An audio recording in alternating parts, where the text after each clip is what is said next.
What's up, Dub Nation? How's everything going? Roberta is in the house already. And I am Rich with Let's Go Warriors. We're here to do the play-by-play of the game tonight. Bucks at Warriors. Milwaukee in the house. Trying to snap our one-game losing streak right away, back-to-back. No Steph Curry. He's going to rest. And Brandon Pajemski's back. And Quinten Post probably playing. Maybe by now we have the full news. I don't know yet. Let me check my Discord, see if Quinten Post is starting, just shown on TV. So is Brandon Pajemski. Steph got to get a rest, and the details on the rest, let's go ahead and play right here on my back screen the pregame of Steve Kerr right here.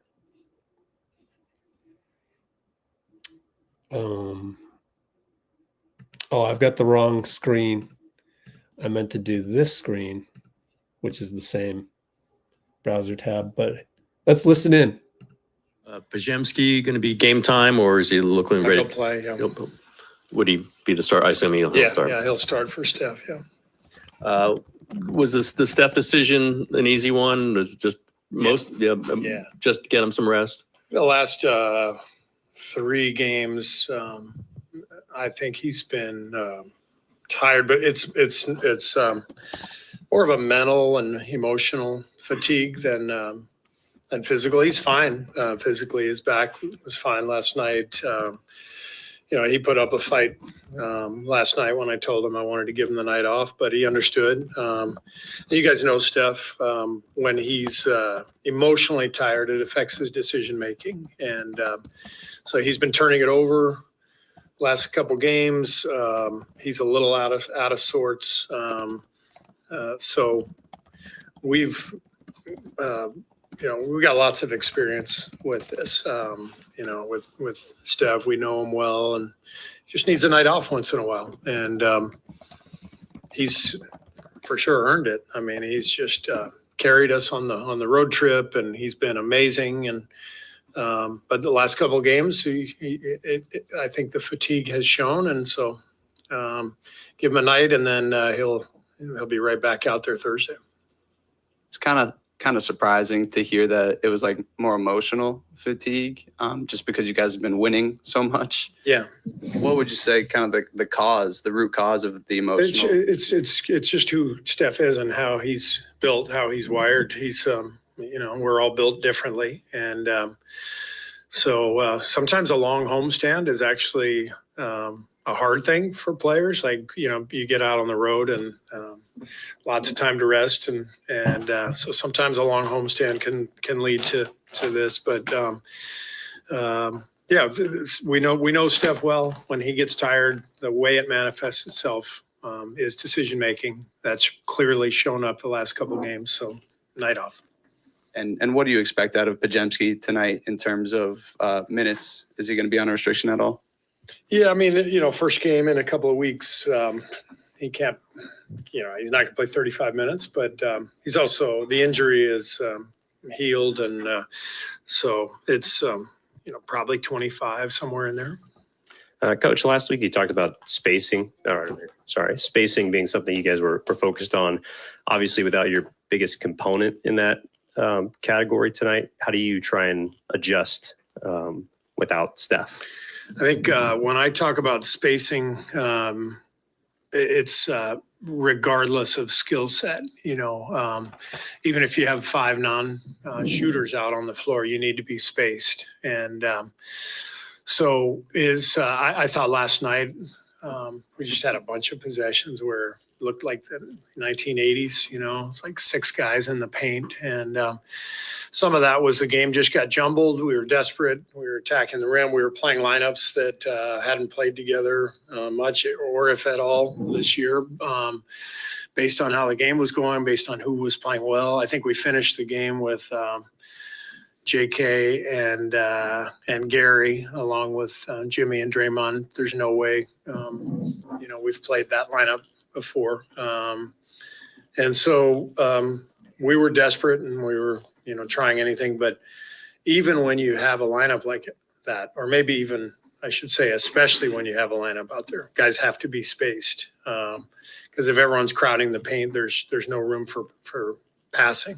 So even if they're not, lethal shooters, if they're in their spots and we have the floor space, we can execute offensively. With Brandon back, how do you expect that to affect Moses' role on the team? Not in the slightest. Yeah. Moses is he's our starting two guard, and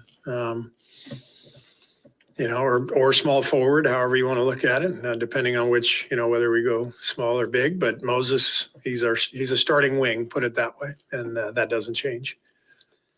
Coach, what's going to take tonight without Steph? Second game of a back-to-back. What will it take for the rest of the roster? Same thing it took Denver to win last night. They came off a loss to Washington at home, clearly focused, engaged, a little pissed off. That's what it should look like for us tonight. It will be Jimmy's first game playing without Steph. Just what are you looking forward to about seeing him in this spot today? Haven't given it any thought at all. He's just Jimmy Butler. He's a great player. He plays, doesn't matter who's out there. Just need him to be himself. It seemed like Brandon was shooting really confidently, aggressively before the injury. When can you tell that he's very decisive offensively? When can I tell? Yeah, like when can you tell that he's feeling it shot-wise and decisive with the ball? Yeah, I mean, there was a really good rhythm to the game for him the last couple weeks before he got hurt, and shooting the ball when he's open, moving it when he's not. He's got a great feel for the game. The game seems to move better for us when he's out there, so that's what I'm looking for. Steve, I think Draymond had said this the other day, early during when Jimmy came, that he'd like to see Jimmy be more aggressive and look for a shot. But I know you love him being the facilitator and everything he does. Do you ever want him to be more aggressive and look for a shot more? He was last night, and I think the game called for it. I think Jimmy's just one of those players who reads the game, whatever it calls for, he responds accordingly. And it's one of the reasons he's a great player. He feels the game, he understands the game. So I'm sure with Steph out, it's not necessarily looking for his shot as much as it is just attacking and, creating stuff. And I know that, he's going to be doing that. Thank you. Sorry. In your day, Steve, could you imagine a player taking a mental or emotional rest day? And I'm saying it's a good thing now that that's sort of recognized that that's needed, because there's a whole player and part of the brain is part of performance. But what do you think about maybe understanding that these things are needed, especially for a superstar player, even when it looks like things are going well, as Danny was saying, there's winning and that kind of thing, but there is a mental fatigue that's now maybe recognized more than before? Yeah, I think in general, we recognize that stuff better than we used to. And there's a reason we have people who are keeping an eye on that constantly. And we have a whole performance team that checks in with these guys every single day. And they, they're on the iPad, they're logging all the information. They're asking the guys how they're feeling, physically, mentally, emotionally, the whole deal. And so performance is based on all of those things. It's not just how you're feeling physically. And so we want these guys to be at their best. And, in the course of an 82-game season, usually guys are going to miss some games. And every guy is different, and it's up to us to understand what makes each guy tick and, why someone might need a night off, why they might not. And so there's a lot of work that goes into this. Quinten going to play tonight? Yeah, he should. I mean, he's gonna warm up, and as long as the warm up goes well, we expect him to play. It's time now for the coaches show. I'm Tim Roy, along with Warriors assistant. All right, done with that little. Sorry, had to get some food while Steve was talking. I'll be doing plenty of talking tonight with not only the play-by-play, just, commentary and stuff, and mostly keeping it high vibrational in here. At least I'll try. That's how we separate ourselves. This is the one place on the internet where you can root for your team, which is the Golden State Warriors. Dub Nation, man. And what we're doing here is, well, who am I, in case you don't know? If you're new to me, Rich with Let's Go Warriors, just been credentialed with the team for like 15 years. It's funny, I just found out Matt Steinmetz also started with the team in 2009. Excuse me, I thought it was earlier than that. Next time I see him, I'm going to have to ask him. Because if that's the case, then I also spent the same amount of time. And that guy goes way back. So do I. Now, I was a beat writer per se, going to every practice, every morning shoot around, every pregame, every in the game, every post game, every practice on the road, going crazy trying to book Airbnbs and budget airlines, and it got a little tiring. So I had to say goodbye to Steph in July of this year, or last year, 2024, this Team USA practice in Vegas. So I like to think that I know what I'm talking about when it comes to the Warriors. I have a passion for it. I'm lucky. I feel as fortunate to be doing what I'm doing as Steph is doing what he's doing for the Warriors. And just like Steph tonight, sometimes you get a little exhausted and you need to take a break. In my case, take a break from going to every game, every this, every that, to the point where I don't want to go to games anymore. I'd rather be here with you guys and doing what I can to expand that high vibrational energy of Dub Nation, or at least the, according to the poll right now, 67% of us who are feeling really, extra special, as does Steph Curry feel, that kind of gratitude for what we're doing, for, it's really just right here. Let's do the Muni Long playback. So listen in on Muni Long. For 2 minutes and just exchange a few words and know where that person is vibrationally. If they talk about other people gossiping, hating, like, all right, this might not go that far. I remember one time I had a moment in the studio where J.Cole was there, and I was just having a bad day, and I started just talking trash. I was talking to my other friend, Teron, and Cole came in the room, and within 2 minutes, he heard what we was talking about, and he got up and left. And I just remember being like, damn. What we say? Why did he do that? Yeah. But then I realized we wasn't on the same frequency. He not on that, complaining. That kind of conversation does not circulate in higher level rooms. He didn't judge me. He didn't say nothing bad. He sat there, he listened for like a minute, and then he got up and left. Because what happens is when you're high vibrational, most likely those people are going to bring you down. You're not going to be able to bring them up. All right. And in saying that, everybody, can you please splash the like button? It's important. It's really the only thing that we could really ask of you. You're here already. Might as well hit the like button. It helps out. And I'm blessed to be here every time there's a Warriors event. We'll probably do this even during the Valkyries season, So to say that this is my passion, this is what I do, and this is what I've devoted my full-time, we call it working life to. I don't even call it work. I call it I call it creative obligations. You might want to adopt that vocabulary into your everyday, unless your work really does stink and you know it and you want to get away from it. But my working life is equivalent to creative obligations. So what I mean by that is you go to our YouTube channel, which you're on right now, and you look at the videos. I just put this Jimmy Butler compilation of the last 3 games on there. And I just feel that it's my responsibility to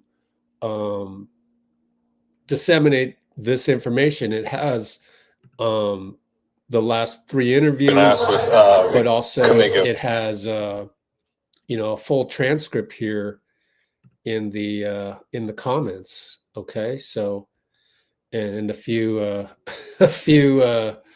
what do you call it, spam bots here that I don't have time to respond to or deal with. But yeah, so I'm just really happy to be here. I feel lucky, but it doesn't mean that I'm, you know, I can get $1 million mansion.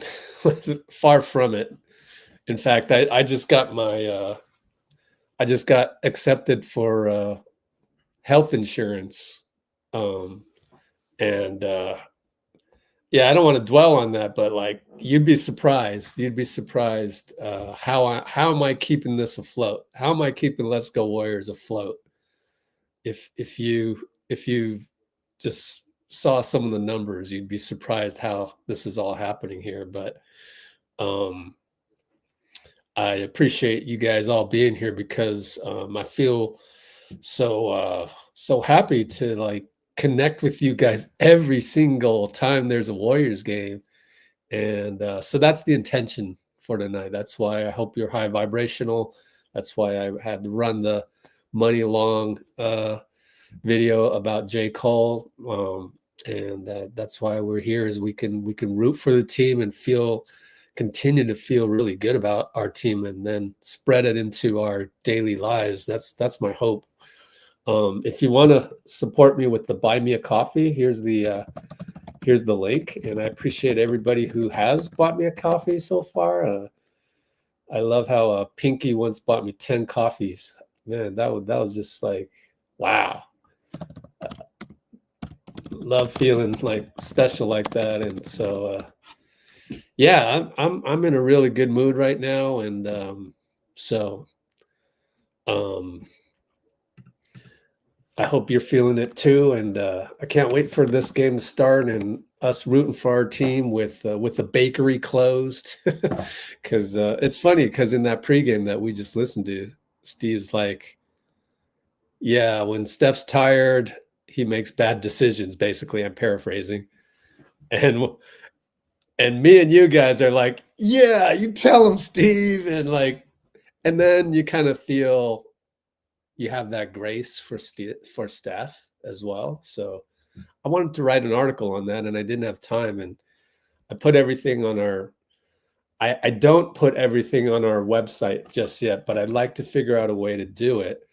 And I can't wait to figure out a way to do it, because that's one thing I do want to write about, is like, let's have some grace. There are a few things that happened last night that I think I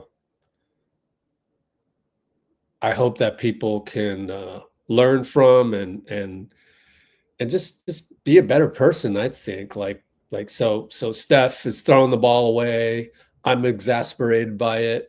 But, you know, I shorten that, you call it refractory period of being upset about something, right? You shorten that so that you get over it real quick. It's like every setback has a refractory period, has a time from which to process the trauma, let's call it, right? And to call a Steph Curry turnover a trauma, that's hyperbolic. That's you know, a huge exaggeration.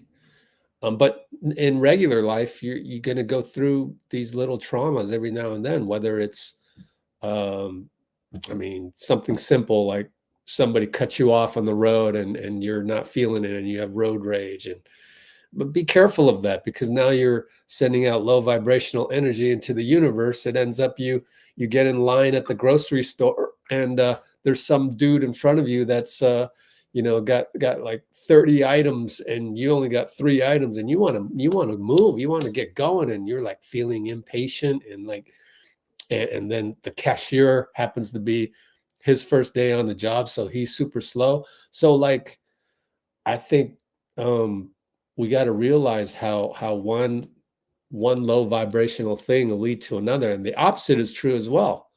You keep it high vibrational, you extend your joy out, just like Steph does, and you can spread that energy over to everybody else, and that's what I'd like to do with Let's Go Warriors. And I'm figuring it out. Like for the videos, you know, I do what I do. I put all the post game stuff and I transcribe them all and all that, and then occasionally I'll do a behind the scenes video.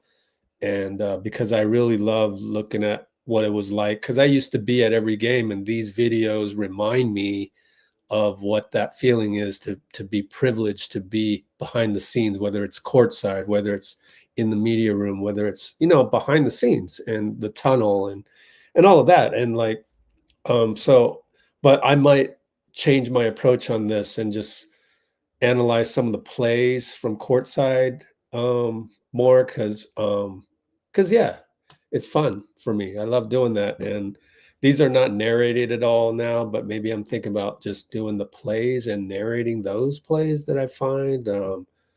I might change it up a little, so we'll see. Anyways, good to have everybody. Let's go through the comments. 67% high vibrational. That's pretty good. Normally we're 50-something percent. Noberto in the house. Jonathan Santiago. Good to have you. Kimbo with the anti-jinx, so we're saved. JK, yeah, that's why I have JK in the background. I thought, I had a feeling Steph would take the day off, or really Steve would force Steph to take the day off, is the actual truthful narrative on that, because Steve on the podium said that Steph put up a good fight to say to not want to rest, but again, Steve said Baker is closed tonight. Anyways, Clippers have to face Cleveland tonight. Let's take a look at the standings real quick. Let's update this, even though we don't need to, because we updated it last night. You know, Minnesota's nipping at our heels, and I recommended to all the fans last night, let's not worry about 5-4-3. Let's not worry about any of these teams. Let's only worry about Minnesota and LA. LA's got Cleveland tonight. Minnesota has a pretty easy schedule. You know, we got to win games to separate ourselves from Minnesota, plain and simple. And it doesn't really matter if that will, lo and behold, we end up with the 5th seed. I don't really care. Like, let's just get away from Minnesota. Pinky in the house. And yeah, BP is going to start. We have our starters here. So yeah, that's the beauty of having a back-to-back, is when you lose, you come right back and play again. And that's what we need. We need that, you know, turn our ire from the loss into today. Cholo, what's up? Thanks, man. Man, appreciate you. Oh, we should find out if Dean Chambers is coming on. Let me text Dean, and we'll see. It'd be great to have him. I'm gonna text Dean right now. Let's see. Where's Dean?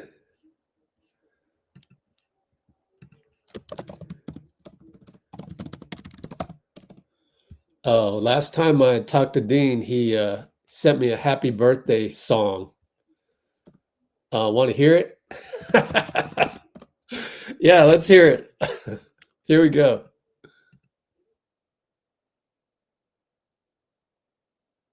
This is Dean.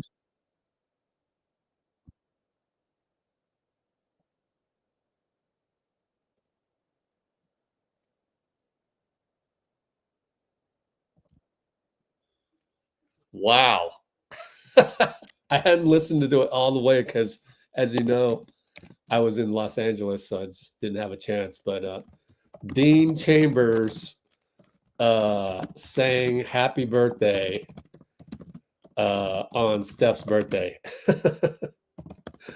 Oh, we're going to tip off. My fault. Quinten wins the tip. Yeah, Quinten. All right. Quinten wins the tip at the 24:50 mark. Moody for 3, in and out. Quinten Post wins tip. Kuzma out to Giannis. Giannis and Draymond. Screen Kuzma down the lane, attacking Quinten. Probably a foul on Quinten, but we'll get a block shot for Draymond. Yeah. Moody up top. Over to QP. 3 ball. Good. Oh, he had a chance to post up Jimmy. He went away from it. Wow.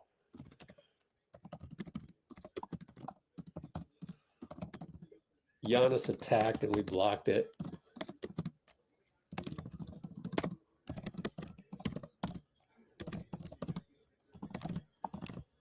Giannis for 3. We left and missed it. We are up 3-0 thanks to Quinten Post's threes. Or 3, singular. Jimmy over to Moses. Moses and Damian. Out to QP. Another 3. Short. Moody rebound against Damian. Over to Jimmy. 4-3. Got it. Jimmy. Hey, oh, gives a little smile. Catch and shoot. Via, I think, Moses. And a 3 ball right back. Kuzma. Catch and shoot.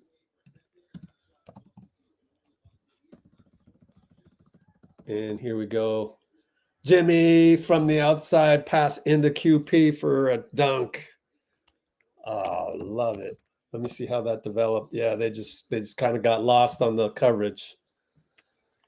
Dame for 3. Jimmy causes an air ball.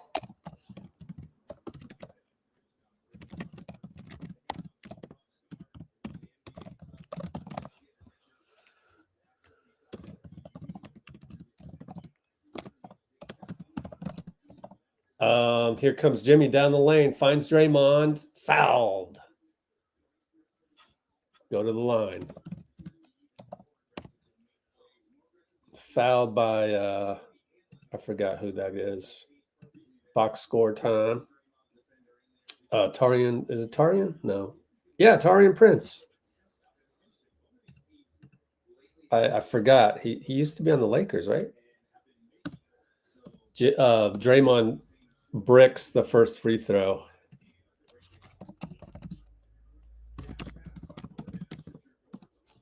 Next up.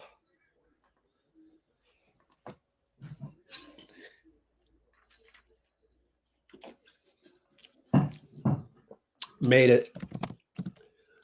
9-3. Here we go.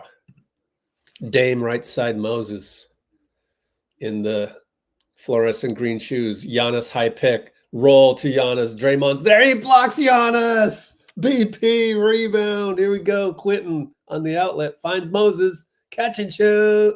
Got it. Oh, man. These guys are playing great. Call timeout. Call timeout. Yep. Glenn Rivers, a.k.a. Doc, just called timeout. Love it, love it, love it. 12-3.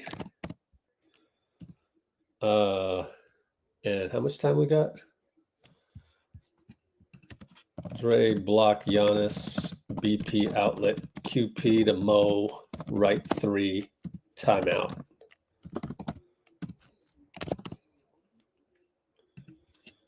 How much time's left? 9:28. Whoops, Q1. Spain, Steve signals for Spain. Was that the QP roll assist Jimmy? QP roll dunk. Yeah, let's clip it. Let's clip that one. Bum, bum, bum. Let's go back.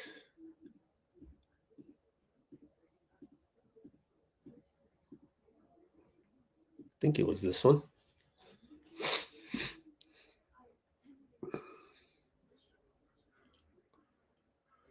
BP was yelling at QP to hurry up and inbound the ball on the air ball.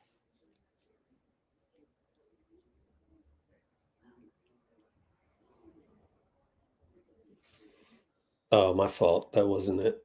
We'll have to go back.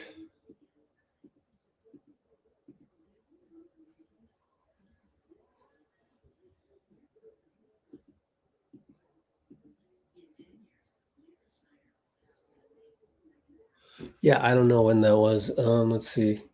10 minutes, 16 seconds.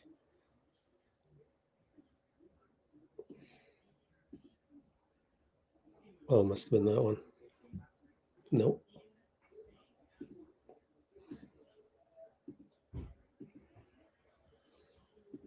I finally found it. Took me long enough. Watching it right here. Oh, the crazy thing is multiple guys were open. Wow. That was pretty incredible. Share that, airdrop it for later. Don't have time right now.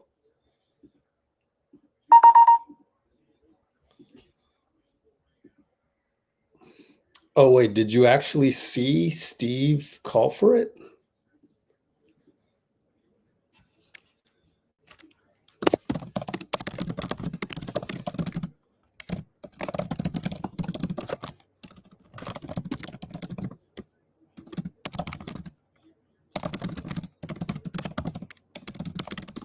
Okay, we move on.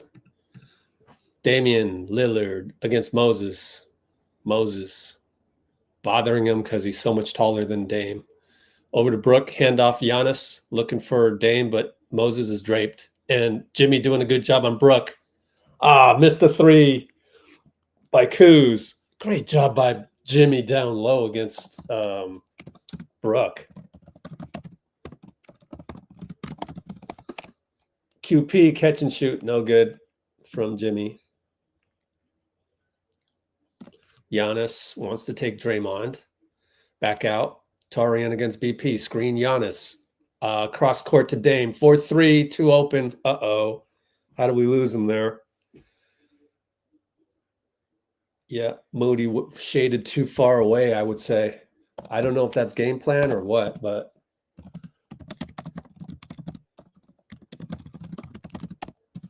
(12-6) Warriors, by the way.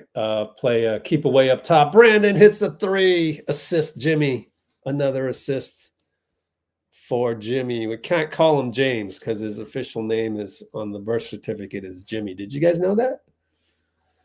FYI, Torian and BP. Screen Kuzma. Switch. QP. Closeout. Bad pass. Good job by BP to be there on the roll. Man, we're playing great. QP with the close on Kuz. Bad pass to Jimmy down the lane over to Draymond. Nearly stepped out of bounds. Kick it back out. Brandon looking for handoff. Nothing there. Look at this motion offense. It's beautiful. Draymond 3. No good, though. On the catch and shoot.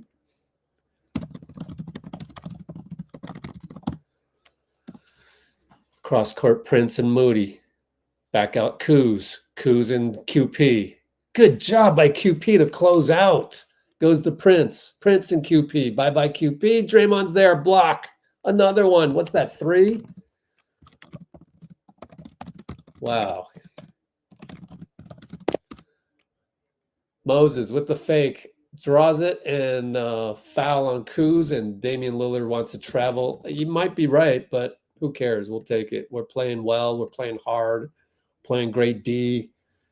3 blocks by Draymond. 3 blocks already.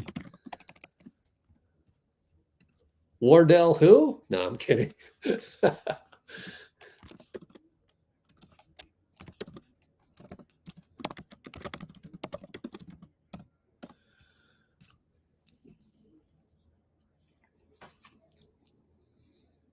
Aha, the 2 fists bumping. Was it the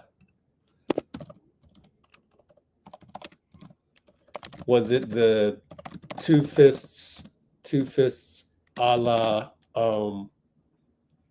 what's his name in Friends? Ross. You know how he did this? Something like that in Friends. Was it like this or was it like this? Or batter up?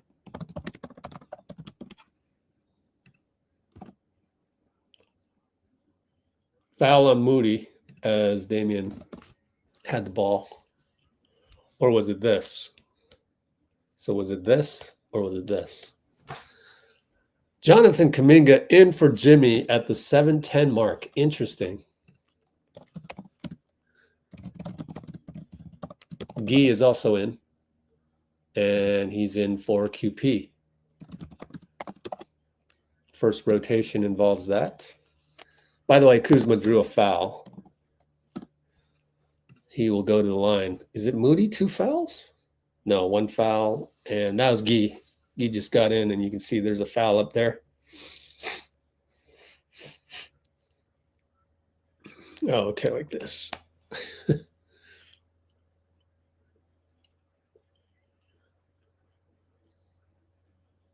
Kuzma hits.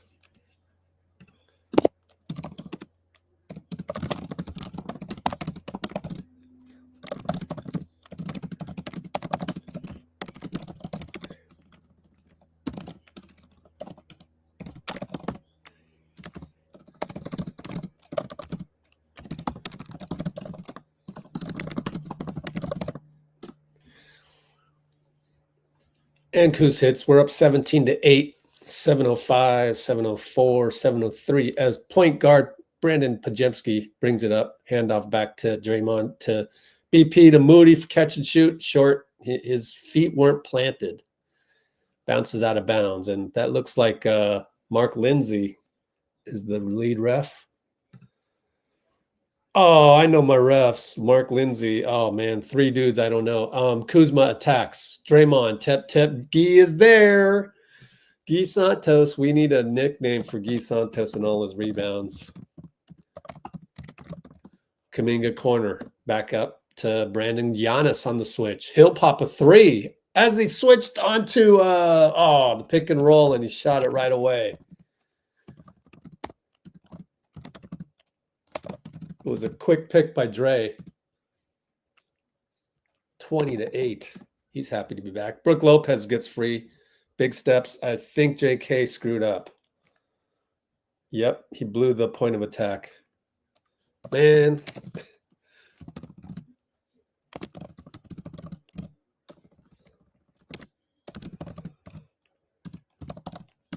(20-10) timeout, Steve. 6:04 to go.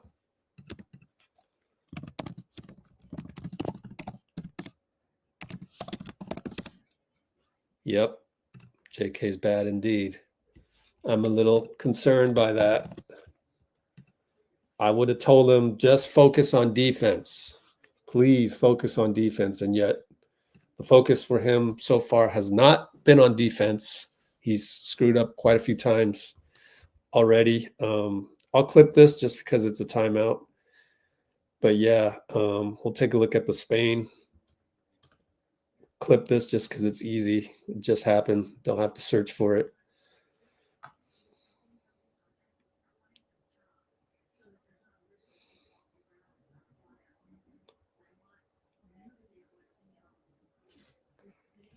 Okay, clip that. Pretty basic bad defense there. I don't know that there's anything special to talk about on the JK bad gamble of Brook Lopez. You just have to read it right. If you gamble, you damn well better be right because you're gambling on behalf of the team.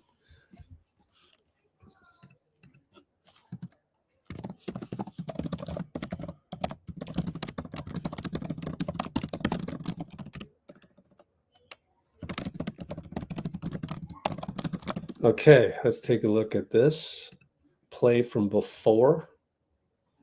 Maybe this one.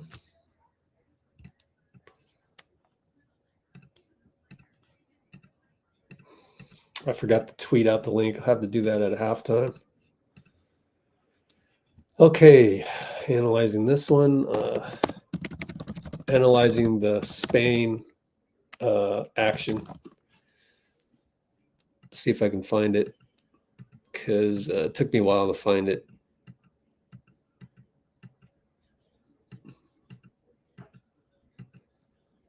Okay, maybe it's here. Sets a pick there. Oh, that's interesting. He rolls. Watch, Brandon's wide open as well. And then They got 3 guys on Jimmy. That's crazy.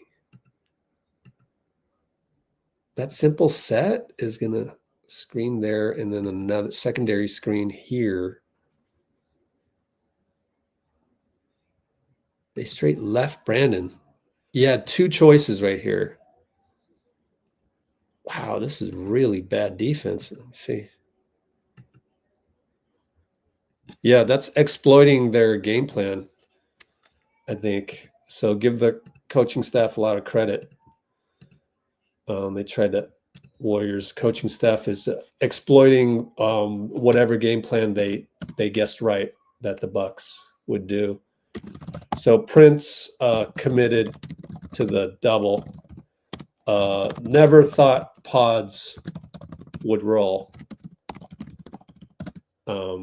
So it worked. Anyways, Guy Santos, right hash mark, over to Buddy, over to Draymond, over to Podz. Left side, roll, Draymond. Another cut by Guy. Nobody's there. Turnover, Guy. Well, I don't know. That was weird.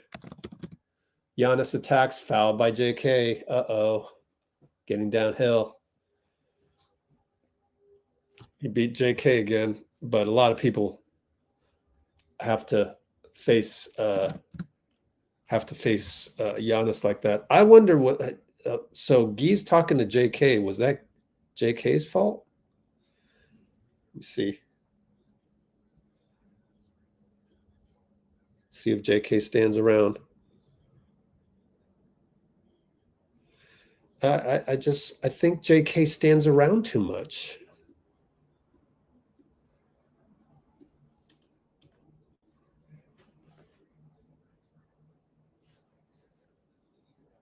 So one more time as they shoot another free throw. Giannis 20-11, so he made one.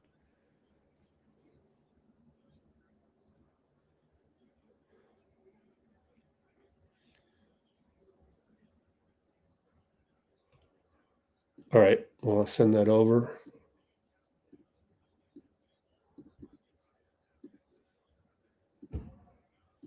All right, JK into the paint, kick it back out. Giannis made both free throws, 20-12. Pick and roll, Guy and BP. Guy nearly traveled, saved his dribble, over to Kuminga, corner. Post up Draymond. A lot of guys in the way. Lob to JK. JK tried to do it in all one motion, but that didn't work. Prince for 3. So JK hasn't been good so far.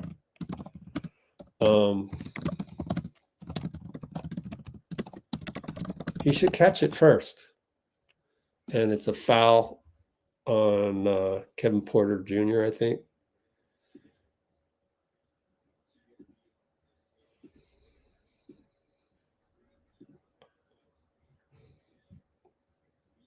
Okay. Draymond sits.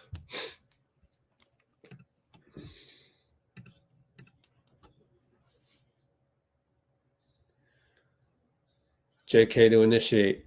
Got the switch on Giannis from Looney. In and out dribble, drives, blocked by Giannis out of bounds.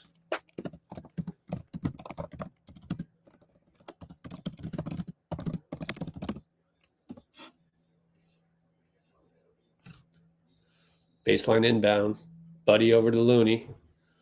Guy cuts again. Great job by Guy. Over to Buddy. 5-4. Buddy kick spray. Over to Guy. Attacks. Over to Looney. At the buzzer. No good. The shot clock buzzer that was. Giannis brings it up. We're only up 5. He wants to get downhill on Looney. Doesn't. Good job by Looney to contain. And then the pick and roll against Gary works. So that was Gary Trent Jr.? Gary Trent Jr. against Gary. The other 2 Garys guarding each other. It doesn't happen much. JK shoots a 3 over Giannis. It's a brick. Guy with the tip, rebound again. And JK will attack baseline. Big step. Score it. Guy again, man.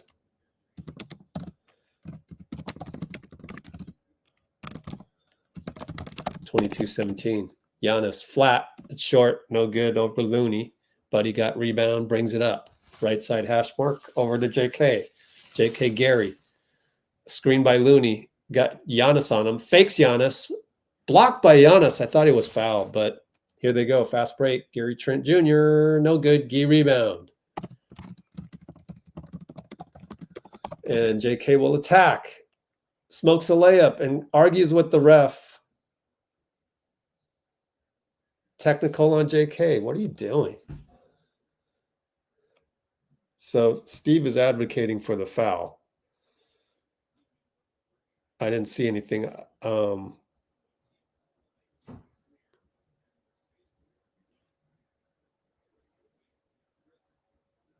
It's out of bounds on the Bucks, but there was a foul called on Prince. Okay, it's a technical on Prince. Prince went crazy. Oh, good thing. I would have been mad if it was on JK. I don't think that JK has enough swear words in his vocabulary though, honestly. So JK getting a technical is very, very, near impossible.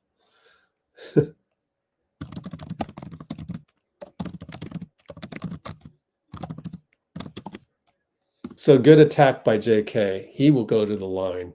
We're up by 6 only. So yeah, you see how often Giannis gets downhill, that we have a mini-Giannis.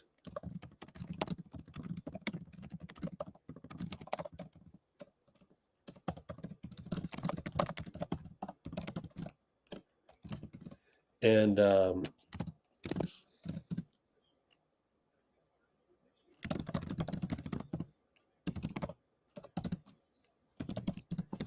JK hits.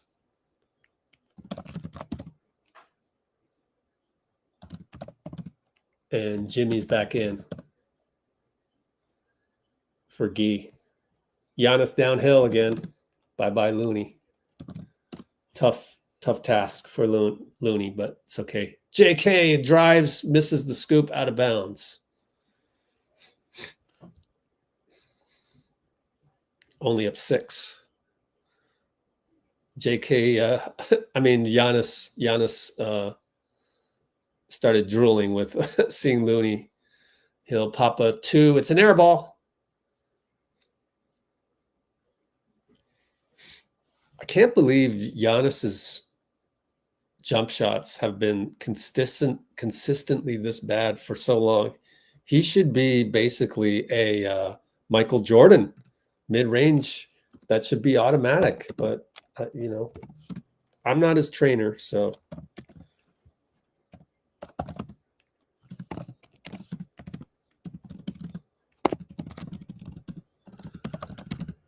All right, they work it around. Jimmy left side against, who's number 20? Man, I got to look that up. Gary on the cut. No good off the board. Giannis rebound. Giannis downhill, fouled. Again, he's getting downhill at will.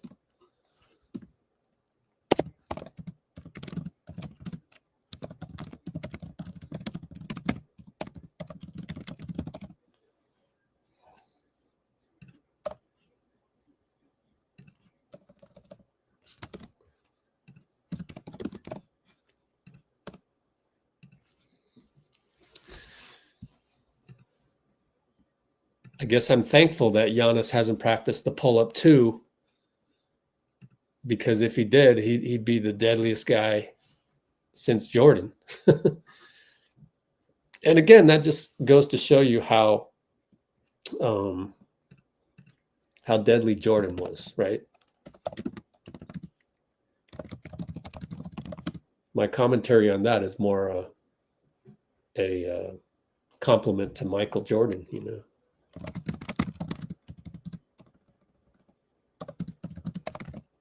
with the stop and pop. And by that notion, also Kobe, in case you don't know what I'm talking about. Just picture Kobe dribbling in, coming down at you, and then pulling up for 2. What can you do? There's nothing you can do. You have to protect the downhill. Anyways, they're in zone. JK left side, sizing up the zone. Jimmy finds Gary, and it's behind Gary, but Gary took his eye off of it. Gary Trent Jr. all the way and won. Jimmy fouled him and got poked in the eye. So just not crisp at all there. Jimmy's going to get the turnover, but that's catchable, Took his eye off. Run out and one versus Jimmy.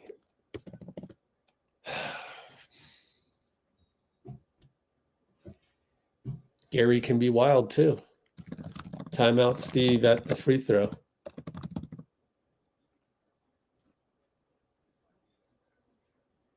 We're going to challenge. Okay.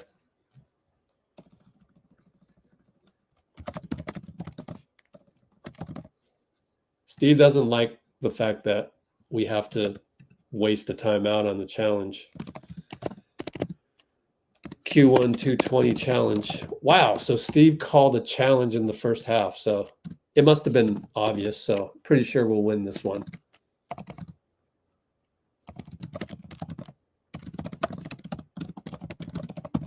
Probably obvious on the iPad is my guess. I will be absolutely shocked if we lose this challenge. Let's look at the other little X's and O's play that I have, even though it probably doesn't show much. Just JK screwing up on defense. Now we can skip that. Too much work to do a clip that picks on Jonathan.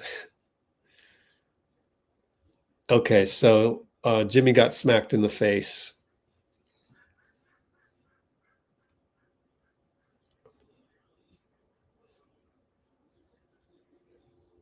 Do you count the bucket? I think you'd have to count the bucket. Here's the slow motion replay.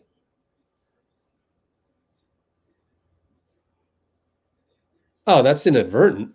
It's not an and one, but it's inadvertent. So I hope they get this right. Let's end the poll. Pretty good, 68% high vibrational. Do I have time for this? Do the refs screw this up? Should be bucket, no and one is my opinion. But yes, Adams League, aka Keystone Cops. Keystone Cops. No, amazingly, they get it right. And I don't know, maybe abstain, etc. Quickly, Mark Lindsay's talking to Secaucus. It should just be, I think they get it right. I don't think they screw this up, but I've turned a corner. Now, I've just turned the corner, so will they screw this up? That is the question.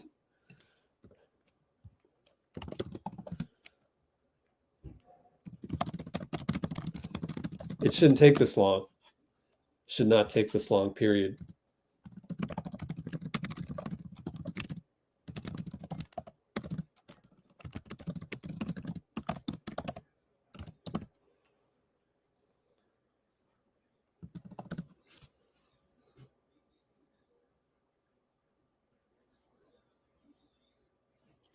He's not doing it on purpose.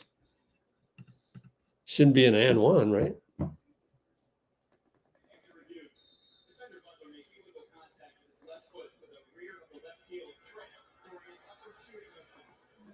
You're kidding me. Let me see that one more time. Left foot.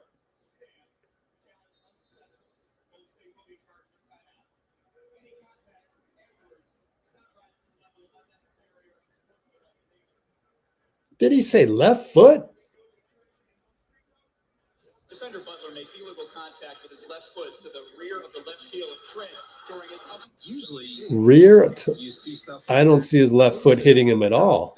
Maybe look at the slap too. What?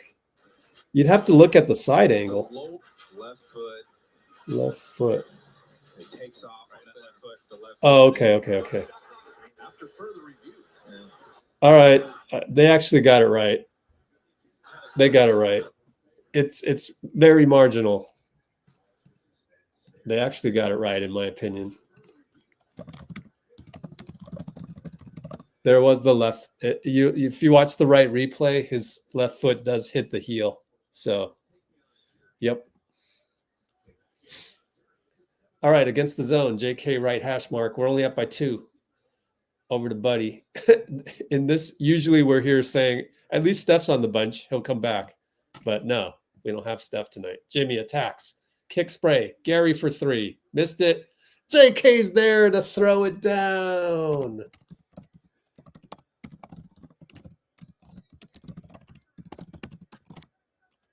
(27-23).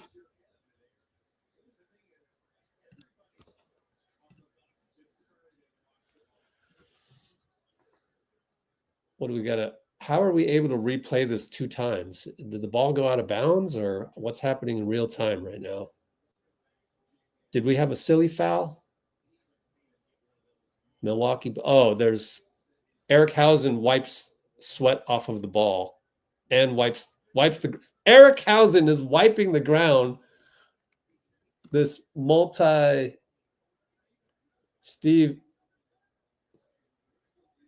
is going crazy with Mark Lindsay. Brent Bernanke. Oh, I wonder what he's saying. Man, anybody catch it? I don't know. But Eric Housen wipes the floor. This guy, like 40-plus year veteran. And Brook Lopez against Looney inside good. How do you pronounce Brent Barnakay? Jimmy attacks. No call. Late call. Good. Foul by the third ref, Sterling. Jonathan Sterling.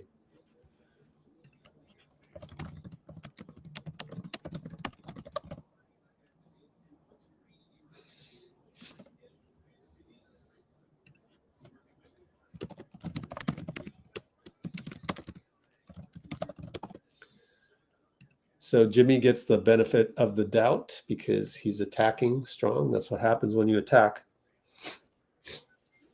Steve and Doc are having a conversation. They're both not liking the ref. Steve's like, I know. And then they're having a laugh. Hilarious.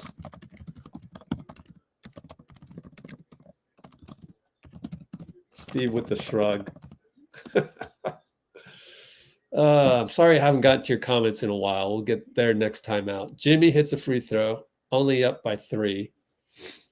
Feels like we should be up by more because we've kind of been controlling it mostly, but then Giannis went downhill multiple times. And here we are, Giannis on the bench.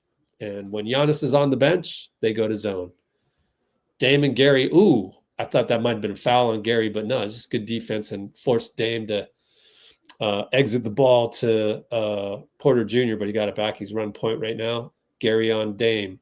Roll. Looney helps. Blocked by Looney. Buddy brings it up. Shoots a 3. Got a 3. Splash. Gary assist.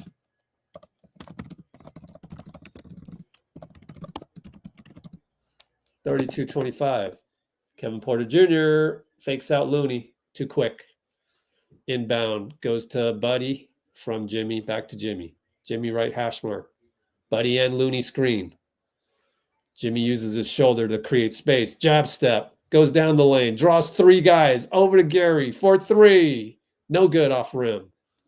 I love how Jimmy draws 3 guys every single time. 32 seconds left. 3-ball Brook Lopez, no good. That was 2 for 1. However, shot it maybe too late because we got 19 on the game clock and now 1.5 differential. 8 on the shot clock. Attacks left against Green. Throws it away. Wow. Tried to get it to Looney, but Looney wasn't ready for it. Another turnover. 2 turnovers on Jimmy, 1 on Gabe. 3 turnovers total. Buddy comes out because we need the defense right here. Dame Lillard, 3, 2, screen by Brook. Says bye-bye Looney. Looney blocks it from behind.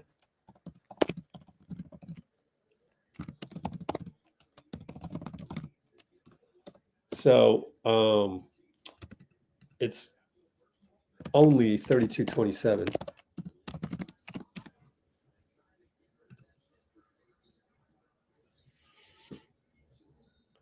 All right, what do we got? Yeah, loving the urgency and the energy. Hello, Lou Martinez. Hello, Melania. Who else? Hello, Bruce. Thank you, Cholo, for the info on the Spain pick and roll. It's like a pick and roll, you know, double pick and roll.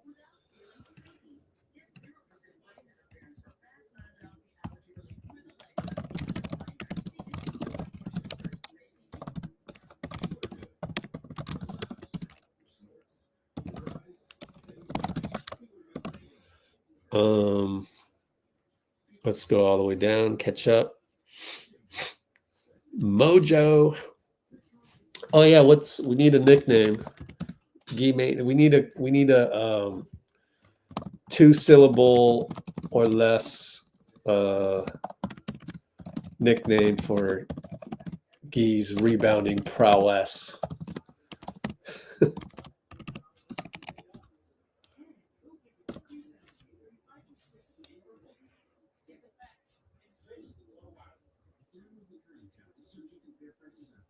Gonna need Buddy tonight.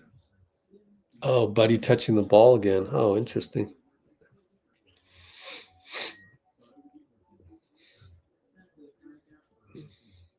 Yep.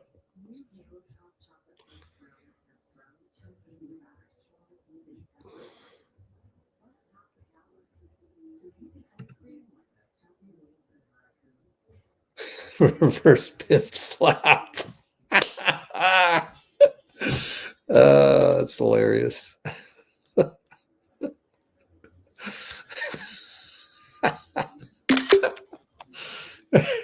Reverse pimp slap. Oh man, that's a good one. Really good one.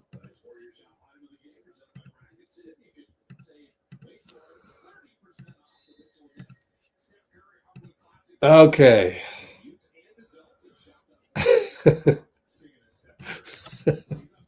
Anyways, Green over to Brook Lopez. What's Green's first name? AJ Green. Oh, Dame for 3. In and out. He shed Moody. Moody picks himself off the floor. Podz in. Man, I feel so much more confident with Podz in, you know. QP nearly travels. Gosh, be careful on the drive, QP. He'll post up on Brook. He'll tell people that he's directing traffic, telling Dray to leave. He hands off Podz. Fadeaway 2. Got it. Podz hitting fadeaway 2s. He's looking like Manu.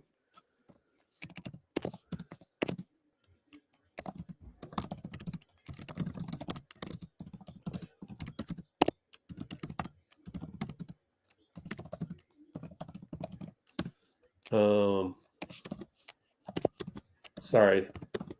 They work the ball around a few times and get an offensive rebound. Gary Trent reload. No good. QP rebound.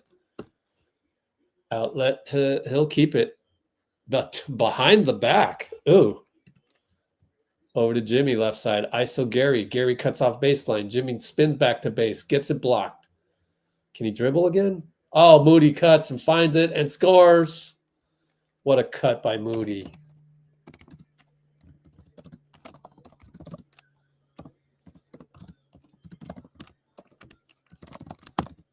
Dame dribbles out of bounds.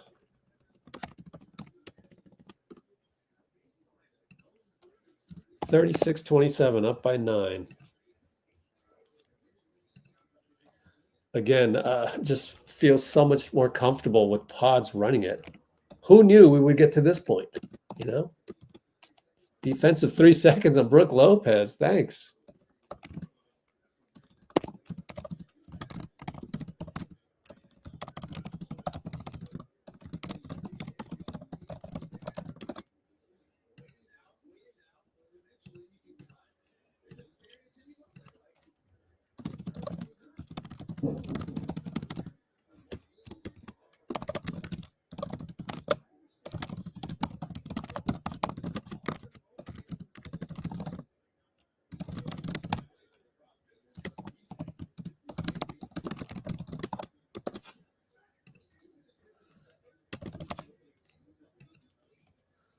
QP, catch and shoot 3 over Brook. No good.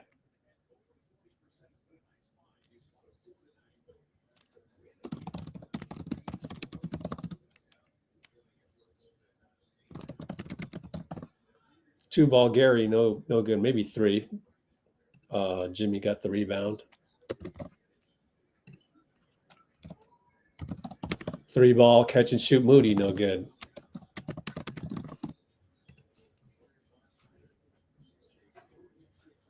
Dame goes by QP, reverse layup. He didn't need to do the reverse, but he's so athletic. Outlet goes to Jimmy, 94 feet. Good. Great outlet on a made bucket.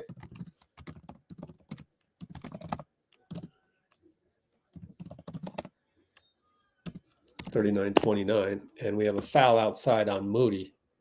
Careful with those foul, Mo. 2 of them.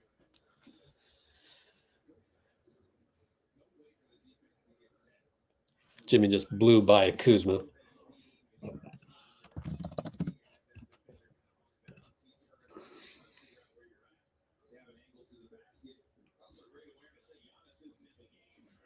Pat Spencer in the game, so no Podz. Because Podz is going to be limited on minutes, and they blow a layup. Good defense, Jimmy. Pat brings it up, finds Jimmy at the nail. Kick it to Draymond. 3 ball corner open, short. Oh, too bad.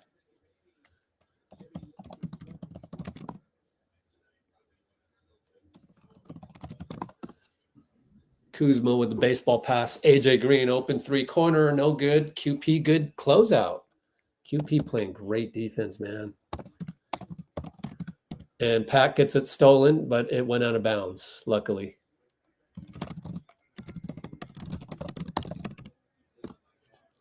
We're having really good sequences of defense lately. Really proud of these guys. But Giannis is in the game. How do we counter this? Let's see. Well, it's just going to be Draymond. We have Draymond in there. Speaking of which, Dray's going to post up AJ Green, looking around, finds QP, pop, 3 ball good. He popped out. Draymond found him. So Dray on the blob, post to pop out, QP3, splash, 42-29, up 13. Dude's handing off beer on the court side. Careful. Kuz misses a 3, Draymond rebound. Jimmy brings it up. 8-11, 8-10, 8-09. Pick and roll. Jimmy throws it away. 3 turnovers for Jimbo. 3 ball Kuz, no good. Moody boxes out Giannis. What a box out. That's amazing. Draymond to Moody. Moody to Jimmy corner. Sizes up Kuzma. ISO'd. Does the jab step. Draws 2. QP for 3. No good. Moody tap. Out of bounds on Moody. Mark Lindsay says green ball. We're up 13 though. 7:38 dead ball. J.K. in the game. He's doing the smile with the mouth guard outside of your mouth routine of Steph.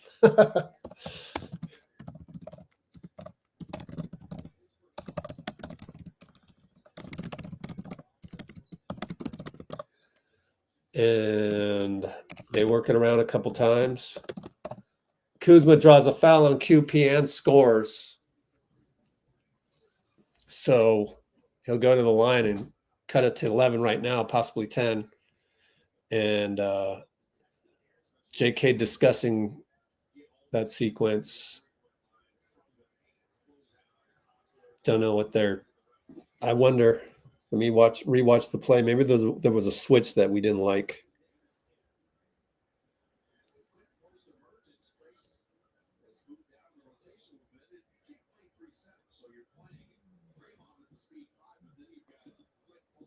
Nothing you can do about that. Trace Jackson Davis makes an appearance. Who did he sub out? We'll see in a minute. Subbed out Quinten. Interesting. Kuz beats QP and 1. Sub out. Trace in. Mark that as a key moment. We're up by 10. working around. Draymond left side, Kuzma. Working down low, JK and KPJ. JK working. Fade away. Over to Trace. Trace and Giannis on him. Smokes a layup, but it's Giannis. KPJ brings it out. Wants to get downhill on JK. Gets a screen from Giannis. Roll Giannis. Draymond breaks it up. Moody gets the long rebound. He's looking for Spencer. Pat scores. Draymond again. What a game.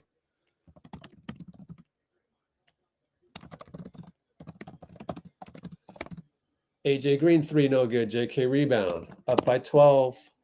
627, 626, 625. JK pick and roll Trace out to Moody. Kick it to Spencer. Spencer to the nail. Runner, no good. Back rimmed it. AJ Green, good box out.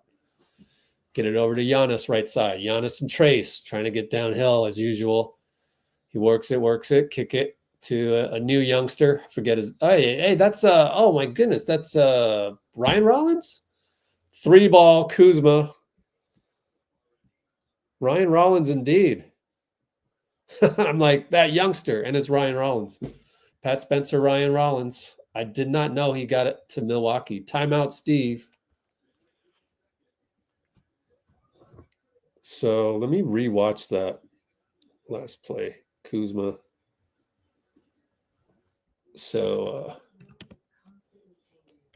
44-35, I think.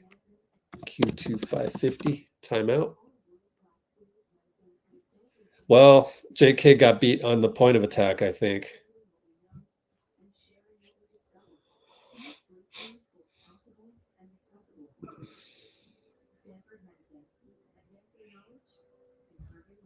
Yeah.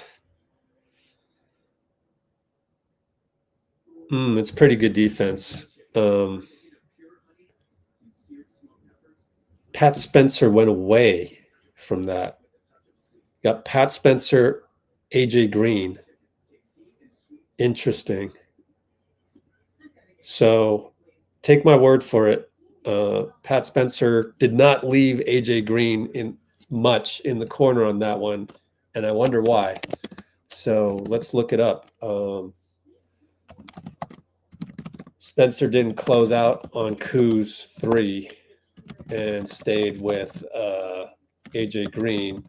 JK shaded Ryan Rollins against the Giannis pick, which is how the play started. So that's where you go analyze this a little bit. Let's look at AJ Green's corner threes, or I don't know if we can look that up, but what's his stats here? 42%. Shit. There you go. Are you going to get this analysis anywhere else? Kuzma is, I mean, let's face it. If you had the choice between Kuzma and AJ Green, wouldn't you pick Kuzma to close out on? So I think Pat Spencer did the right thing. Yep, 28.5. 28. Yep. Green at 42%, Kuz at 28%.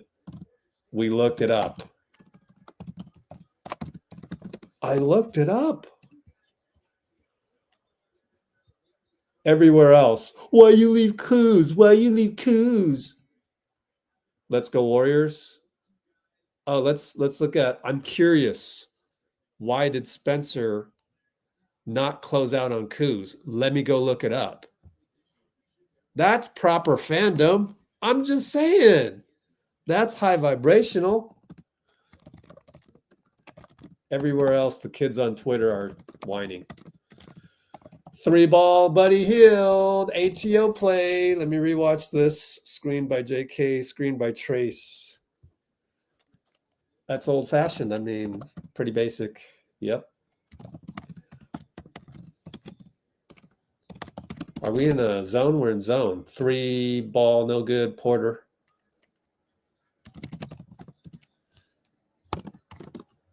Pat down the lane. 1-on-1. Nice cut by Trace. Smokes a layup. Foul on Giannis.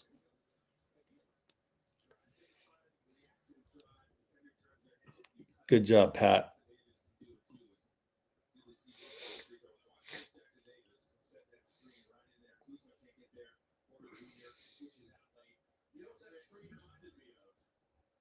Come on, Trace. Nope. Missed it.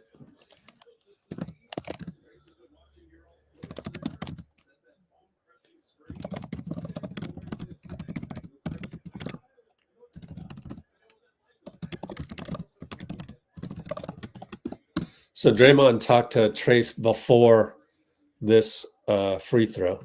See if he makes it. He makes it. It trickles in. So it worked. 48-35. 5-13, 5-12, 5-11. Dame and Buddy. We're in man.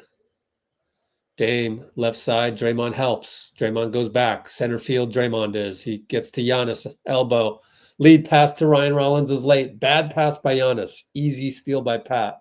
Screen Draymond. Pat out to Draymond. Kick it to J.K. left side. Kick it to Buddy's opposite side. Knocked away by Rollins. J.K. picks it up. He crosses over. He shoots it. He's fouled on a reach-in by his old teammate, Ryan Rollins. He'll go to the line. Up 13. So Podz, by the way, we're looking at this. Let's end the poll. Podz is going to have a minutes restriction tonight. Steve said pregame, if you were here at the beginning of the live stream, be around 25 minutes, I think he said.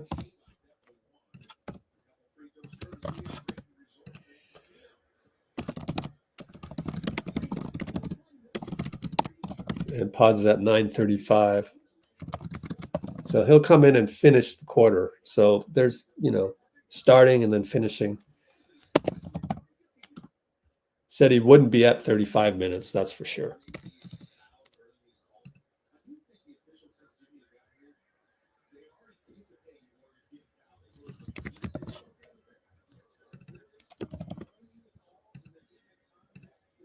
Okay, Giannis got a screen now. He's on Trace. He's going to want to get downhill on Trace here. He goes downhill, right side, tough shot, foul. And Draymond talks to Trace. It's great that Draymond's so engaged on this. Should have been this way yesterday, but I think a lot of it was game planning yesterday against the Nuggets. You don't know who these guys are. Steph talked about it on the podium. So it's good to see that happening today, but it was going to be this way regardless because it's an important a game planning situation against Giannis and friends,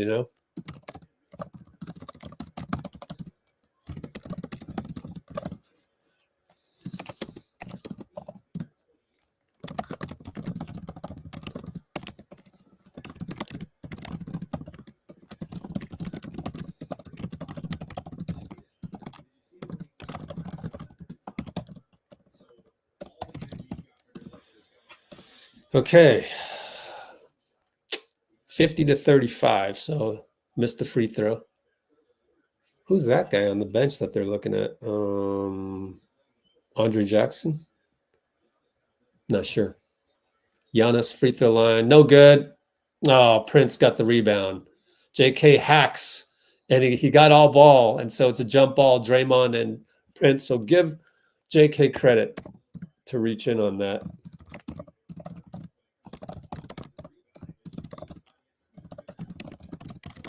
Can Dray win a jump ball with Taurean Prince? I think he'll win this. They both have 7-foot wingspans, but Draymond has a knack, maybe an inch more. And he wins the tip, of course. And he won it on the second tip. You tip it, the ball goes here, and he tips it again. That's just so smart. Usually you jump ball and you tip it and you forget to, keep chasing the ball. Anyways, J.K. right, hash mark, screen, Buddy, flare out. J.K. and Dame over to Buddy. Buddy goes to the elbow, pulls up, 2 ball, good. Oh, that looked pure. That looked pure, man. 52-35. Brook, no handoff. Good job by J.K. Trace applies pressure.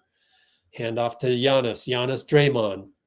Over to Dame. Dame, left side, in the paint. Floater, no good. Too hard. Pat gets it to Draymond. Tons of rebounds for Draymond, I think. Over to JK, right side Prince. One-on-one.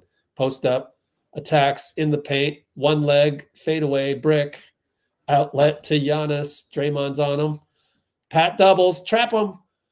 And cross court. Nice pass to Dame. For 3. No good. Buddy rebound. Good action right here. Pat brings it up. 3:10 to go. Draymond, no handoff on the split by Buddy. Into Pat, handoff Buddy. Back to outside, and Draymond can't save the backcourt, so turnover Pat. That's a youngster turnover, so to speak, relatively speaking. Podz comes back in for Dray. And QP's in there. A lot of young guys helping us out. It's great to see. Pat's out as well.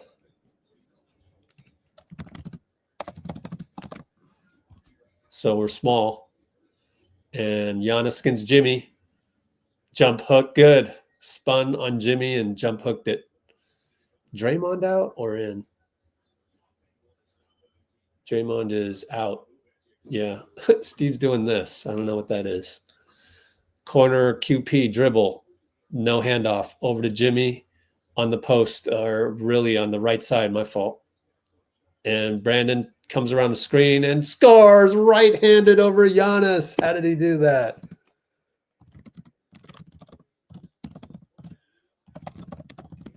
Floater, 54-37. Podz and Giannis, are we in zone? Giannis scores and 1. QP, let me rewatch.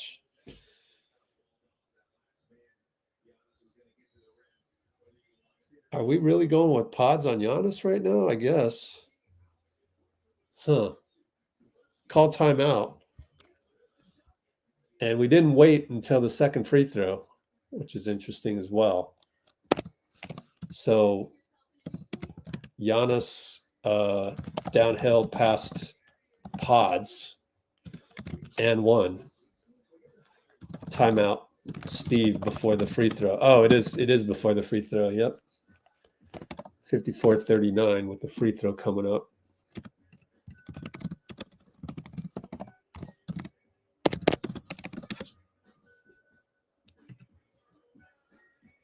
Dray went to talk to QP. Let me watch this again. Good job by Steve not to let, this avalanche. Brook came to pick for Giannis.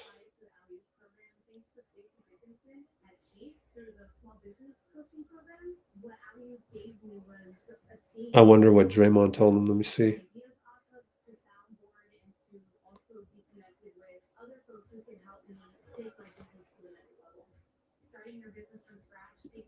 I don't know. I don't know what. I think he was too far behind. He's backing up. He's backing up on Giannis, and he ran into Brook Lopez, and basically it was a screen by Brook Lopez, and that forced the and 1 because then QP's lunging and he's reaching in at that point and 1. So maybe that's what Draymond was telling him.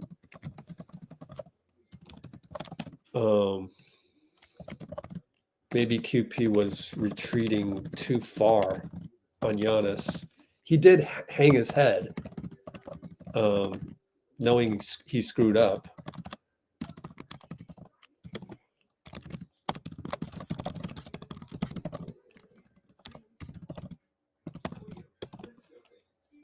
All right. Should have clipped it for you guys. Anyways, Dean Chambers, are you hopping on later?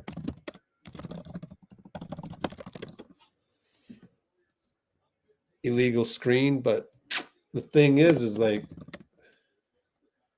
it wasn't a set play.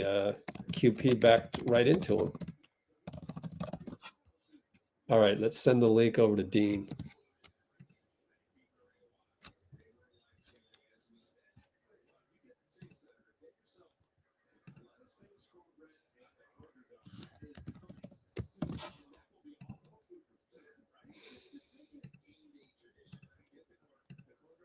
All right, link has been sent to Dean. We'll have a free throw from Giannis coming up. Cavs leading the Clippers by 5.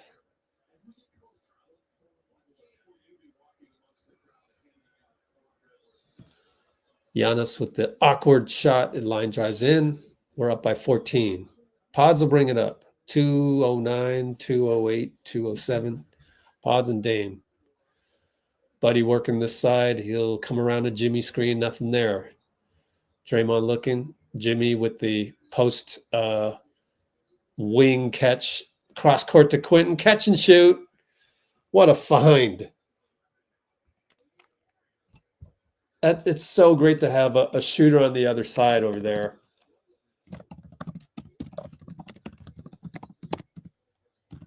Inside Giannis misses against Draymond. Draymond's been unbelievable tonight. And Draymond now has 3 rebounds only. QP feeling it. No good. But he gave chase.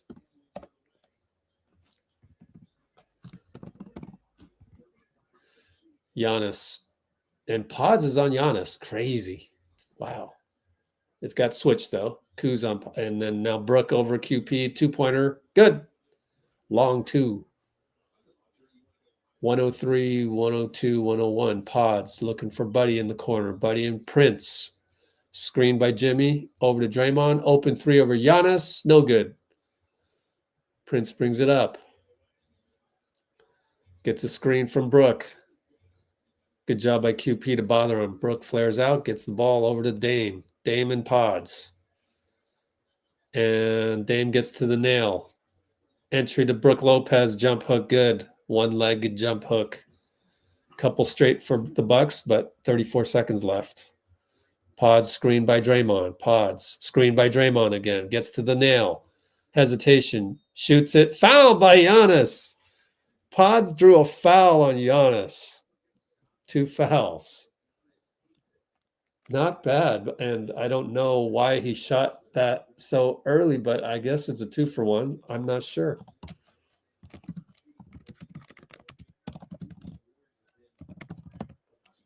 Nobody was underneath. Second personal. Chance to go up by 15. Makes a free throw. Moody and Gary and Nightwing. I got to go look at those nicknames for Guy, but Guy Mania is not 2 syllables, my friends. I need something quick for the play-by-play. Play-by-play.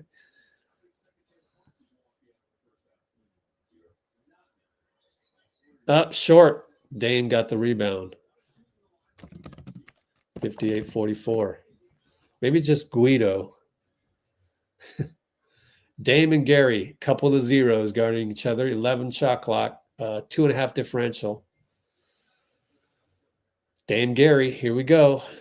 Right-handed, kicks it back out. Brook Lopez, long 3, air ball over Jimmy. Buzzer sounds. End of half. No, buzzer sounds. Shot clock violation. Wow.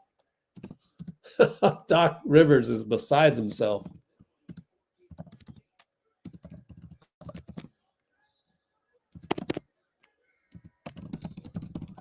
We're going to sub in Buddy.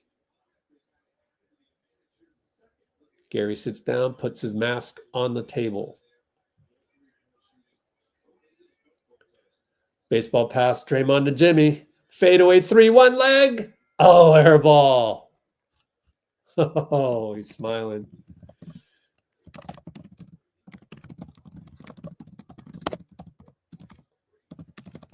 Too bad. That was fun, though, to watch.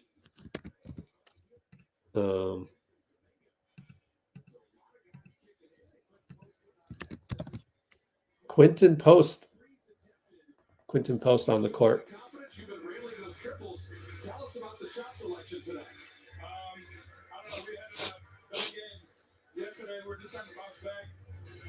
The shot it's not really about the shots for us. It's just about playing hard defense, and on offense we take what the defense gives us. Speaking of the great hard defense you're playing, you're doing an amazing job against Giannis. He's got the 10 points, but kind of making him take tough shots, collapse on him. You've been involved in that. Talk about what you guys have been doing on that side.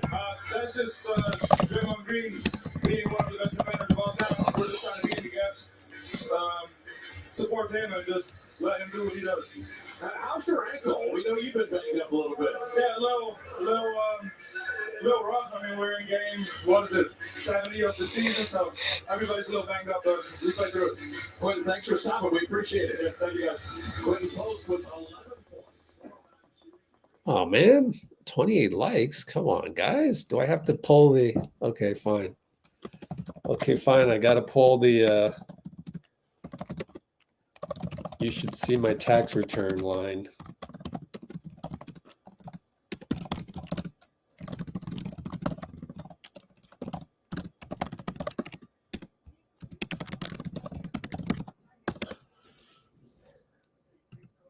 I like Gee-bound. I really do like Gee-bound.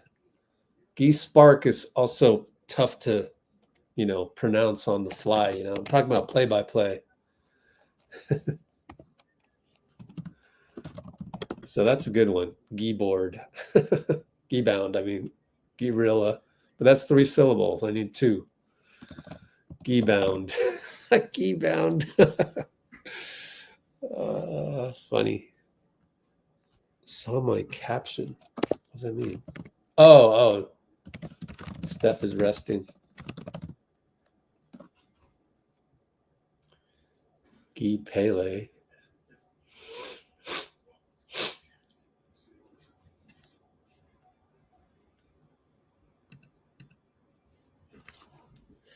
Gee-bound. Doc Rivers in shambles. Gee-bound. Yeah, I like Gee-bound. It's a Gee-bound.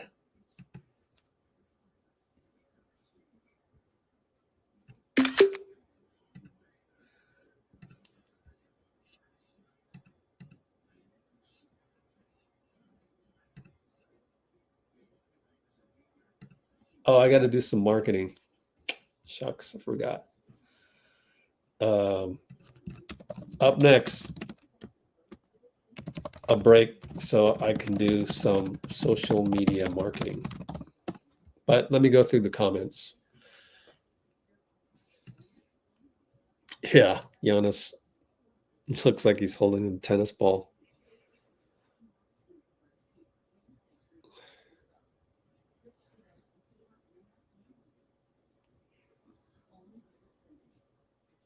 Splash the like. Dean Zenbers. What does that mean? You reach, I teach. You reach, I teach.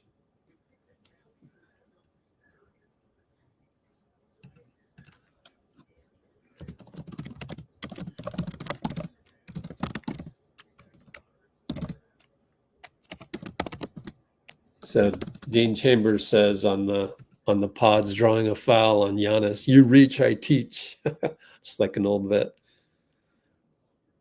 Oh, Cholo did jinx VP on the free throw.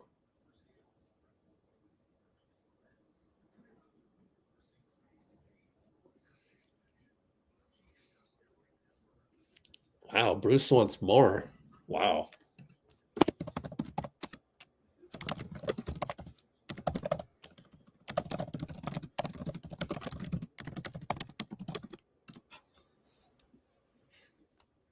I'm going to disagree, actually. I think they're playing as good as you can. TJD aged with the beard. Yeah. We let him age in the back room for a while. Dray is awake tonight. Well, I think it was a game plan thing. Yesterday night, didn't know the guys, didn't know the Denver Nuggets, the new ones. So Quinten perimeter. Gotta send some of these over to the players.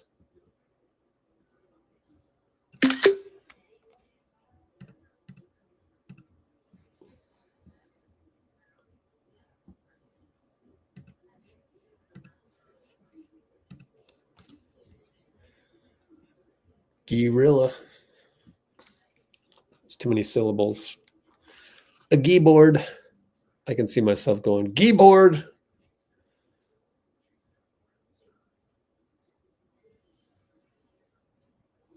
Or gee-bound. Gee-bound or gee-board? Yeah, gee-bound. Gee-bound. Gee-bound, gee. It's a gee-bound.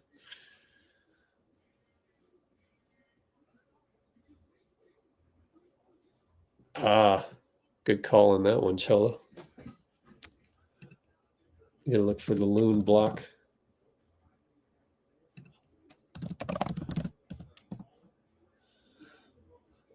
I think we come up with good nicknames. Gee-bound and Mojo.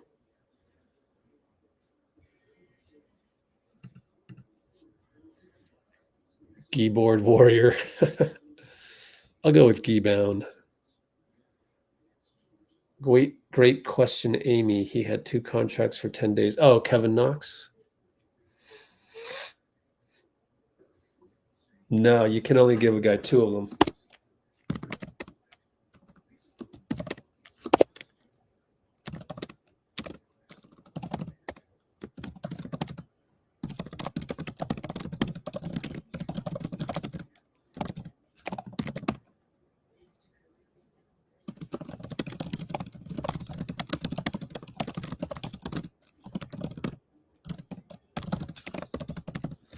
But Kevin Knox should be the 15th man. I don't think any other team will pick him up like that.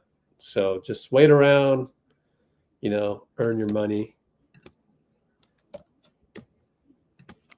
If they had 3 10 days, they would have given him the 3rd 10 day. Yep, save money. Exactly. Why not? There's really no reason.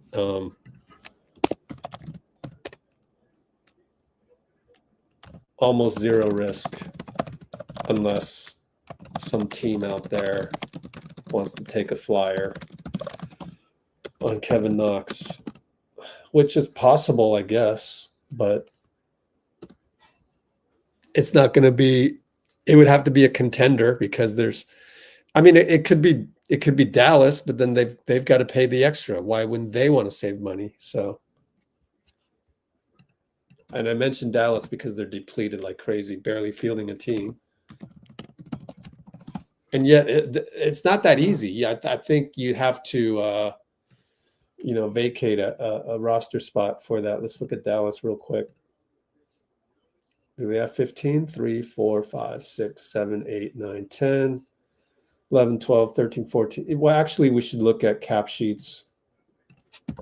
It's more accurate for the current situation. Dallas Mavericks and 14. So they probably want to save money.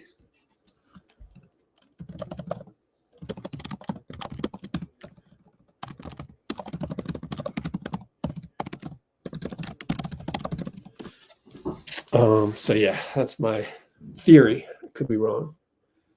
Let's play a video because I need to use the restroom. There's a lot of good stuff from Jimmy Butler. So let's listen in while I use the restroom. Replay. Kuminga return, what you just kind of think of how he looked and how it... I actually haven't been asked that because she was the first one here. So I love it. I love that my man came out there and was aggressive, putting the ball in the basket. High energy, jumping out the gym and dunking the basketball. I want him to be him to the best of his abilities, continually be great, and help this squad achieve something special. What do you think about the idea of lineups where Draymond's at the 5, you're out there, and he's out there, and maybe like switching type lineup? I think that's the easiest form of basketball when you got 3, 2.5 elite defenders on the 0.5 that can switch, that are communicating to everybody on the floor. And then on the offensive side, you just got guys that are just flat around, high IQ guys that are getting the ball where it needs to go and helping the ball get to the basket. I think with us three out there, good things should happen. Why are you 0.5? I don't know. I just feel like Dray got some defensive player of the years. He's a freak athlete and 22 years old. Yeah. I'm just there. What do you think of Draymond being? I love that. It could be anybody on any given night. That's the best part about this roster. Is you're gonna get the ball when you're open, and you can pretty much do anything that you want with it. I still think you should have shot the ball probably like 3-4 more times if it's just me being me. But I love it when he gets the ball to go in the back, especially when he makes threes. I love that boom noise that he makes. Is he walking around saying boom? No. He's walking around actually telling everybody, like, stop messing around with the game. Can't always do that. But I love his energy. I love the way that he plays the game of basketball. How he'll do whatever it takes to win. Jim, back to Kuminga real quick. What was your perception of him before you got here, and what's your perception of him now having played a game with him? And it's the same. He's a hellified athlete. He's a scorer. He wants to be great. And he's going to do whatever anybody asks him to do on both sides of the ball. That's what you can ask of anybody, let alone a young player that has as much upside as he does. I see why they want him here. Younger guys have kind of raved about you in the locker room. Is that something that you wanted to make a point of when you were coming here, is to like take a lot of the younger guys under your wing? Man, I just like being around the young guys. I was them at one point in time. I just want to help them be great, give them as much confidence as I can on whatever side of the ball it is. Teach them the little bit that I do know about the NBA game, and help them get some ducats, some dollars in the future. Have you been able to settle in the Bay? I know we asked you about that a couple of weeks ago. Yeah. Have you? I'm good. I'm good now. I got my babies up here with me. My coffee and everything gets installed tomorrow at my house. My domino tables and got in. It's finna get real soon. Kuminga just said he was a little nervous going into this. He didn't want to mess things up. Things are going so well. Could you tell that at all? And no. You can't mess nothing up whenever everybody wants everybody to be great. We don't got no selfish people on this team. I'm coming in there telling me, hey, be you. He's here and he's been doing him for some time now. And I want you to be you more than anybody. So ain't no nerves. You come in and you play basketball the way that you know how to play basketball. And I, myself, and everybody else, we will make sure that we fit your game. What does an athlete like that do to what this team can do? I think it gives you an automatic outlet. Like, he up there somewhere, just toss it at the rim. And then you curate plays knowing that they're going to overact to Steph half the time, me like 0.001% of the time. And that's the guy that's going to, reap the benefits of that. So that's how we use him. What is it like to see these young guys who just get up there all the time? Does it make you feel young? Or No, it makes me feel old, actually. Yeah.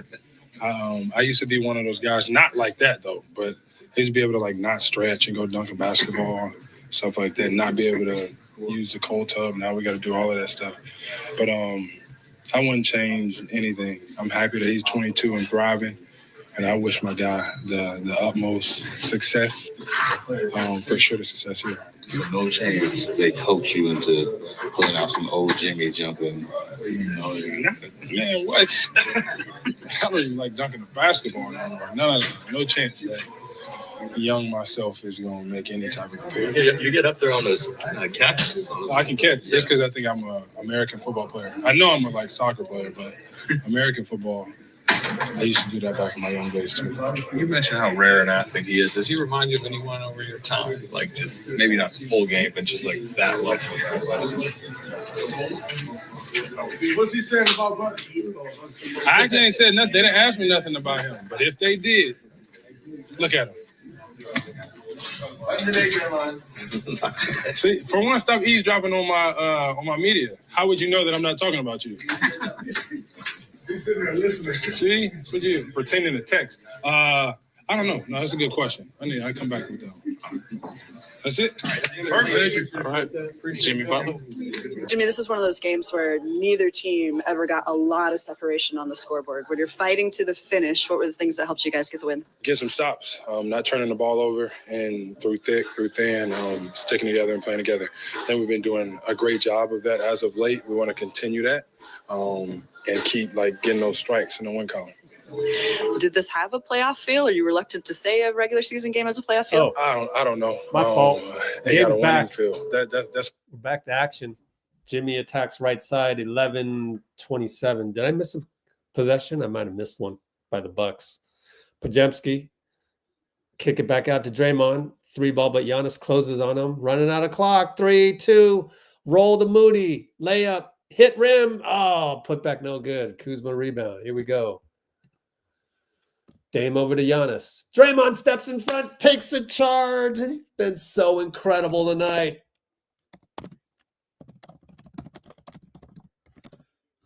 I want to see if I missed any possessions. My fault, guys. Yeah, I did. The first possession was a Kuzma missed 3. Draymond good box out.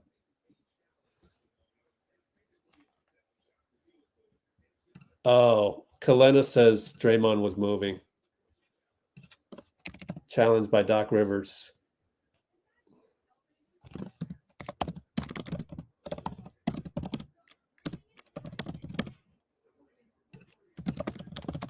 Challenge Doc. Let me rewatch that charge just to report what I can to you on that.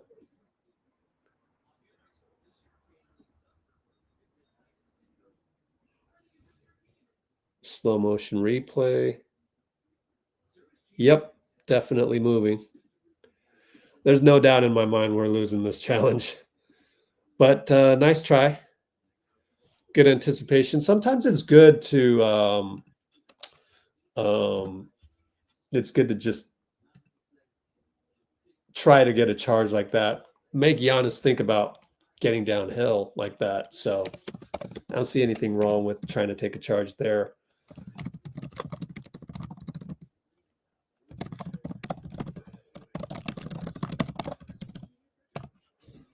Because Giannis wants to go downhill every single time. So 58-44. Q3 with 11:07 challenge, which Doc will probably win that one. Yeah, busy. Thanks for the reminder, Pinky. I got to keep doing marketing because I didn't have time to do it. And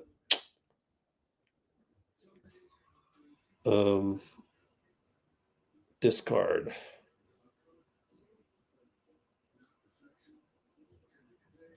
What are these?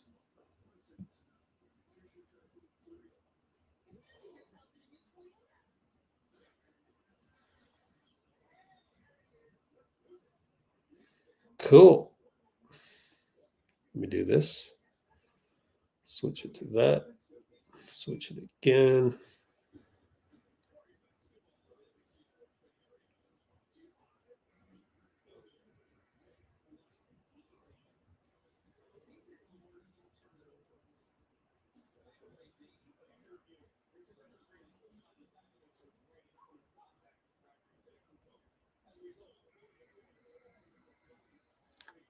Blocking foul on Green. Mark Lindsay reports.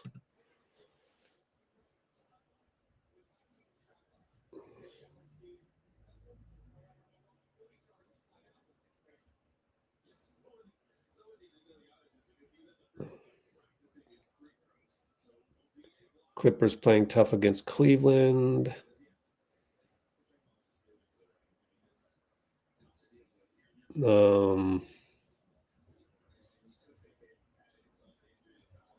Anyways, Dame into the paint, finds Giannis right by the rim, missed it. Wow, missed it.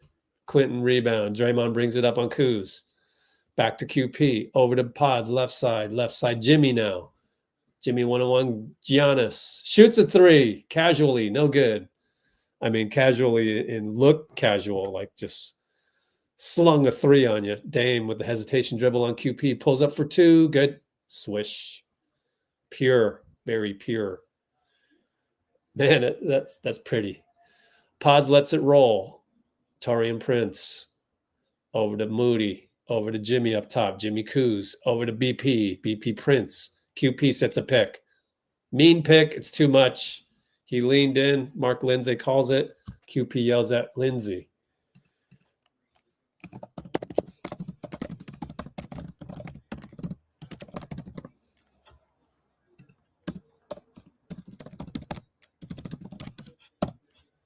So that's another turnover. Dame doubled at the half-court line. Podz kicked it on the pass to Brook. Shot clock at 15. Stay there. We're up by 12. 10:08 dead ball. Podz with the Logan beard.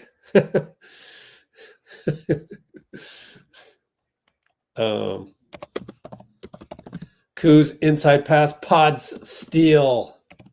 He brings it up. It's 1-on-4 though. Goes to Moody. Over to QP. Over to Draymond. Over to Jimmy. Bye-bye baseline. Swatted by Dame Lillard. He was going to dunk it. Good foul by Dame.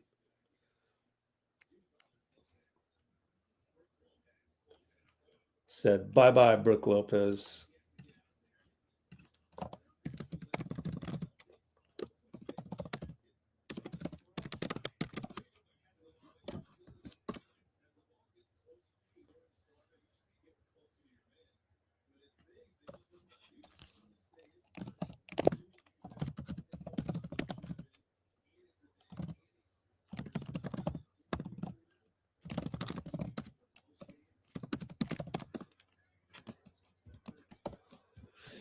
Okay, 60-46 Warriors.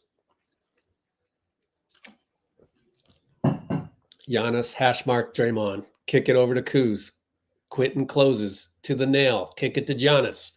Let him shoot. It's short. Line drive. Jimmy rebound. Outlet BP left side Prince. Well, mid post Draymond. Jimmy cuts. He floats and he scores over Brook Lopez. Incredible athleticism. Lefty as well. Look at Draymond hound Giannis, and he finds Kuzma for 3 good. Draymond's like, come on, someone guard Kuz. 60-point lead now down to 13. I'm trying to find out who left Kuz open. I don't know. Kuz at 28%. Quinten with a travel? Wow, Quinten traveled. Too many turnovers by Quinten.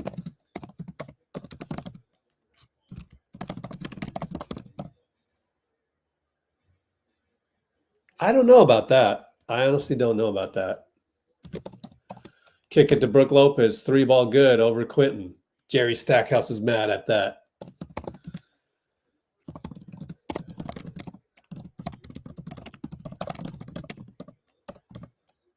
And another turnover. Podz throws it away. Again, careless here. Not a good stretch. Bakery is open. Dame over to Giannis at the nail. Kuzma again. 28% 3-point shooter. Get going. Timeout, Steve.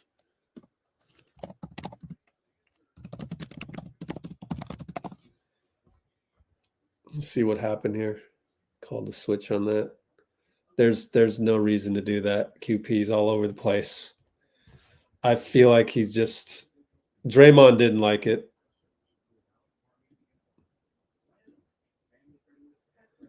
QP compounding his mistakes as you would expect a rookie. So I'm going to say that's why.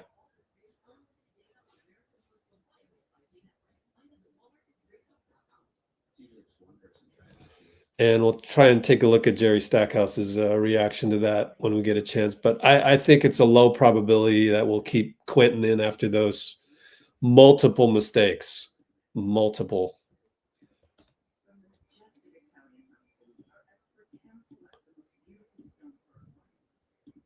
I sacrificed my marketing to send this over to you guys.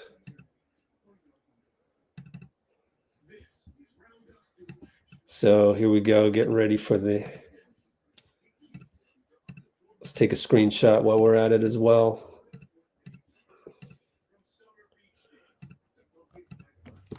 Analyzing the bad defense by QP. Plain and simple.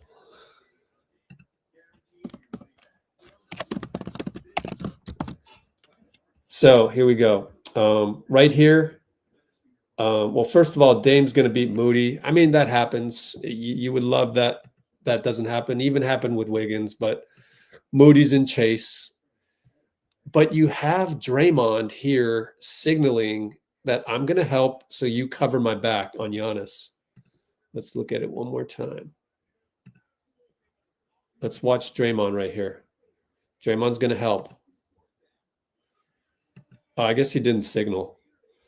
What is Quinten doing this low when you got Draymond, in my opinion, the best defender in the history of the NBA?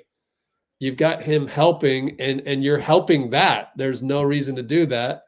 So he drops too low, and when you drop too low, there's not enough time to get to Kuzma.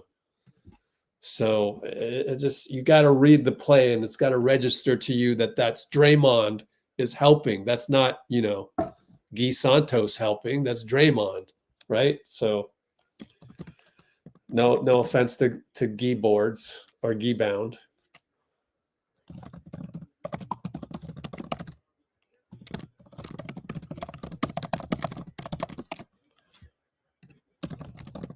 Anyways, 62-57, only up by 5.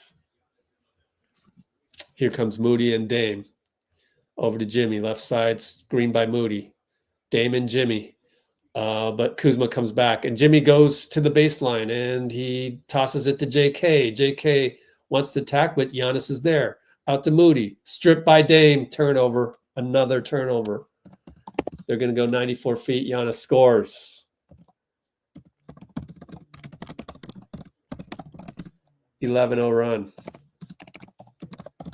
according to Fitz. 62-57 now. My fault. I peeked at the box score late, I guess. Podz in the corner. Giannis is there. 6 on the shot clock. Post up Draymond. Dangerous pass to JK. It's a turnover. Another one.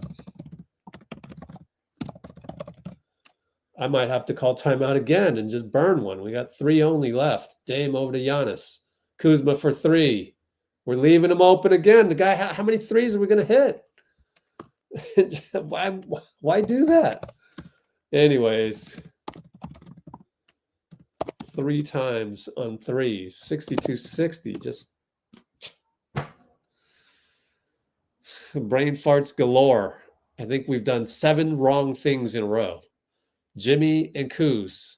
Jimmy needs to save us. Spins, fade away, no good. Giannis rebound. Bucks coming up. Dame, right side, bye-bye Moody. Kicks it over to Kuzma. JK, good closeout. This time paid attention to him. Jimmy's going to post up Dame. Help is there with Brook. He falls down. He's trying to find somebody. It's going to be a jump ball. Jimmy and Brook.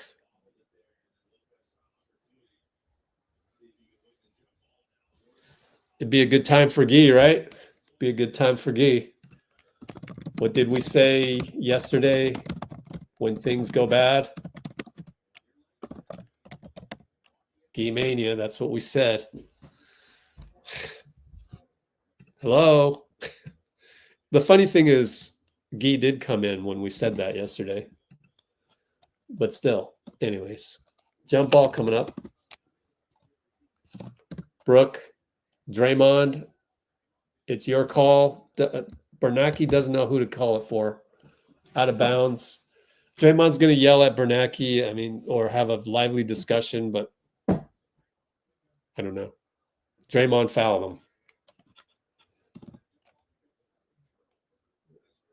So that's a turnover again.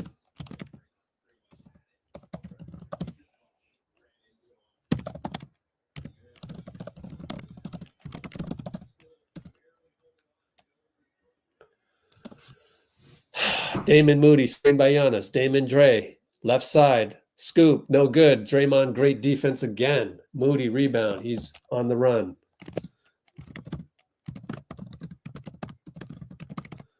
Moody, right side. Kuzma, isolated. Dribbles back out to Draymond. Swing it to JK for 3 by the hash mark. Back rim. Guy Santos, rebound. He did come in. Guy rebound, or Guy bound. Draymond floater, good.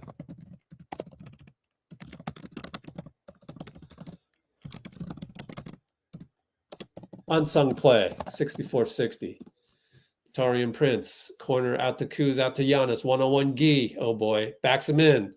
JK's there. Inside Brook Lopez, too big for BP. Draymond disappeared on that one. I wonder, was he worried about, was Kuz out there or? Yeah, he had worried about Cruz. That's why. Podz, righty, no good. Smoked the layup over Kuz, but that's his weak hand. Dame for 3. Tough shot. Good. Over Guy. What can you do on that one? We're now behind by 1 point. Draymond over to Podz. Over to Guy. Wide open 3. Corner. Good. Guy answers.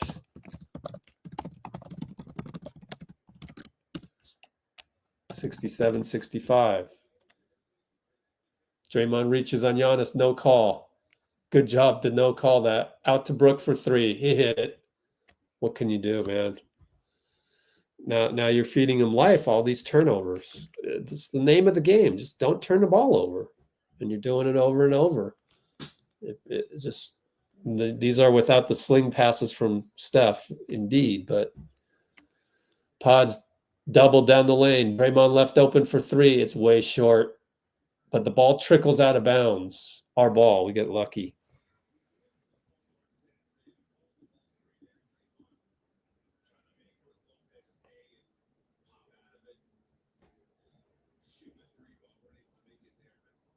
Yep.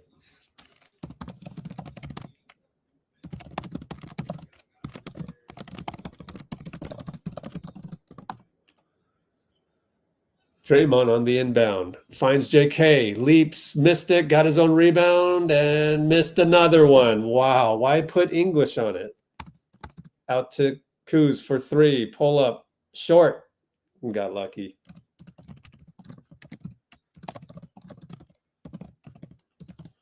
Over to Draymond. And Buddy doesn't cut against Giannis. And Draymond throws it away. Another turnover. That's not a safe pass.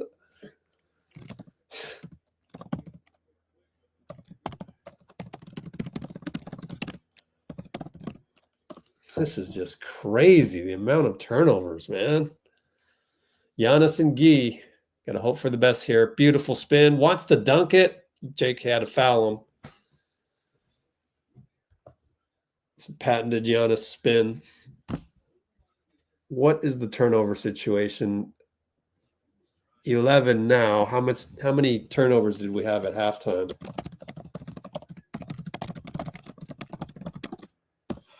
I'm trying to, I wonder.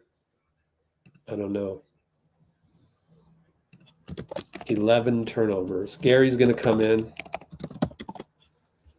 Podz comes out. So we won't see Podz until the end of it, I think.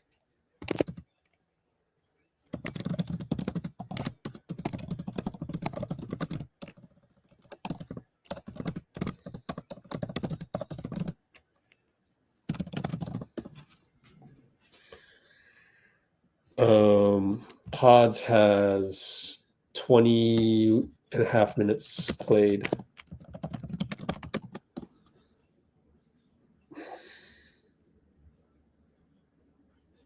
Draymond, only 1 turnover, surprisingly.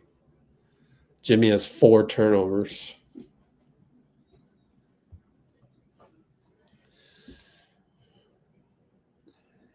Giannis makes it. We're down 2.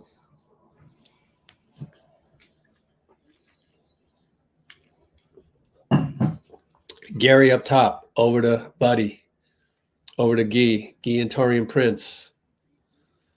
Gary sets a pick for Hield, who gets the ball, who dribbles in, gets it stolen from behind by Kevin Porter Jr. Man, another turnover, 12th turnover. Gee knocks it away. Their ball.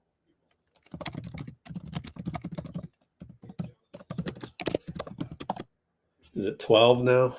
Yep. 13 fouls. KPJ and Buddy out to Prince and Gee. Giannis trying to get free of Jimmy. Prince has to go one-on-one. Loses his dribble. Good job by Jimmy. Kick ball by Gee. So 5-second shot clock goes back to 14. And Prince is like, yeah, Giannis, I should have threw it up. Go upstairs.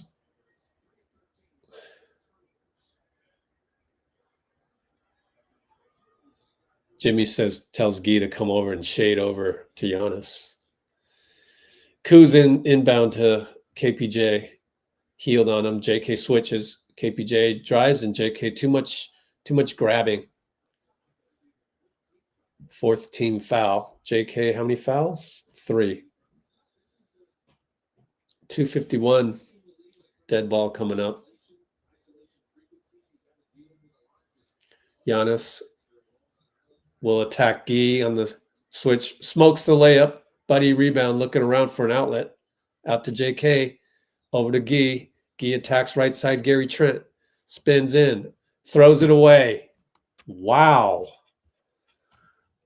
Just not necessary. Give it back to JK. Unbelievable. 13 turnovers. Kuzma, screen. Rolls, gets the catch, and scores easily down the lane.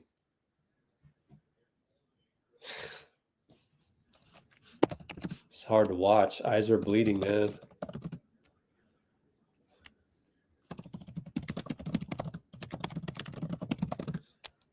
$67-71. Gee looking for Jimmy. Jimmy needs to cure all ills. He attacks Kuz. Draws 2. Gary wide open. Hits the 3. Thank goodness. 71-70. Gary causes havoc in the backcourt. They have 7 seconds to get it over. Doc calls timeout. 1:43 to go.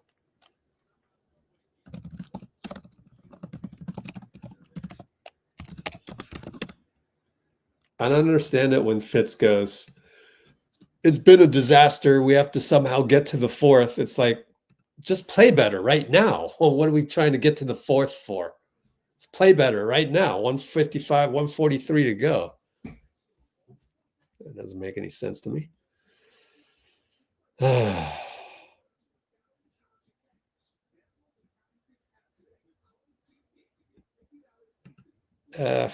Don't bring the doom and gloom stuff. Let's keep it high vibrational.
Giannis with Looney in there. AJ Green. Buddy with the silly foul. Now you're in penalty. That makes no sense. It just... What are you guys doing?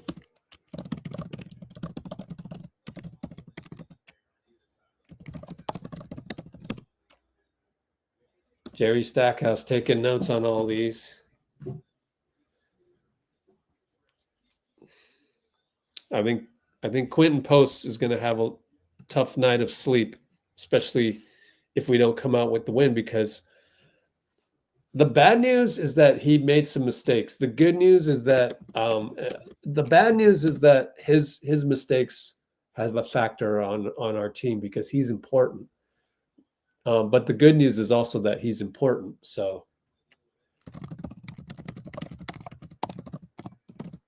his initial turnovers, which caused the landslide, what started the landslide.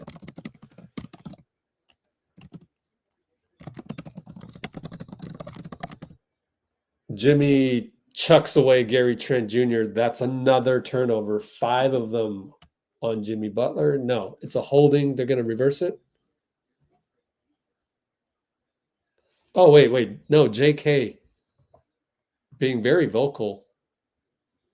Let me rewatch that. What just happened? Gary Trent Jr. got in his way. And, my fault. I looked up and Jimmy was like, oh, my goodness. But really, it was just JK's ridiculous foul. What are you guys doing? Jimmy's on the bench really upset.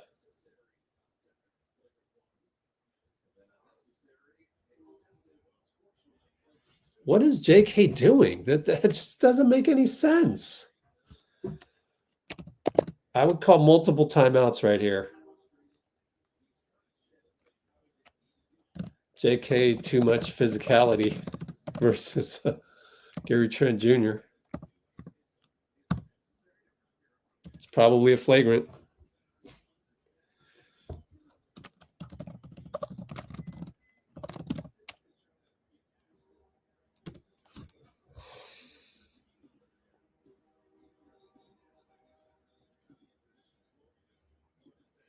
My advice to everybody is let's not point fingers, because the ultimate finger could go back to, could go back to you know who.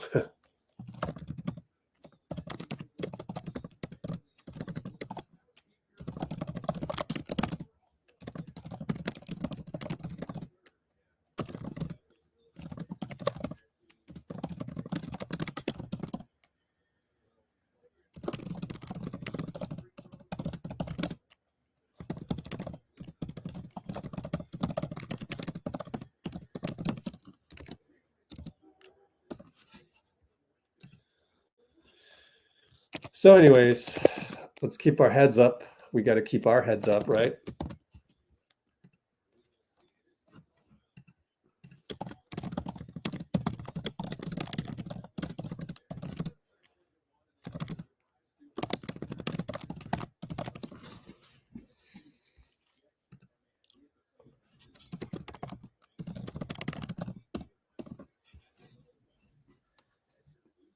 It can't be a flagrant 2. It's got to be flagrant 1.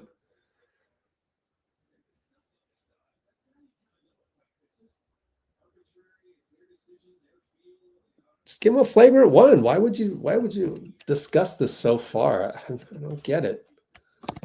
Will JK be thrown out? Oh, here we go. After review, due to the impact and the follow-through of Kuminga's arm to the head of Trent, the contact has been upgraded to unnecessary. As such, the ruling of the floor has been upgraded to a flagrant foul penalty 1 for unnecessary contact. Oh, yeah. I thought they were going to go with 2. That's for sure flagrant 1. I was worried it was going to be 2. Thank goodness. But, it can't be a flagrant 2 because Gary Trent Jr. wasn't injured or anything. Like, he's fine. Just a little flare-up.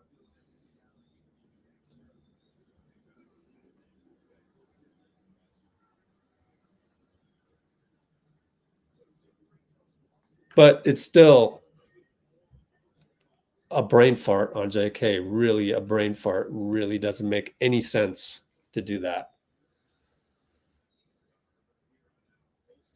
Steve can really lay into these guys tomorrow. I hope he forces them to.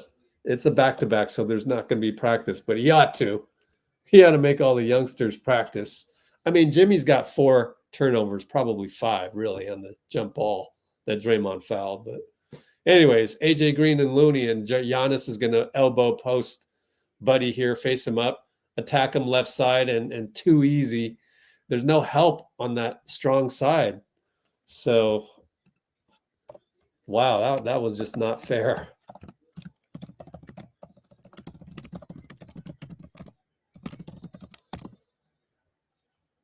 Traveling on JK. I look up and he's making another turnover. I don't think he lost his pivot foot. I think that's a bad call. Oh, he moved it. He moved it like that. Funny thing is Steve asked for this. Buddy gets a steal though, so forget about all that. Buddy steal and a 3. Saves the day. We're down 3 though. Wow, 38 seconds left. Wow. And KPJ smokes a layup, Looney rebound. JK brings it up. Downhill on AJ Green. Attacks fouled from behind. Kuzma. Remember, Steve wanted those traveling calls, so that's what he gets. Because that was not a travel in the 90s. They never called that on Jordan, right?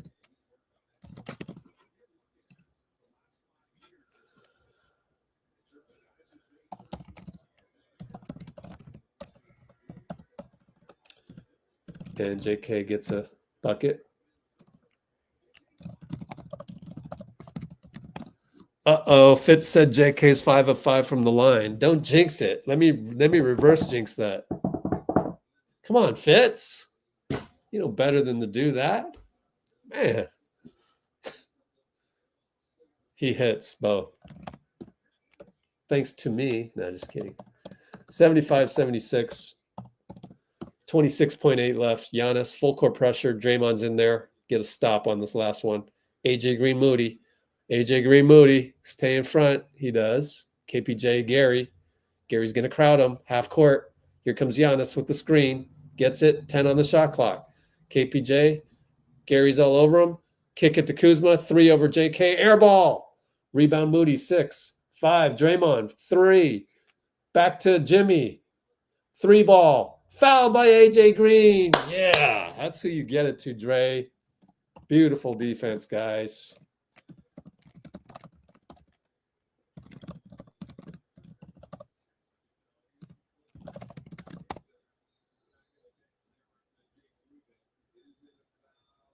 Oh, I don't think he fouled him.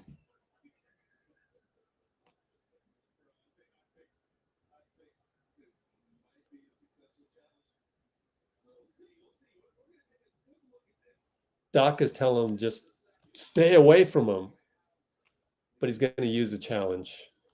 He might be right.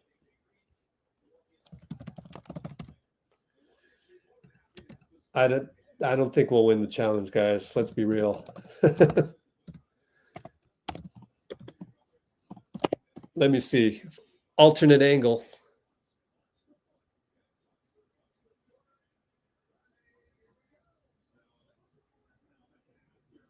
I don't think so, but good time to start a poll. Will Doc win the challenge again?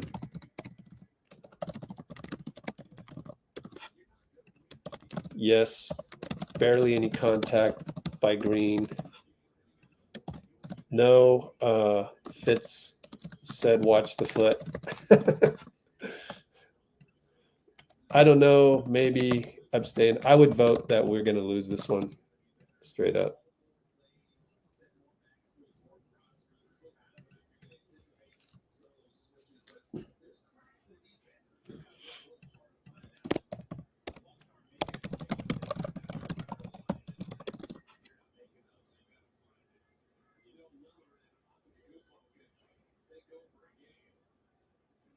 Nope, wasn't a landing space on the reverse.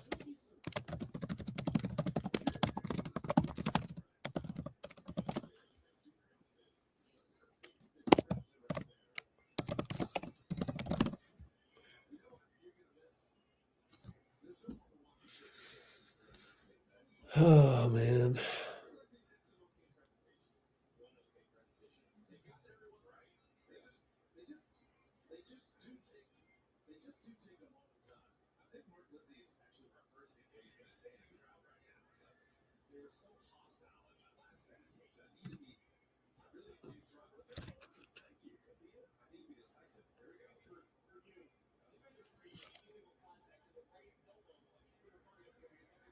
Oh, we got the fingernail call. Yeah. Oh, nice. Mark Lindsay called the fingernail foul. Yay. Something went our way, man. Maybe the tide will change now. Maybe the tide will change.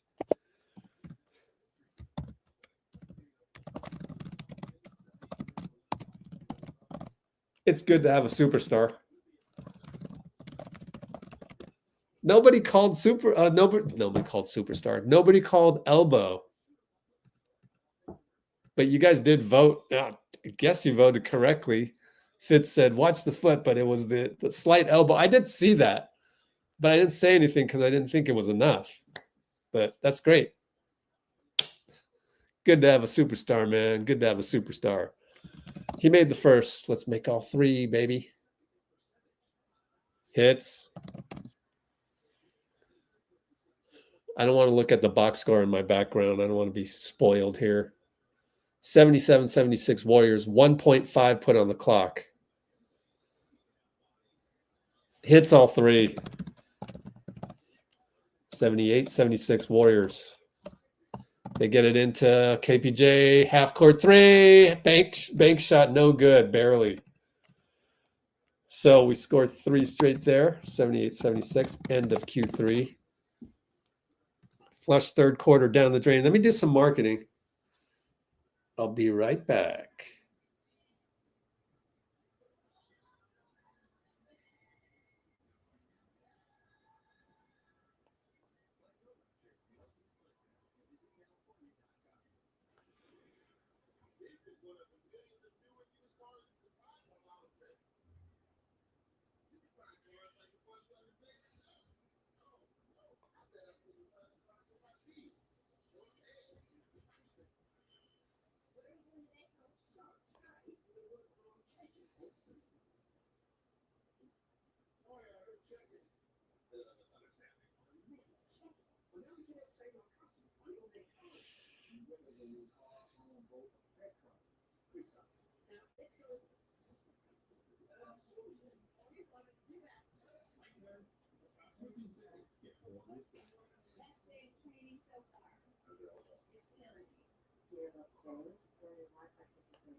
All right. Someone missed the three. Oh, Podz missed the three. And an attack by Dame, fouled by Draymond. That's not good. Is it fouled by Draymond? Man, 4 fouls, right? Or 3? Oh, okay. He's only got 3.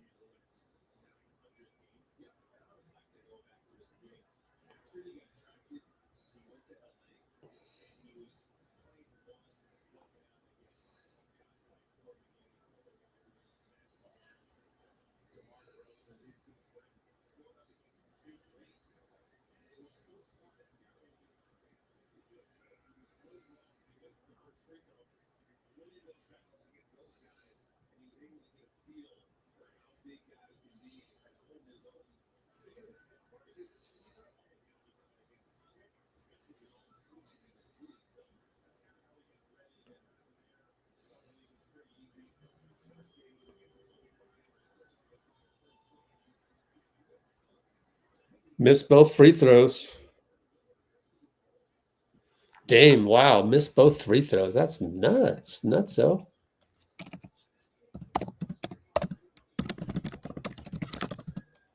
Jimmy draws a foul on Dame. Left side ISO.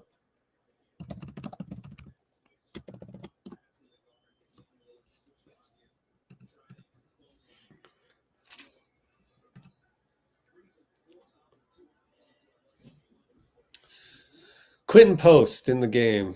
Hopefully he can make amends for his poor third quarter. And Jimmy gets the ball up top. 4-3. KPJ, sidestep 3, shoots it. Foul, hits it. 3-1. Jimmy Butler. He's Jimmy Butler. Dean voice. He's Jimmy Butler. Incredible. Jimmy hand grenade. Sidestep 3-1.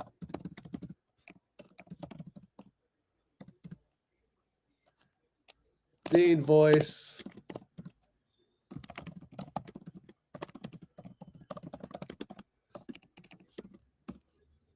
Wow. Wow. Oh, man. Oh, it's a 2?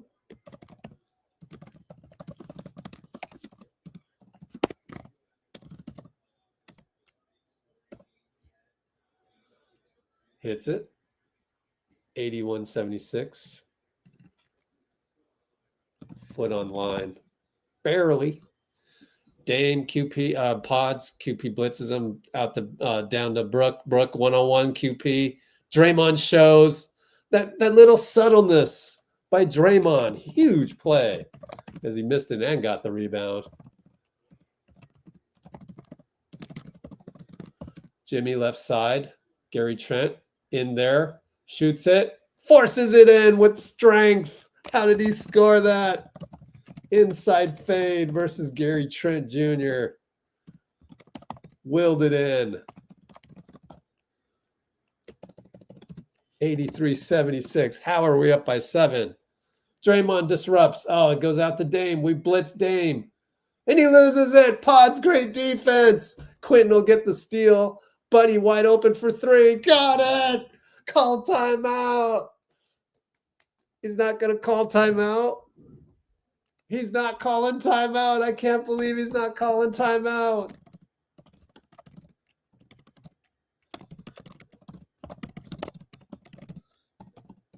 And it's a blocking foul way at half court. Quinten says, my bad. I mean, it's blocking foul. QP's making a ton of mistakes tonight.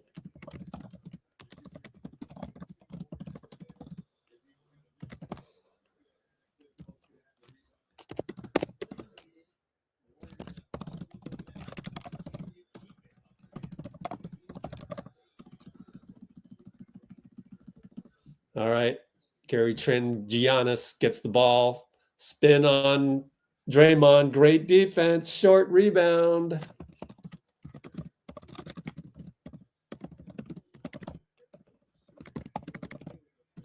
Yeah, what is his shooting? 5 of 15. Thank you, Draymond. Podz, late shot clock. 4, 3, behind the back. He's got to have to go. He shoots a 3. Desperado. Bricked it. QP rebound against Dame. And he throws it away. Man, QP. Dame for 3. Shanked it. And Podz. Dray has to foul Giannis. And Quinten Post got in the way of Podz. God, what a game for Quinten. He's been pretty awful tonight.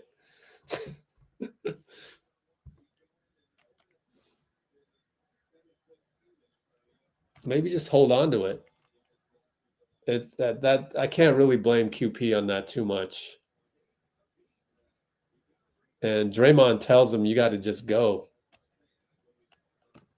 Man.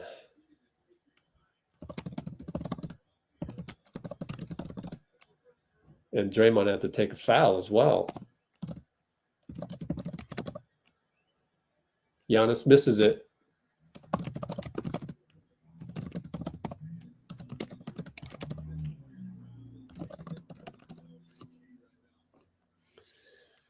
Oh, man. So I take it back. That wasn't a mistake on Quinten. That was a mistake on Brandon.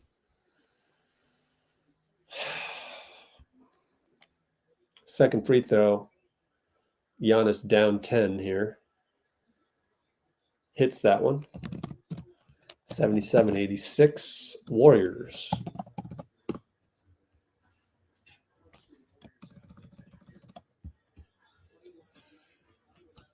All right, Draymond left side, Gary Trent. And Jimmy says, go up top to Buddy. He does. He shoots it, missed it. Ball goes right to Jimmy with Giannis on him. 10 shot clock. Excuse me. Draymond screen. Jimmy back out to Podz. 4, 3. Buddy's got to go.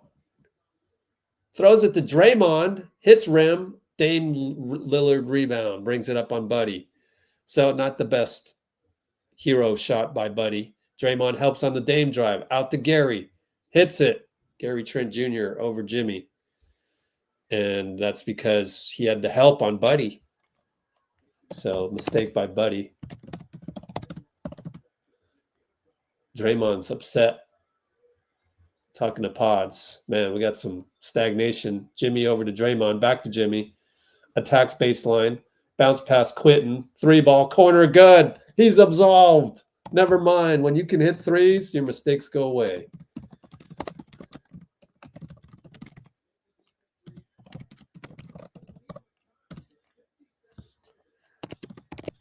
And Giannis attacks, fouled by Buddy. Down low.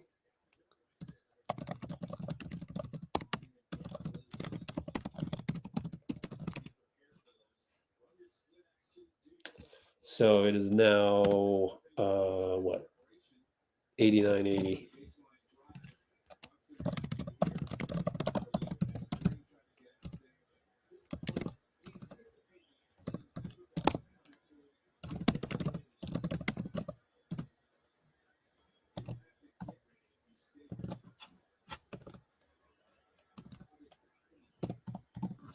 Wow, they had cut it to 6. Anyways, Giannis down 9 at the line for 2 here. Hits the first. Got a bevy of free throws attempts tonight. Mojo back in the house. Taking out what, Buddy, probably? Yep, Buddy sits down, drinks some water. Podz is out as well. Probably the minutes thing. 24, 25 minutes so far. I think he's hit his quota, but I don't know. Maybe they'll go over that, and maybe the quota isn't 25. I'm not sure. Gary Payton in the house, and Jimmy down in the front court. Can't see him on the screen. QP's got to box out Brook. Brook lane violation. They didn't call it. He went way early. That was horrendous. Gary brings it up as the point guard. Dame Lillard on him. QP set a pick on Jimmy. Jimmy flares out right side. QP comes for a screen. Jimmy goes opposite. He pulls up for 2. He hits. Jumper over Giannis.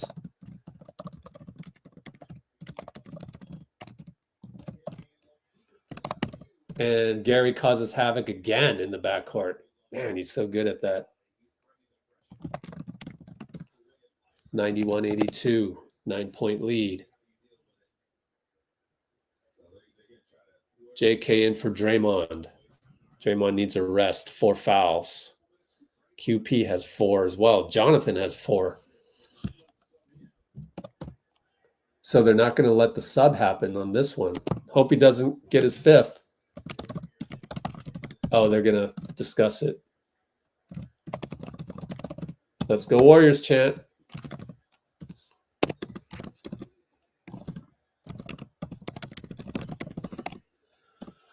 Kuz and Draymond.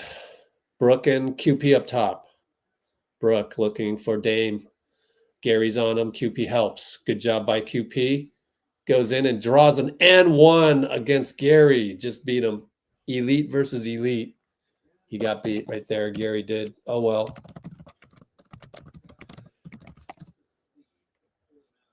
Just so shifty. That's a superstar play, man. You're not going to win every battle. Well, I accidentally peeked at the box score, so I know what's going to happen on the free throws. And you can probably tell by my tone of voice. So I just gave it away. Hits that one, 91-80. No, I looked at it. No, 91-85. Yeah, this box score is slow. So it's right on, it's on par with us, and we're slow. Jimmy over to Moody. Moody looking for Gary, nothing there. Back out, Jimmy. Screen Quinten, goes away from the screen, goes left side, finds J.K. in the paint, kick it to Gary. 5 on the clock, shoots a 3, no good. Gary Trent, out to Kuzma. QP there, over to Trent. Trent switches, QP switches to Trent. Oh boy, sidestep 3, no good. Moody rebound, good job by QP. Jimmy brings it up. Kuz is there, Brook is showing. JK should have cut on that one, but ball goes to JK and Brook. Looking at Brook, getting downhill, inside out. Gary doesn't fire. Over to Jimmy, 6 on the clock. He attacks. He gets to the rim. It's a foul on Kuzma. No more challenges left, I don't think. And he pointed at Kuz. Lefty attack, Kuz, foul. Points. And timeout. Who called the timeout? Doc? Had to be Doc, right? It's rare to call a timeout on your own free throw. But no, it was a timeout by us. We've got 2 left. Interesting. Interesting. Timeout Steve. Only 2 timeouts left. That's interesting. We'll see what happens with that. So we got Warriors up by 6 with 2 free throws coming up.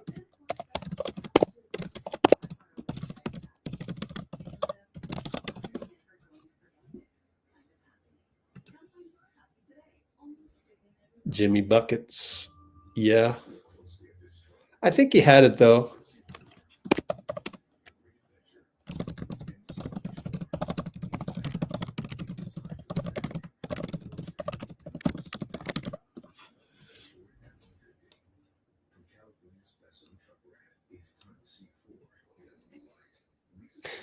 Jimmy Butler the third, Dean Chambers guy. 6 minutes. Yeah, it feels like an eternity. Let's go Warriors chant.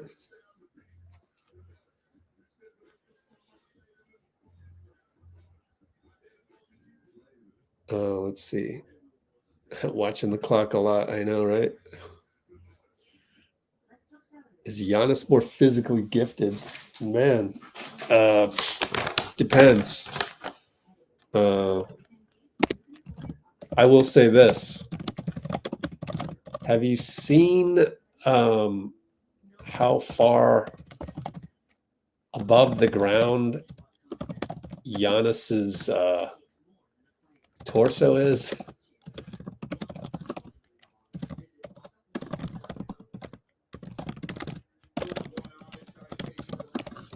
The proportions on his torso are just nuts. He has the longest legs in the world. It's nuts. I'm glad you brought that up, you know?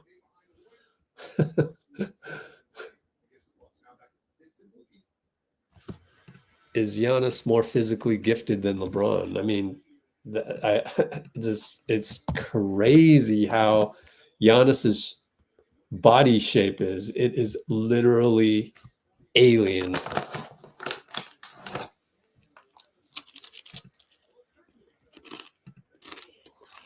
Got to eat a snack.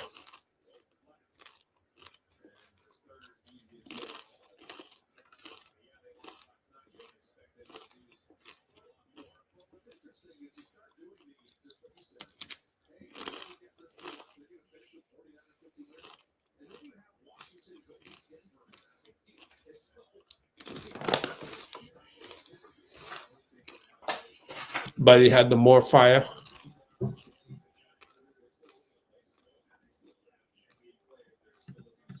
Let me catch up on some. Oh, what do we got here? Yeah, we got to protect Curry. All right. 93-85 Warriors. Dame and Gary up top at the half court. Kuz high pick. Dame and Jimmy. Brook another pick. Dame goes downhill on QP, draws contact and scores. Wow, Dame. That's just nuts. He baited him. I mean, he set him up. That's not QP's fault. 5 fouls. He gets screens from Kuz, then Brook, and one dupe on QP. Doc wants a shooting foul. I can't believe if this isn't a shooting foul, I'll be shocked. Yeah, that's way before the shot. How did he make that though? But that should be continuation. I don't know. Honestly, don't know. I wish it were for the sake of the game. You want to have more and ones, but I think it's an and one. They gave him the points. 93-87. I can't blame QP on that one. Really can't. 93-88. Nail biter.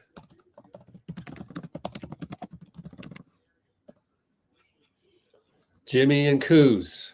Jimmy attacks at the nail, kick it to JK. Back to Jimmy. QP with the screen. Roll. He gets out of the way. Jimmy attacks right side, spins away. Gary's wide open. 3-ball. God! Hand grenade.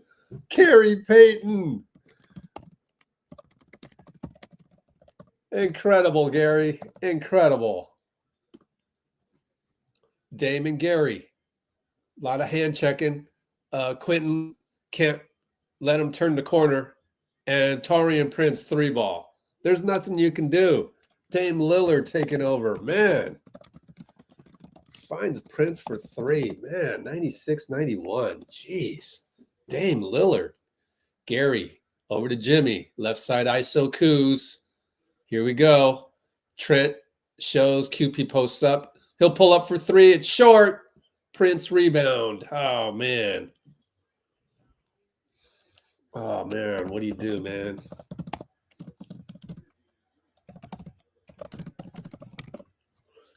We blitz Dame over to Brook. Back to Dame. No! Oh, QP went too far and he missed it. We got lucky.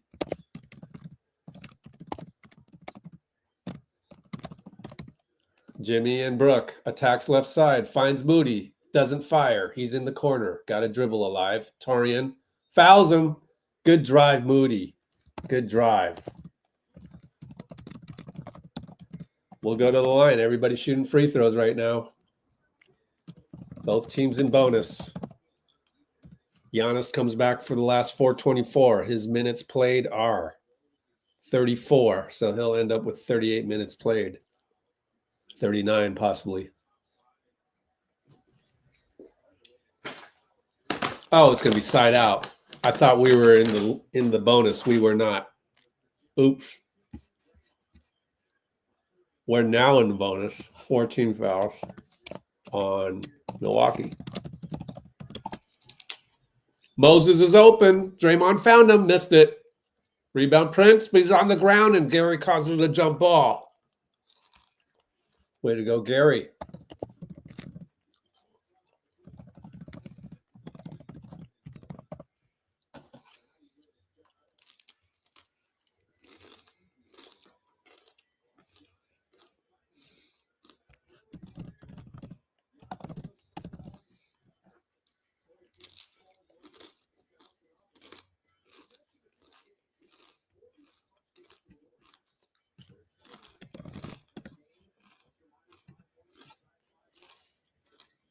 Excuse me while I load up on my energy here. All right, I'm ready. Gary and Prince. Gary's way over the line on the jump ball. I can't do that. Buddy Hield and Podz are in. Gary tips it. Draymond, out of bounds Giannis. They point the wrong way. Nate Green, good job to fix the situation.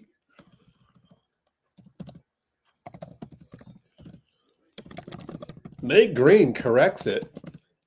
I like Nate Green, guys. I like Nate Green. That's his name, right?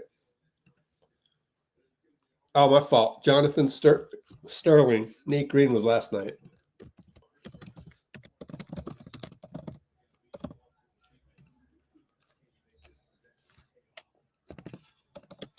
Baseline inbound. Gary. Over to Draymond. Lob into Jimmy. Oh, he smoked it. Prince rebound. Jimmy looked at Lindsay for a foul and smiled. Draymond reaches in. Oh, why are you reaching in? Now, I don't know what he's yelling about. Sometimes I don't know about these Draymond.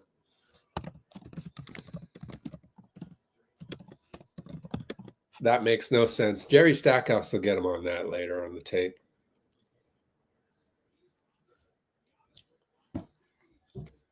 I think he had a brain fart. I don't know. I don't know why he fouled him on that one. Just reached in.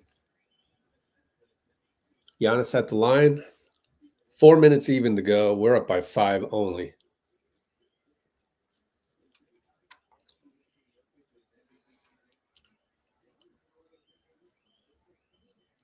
And Giannis makes it. Line drive.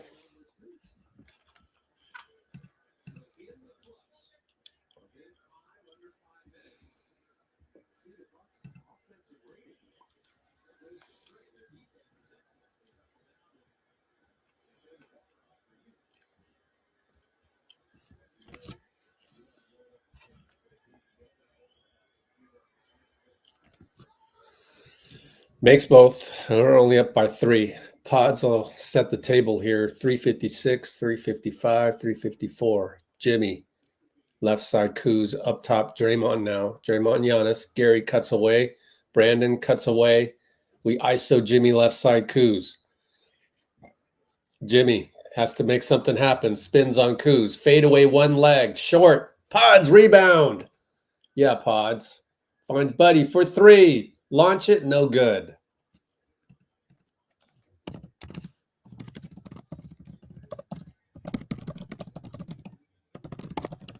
Giannis and Draymond's got 5 fouls. Giannis attacks. Push shot. Short. Draymond rebound. Great rebound. And Podz is open. Touchdown pass, doesn't take it. Kick it back out. That's smart, actually.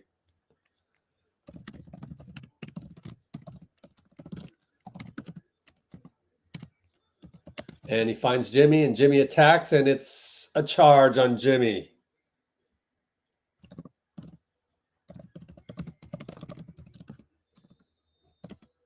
Fitz says it's a shove off of the free arm. Yep.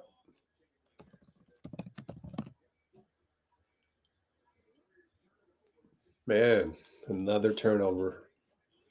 Technically, 18th turnover. Timeout got to be called by Doc, as we only have 2 timeouts left. It is. It's a use it or lose it, I believe. They had 3 left, or they had 4 left. You only get 3 left. You only get 2 in the last 3 minutes. Timeout, Doc. And we're only up by 3 with Bucks having the ball here.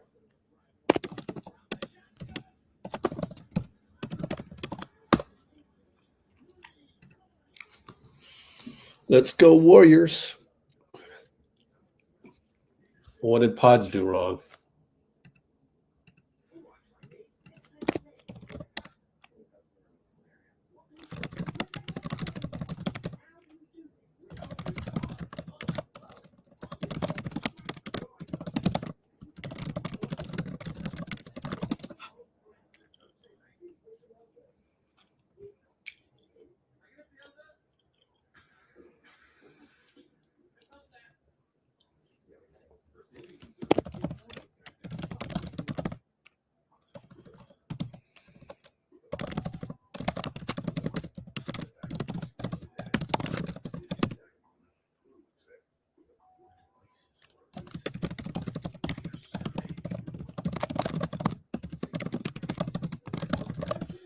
I don't mind the fact that we're stagnant right now. I mean, it's just that's how the game goes. You know.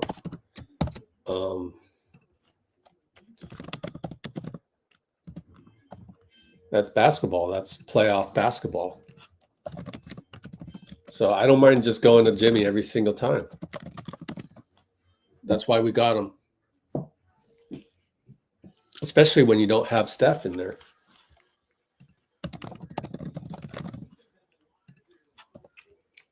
Defense wins championships, right? And that's why, because you can't always rely on your offense late game. That's why there's MVP caliber guys like LeBron and, you know, in history, Kobe and Michael Jordan to solve these points of stagnation where the game gets really tight. And this is you know, playoff level basketball, and you're going to need guys like Jimmy to break that open. Now, when Steph's in there, it's a different ball game because his gravity causes a lot of motion to happen.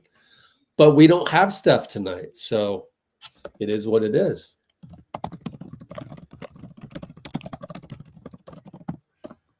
All right, Gary and Dame, screen Giannis. Draymond trusts Gary to stay in front. Dame kicks it to Gary Trent for three, short. A gamble by Gary Trent, a gamble by Podz. Ooh. We won that gamble. That's kind of make or miss league. Jimmy, screen Draymond. But they blitz over to Jimmy. Draymond, kick it to Podz. Dagger time. He got it. Podz got the dagger. It's far from an actual dagger, though. Like, not a deciding dagger. Needed that one like crazy. Up by 6. 2:04 left. Giannis trying to get up downhill on Dray. Doesn't happen. Good job by Podz. Gary and Dame. Draymond shows. And Dame will take it himself. 3-ball. No good. Gary did what he could, and it worked. Back rimmed it. Jimmy, screen Gary. Rolls away. Jimmy and Dame. Attacks. Bye-bye. Dame over to Gary. Push shot good. Gary converts over Kuzma. Timeout, Doc Rivers. Gary playing the best basketball I've ever seen him play. Let's be honest. Push shot via Jimmy. Attack. Dame on the pick switch. Wow. That is Gary Payton is playing out of his mind. Timeout, Doc. 101.93. I love it. And credit Podz from before that as well. 101.93, Q4 136. Got to protect an 8-point lead. Michael Myers. Gary playing the best contract here in basketball. It's crazy, but I actually think that he would rather just stay on the Warriors at a vet minimum because we're not getting anybody if we're keeping JK. So the irony there is that I think Gary wants to play for a minimum and stay on the Warriors. You know, he has so much fun with our squad. There's no way he's having this much fun on any other squad. So it's kind of ironic.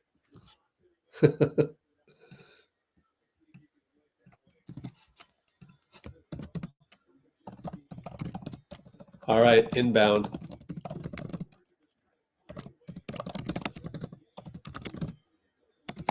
Dame beats Gary. Reverse layup, smoked it. Smoked it. Podz got the rebound.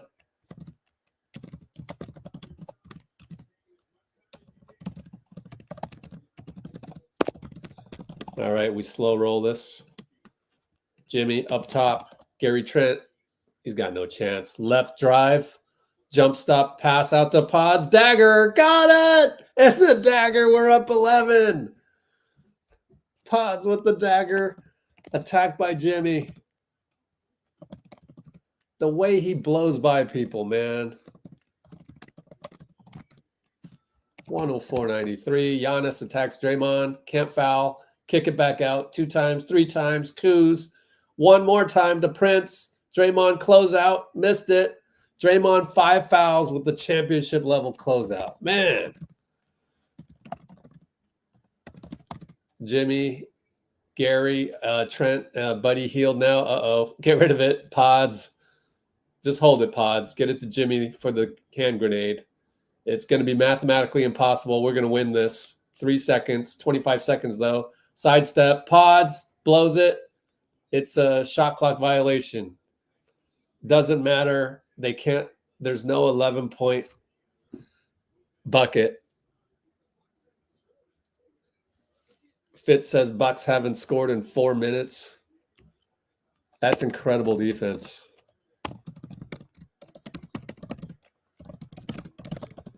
And Dame takes Gary, blows a layup. Even on that one, Gary makes a stop. That's incredible.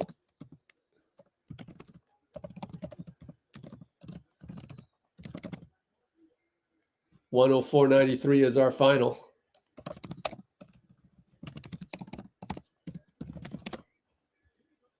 How urgent of a win was this for the Bucks? I'm curious. Like, aren't they pretty high up there anyways? Oh, no. I mean, yeah, top 6 are solid. You just want home court. So refresh that real quick. Let's go live on Instagram once we get Steve on the podium. Let's go live on Instagram. Let me make sure I got enough memory here. 45 gigs left. Yeah. Oh, what a satisfying win without Steph.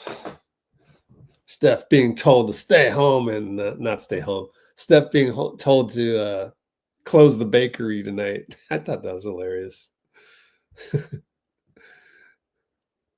He has bad decision-making when he's tired. Wow. The pregame condemnation by Steve. But no, with Steph out, man, that's a solid win. That's an incredibly solid win.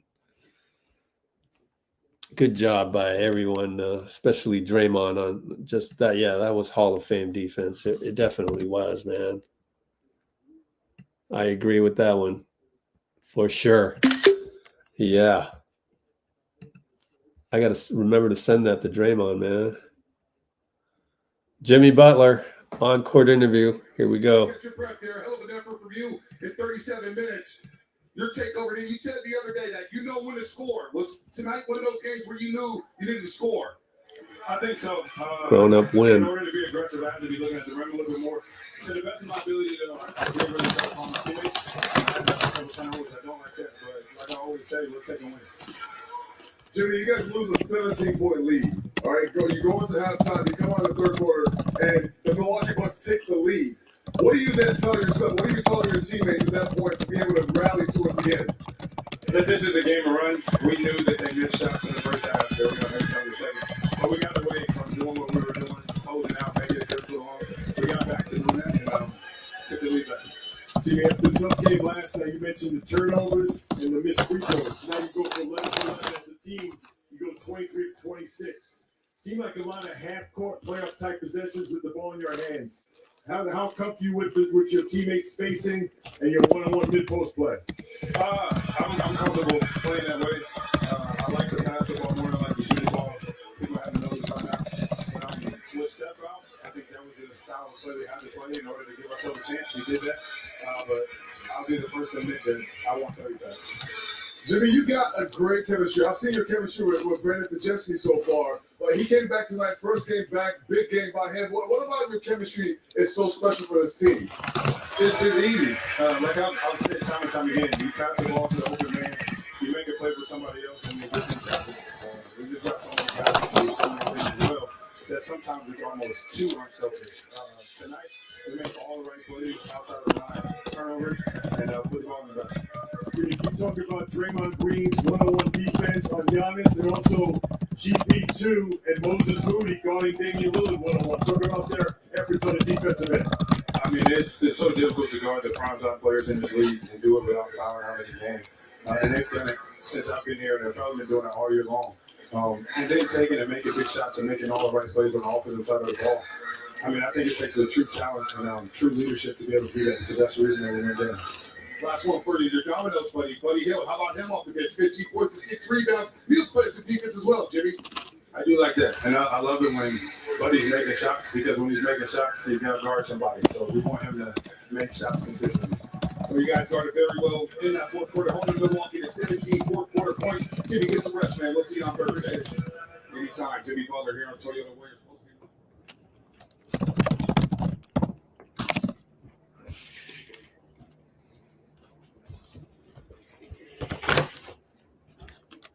I did not see that, Lou. I love that, man. I love noticing these little basketball moments. Dame dapping up the staff, the Warrior staff. It makes me wonder what they talked about. You know, I mean, just the mutual respect, right?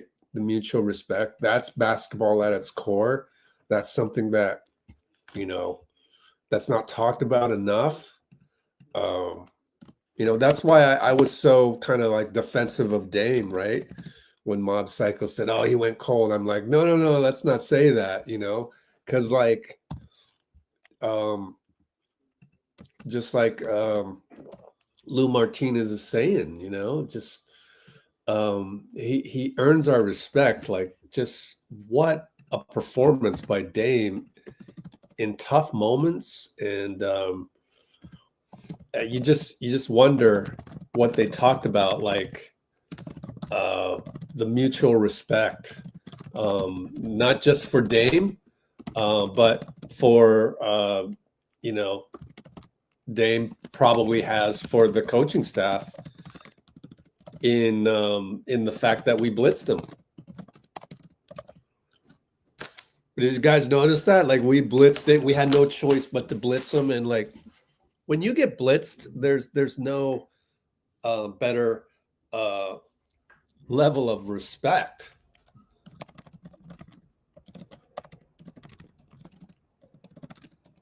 There's no higher level of respect for that. So we will wait on Steve Kerr to hit the podium.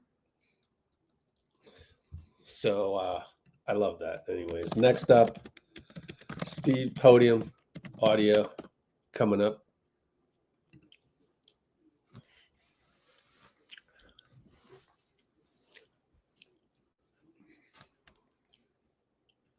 Yeah, we're back. Let's go Warriors. Jimmy was great. Just ISO, get the ball to Jimmy, you know? And that last drive on Gary Trent Jr., just, man, that is just beautiful. That's how do you do that? That's Michael Jordan level, Kobe Bryant level drive, you know?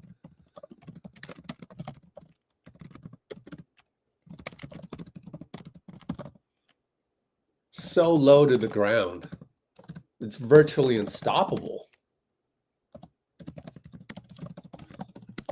Also, Mob Psycho was mentioning about Draymond, defensive player of the year or all defense.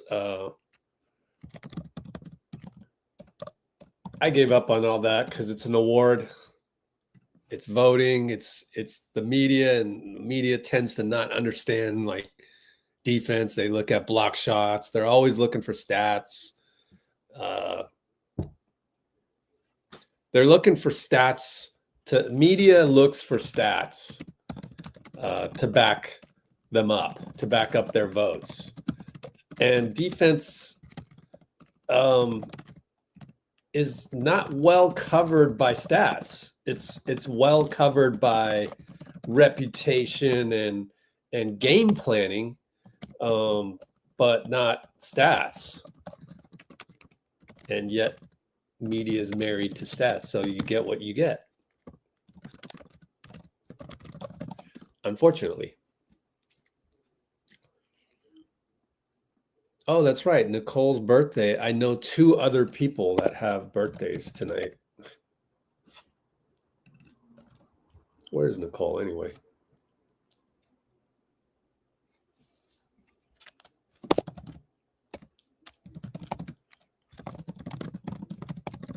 I think we've talked about this.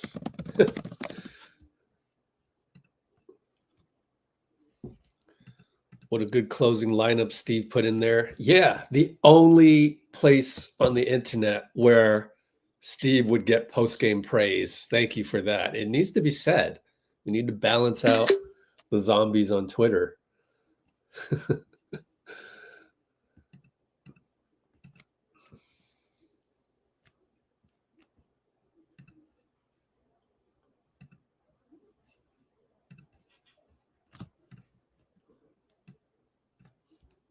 Dashix, to be more specific, Dashix is saying,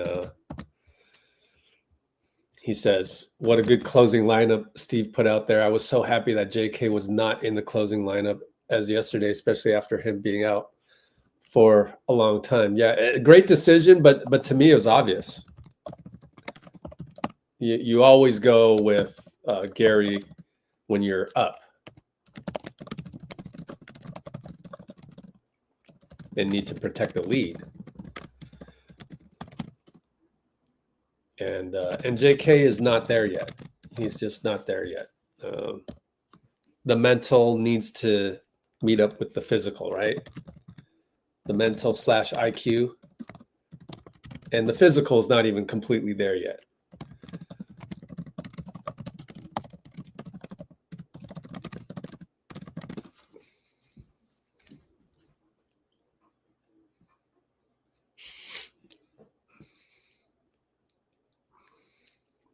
Oh, you know what?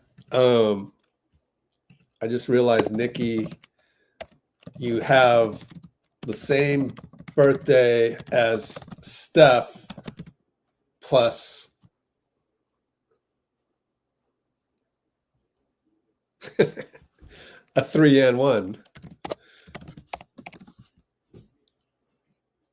Yep, JK will have his moment. And I am being patient. But I know that's Dean telling everybody else to be patient. Can we finally get Jimmy to talk on the podium? Yeah, that's actually a good question. Let's do a poll since this is fun. Will Jimmy be on the podium? Nah, he's Jimmy.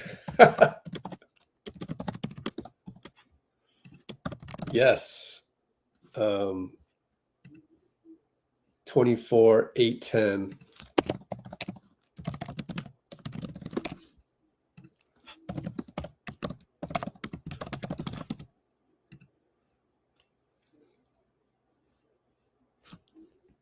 Ryan Camote. Is it Camote? How do you pronounce that? Yeah, good question. Honestly, it is a good question.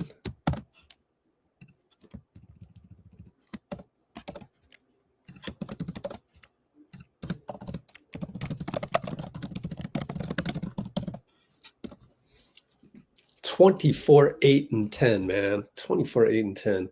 Draymond, 10 rebounds, 4 blocks.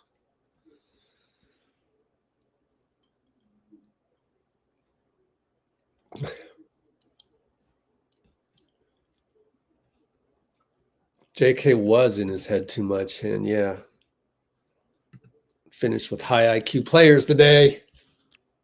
Yes, he did. What else we got in the comments? Cholito. Oh, you missed the game. Oh, man. That sucks. Go rewatch it. And then put me on in the background for your play-by-play. Dean Chambers in the green room. Dean Chambers in the green room. Ricardo. What's up, man? Chambers. How's it going? What a great win. Hey, Dean. Yeah. He's Jimmy Butler. He's Jimmy Butler. He joins us. Dean, otherwise known as Jimmy Butler's agent, is here with us. Bernie Lee. Who's Bernie Lee? I don't know who Bernie Lee is. It's Dean Chambers.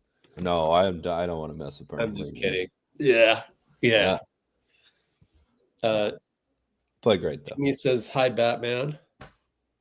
Oh, hello, Wonder Woman. Wait, what am I again? Oh, Superman. Oh, right. Okay, Yeah. I'll take it. I'll take it. Clark Kent over here. That's why you're wearing glasses, huh?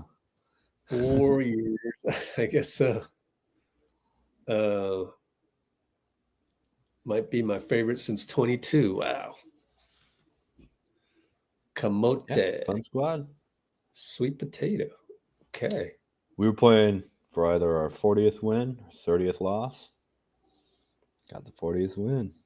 Greatest GM in the NBA history. I mean, basically.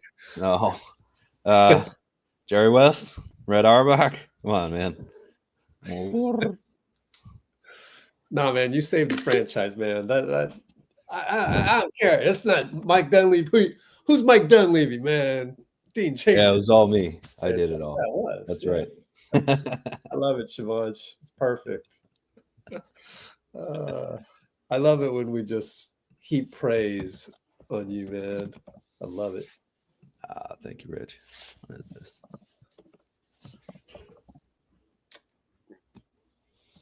Okay. Yeah. So, any other? Give us your recap. Second place.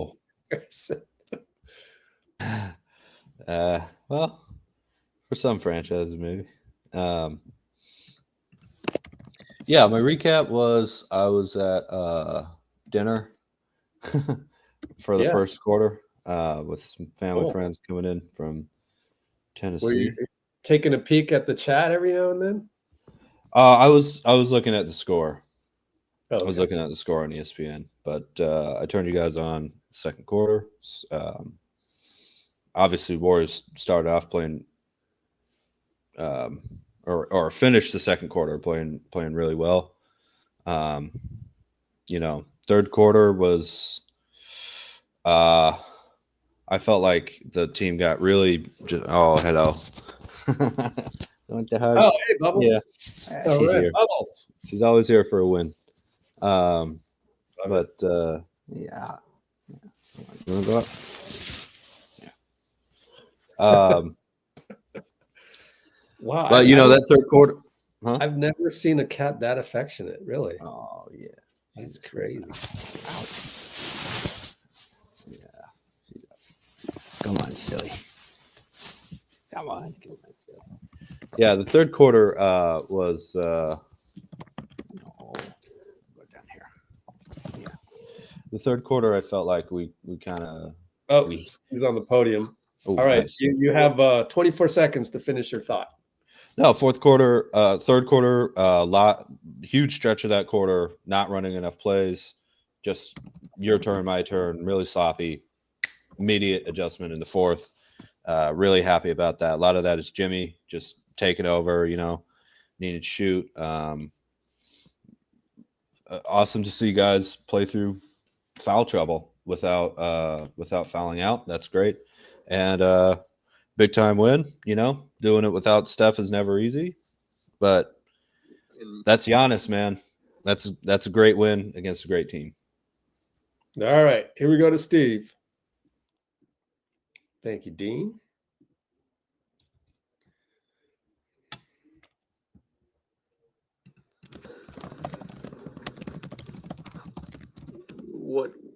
What went on in that 16-0 run you made end of third quarter, beginning of the fourth? What flipped there for you? I thought Jimmy's 3-point play at the end of the quarter was a big one, getting fouled and knocking down the 3 free throws. And then, we felt good about that lineup that we put out there to start the fourth. It's been a great lineup for us. And they really made a nice push. QP hit the big three from the corner. There's a good flow with that group and good two-way lineup. So they made a great run, and that we were able to hold them off. Steve, between Jimmy's sort of rescue mission almost and Draymond's defense on Giannis, I mean, which of those things do you think just led this victory here? Well, either one is worth the headline. I mean, Draymond, that defense tonight on Giannis was incredible to hold him to 5 field goals. Draymond showed why he's still one of the great defenders in the world and why he's so important to winning night after night. I thought it wasn't just the defense, it was the leadership, it was the energy. It was such a professional effort by our guys, you know, coming off of last night's loss, to respond the way they did, to put together a victory against a great team in a game we really needed. And but Jimmy, played the whole fourth and just took over the game. We ran every play through him down the stretch, and that's a big time weapon to have. Jimmy's kind of been hinting that he could kind of break that out when needed. I mean, do you even have to have a conversation with them going into a game like this, or does he just? No, he just knows. He's been telling you guys. I know, like when it's time, he'll do it. Tonight it was time. Last night in the comeback, he kind of took over, and so he just does whatever is necessary. And I think it's a good game for us to play actually without Steph, because it sort of forces the rest of the team to play a game without him and to play through Jimmy and to see what we've got. So like I said, I thought it was a big time win. Brandon played a huge role in it.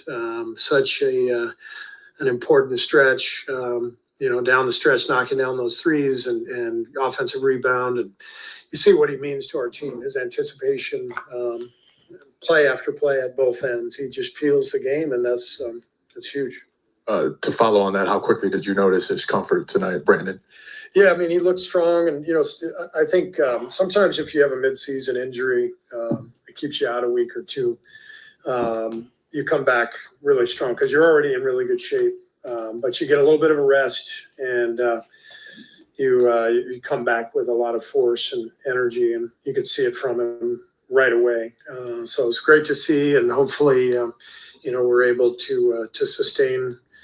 The health, and we can wrap up his minutes. And it was fun to watch him play tonight. You mentioned Post with that group to start the fourth. Looked like a little bit of a high wire act with him. Some turnovers, but he hit some good shots. Is it just a matter of hanging in there for him in a game like this? Well, he gives us the spacing that we need for Jimmy to drive, for Draymond to drive. He's not just a spot up shooter. He's tough. He's physical. So I believe in Quinten, and I think we're better, when he's out on the floor for those reasons. So he had some big shots for us tonight. He had a couple turnovers, but he's still learning the NBA and feeling his way through things. But I love how confident he is, and he's helped us win a lot of games this year.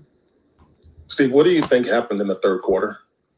Milwaukee happened. It's a hell of a team with Dame and Giannis, and they missed a lot of shots in the first half. And we said at halftime, they're going to make some shots, and they did. They made them in the third quarter.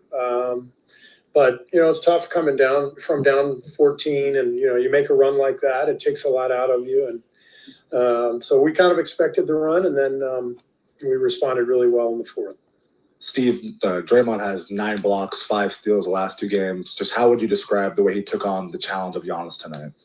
I mean, he's the best defender I've ever seen. I mean, you see the pick and roll with Dame if he's in it.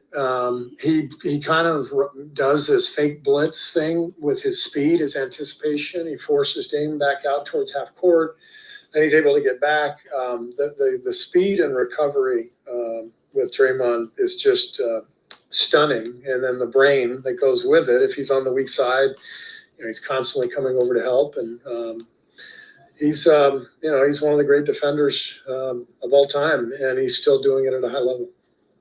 Coach, especially on the heels of last night, did you sense maybe a heightened level of focus at the beginning of this game? And how does a win like this potentially help you just wipe away the taste of yesterday?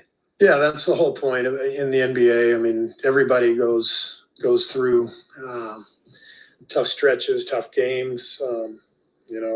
I think I mentioned this pregame. Denver was coming off a loss at home to Washington, right, last night. So they come in here. They're the team just based on human emotion, based on competitive desire.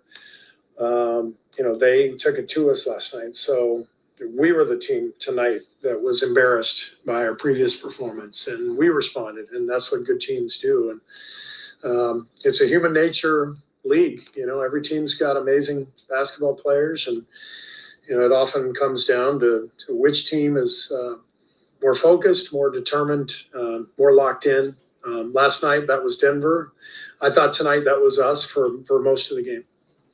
What are you seeing with Kuminga through? I think he's been back 4 games. Yeah, he's still trying to find some rhythm, but it's a long absence. So he's coming in. He's playing hard. He's playing with energy. He's getting us to the foul line. He's doing some good things, and he'll continue to find his groove as he goes. Aside from Draymond, who had a great game, were there any other help side defenders or just other defenders that kind of also helped guard Giannis on his drives and just with him trying to get to the basket? I thought the whole team was there. Giannis didn't get much at the rim. J.K. had a great challenge where he fouled him at the rim, but you foul him and you make him earn the free throws. Like Gary's defense was incredible tonight. Both he and Moses, kind of took turns on Dame and pressured him and forced him into some tough shots. And so it was an excellent defensive performance tonight. Thank you, guys. All right. So we're going to say welcome to Instagram. I just went live on Instagram, but we are live on YouTube. Been live for 3 hours and 22 minutes. And Dean Chambers, my co-host, is also here. So you guys can look at this, see if you can see that. Let me take a peek. They're looking at they can see the TV, which has Steve Kerr on it. So what I need to do is but go ahead, Dean. What did you think by that post-game interview? Well, I totally agree, that we did get just lucky with some of Giannis, Dame, and Lopez, honestly, missing a couple shots. But one of the huge differences that without Steph, once those guys go on a run, they outscored us a huge amount.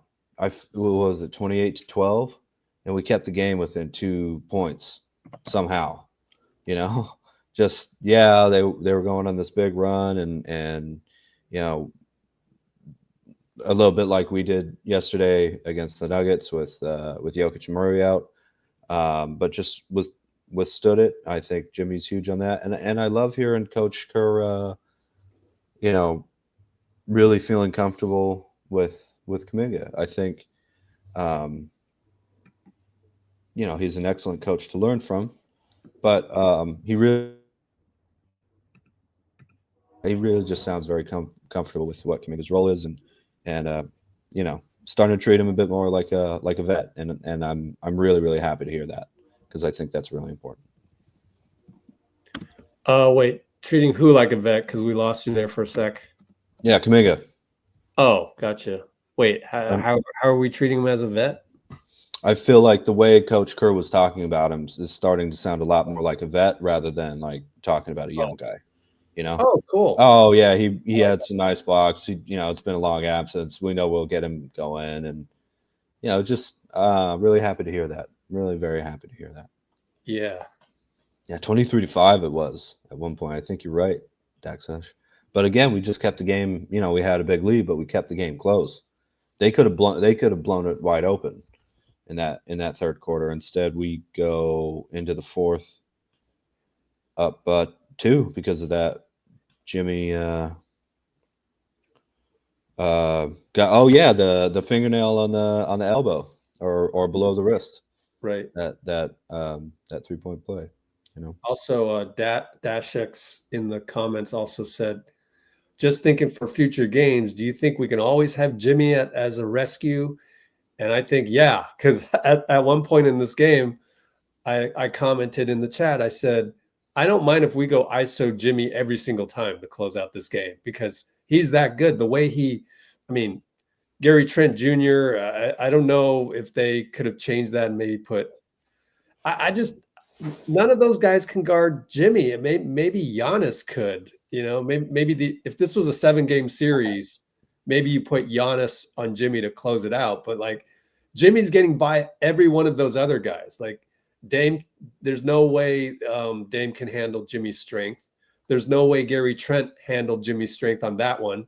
And I wrote in the comments, I said, did you see how low to the ground Jimmy went with that drive? It was insane how low to the ground he was. It reminded me, honestly, of Michael Jordan or Kobe Bryant. That's how low the center of gravity is. That's nearly impossible to defend.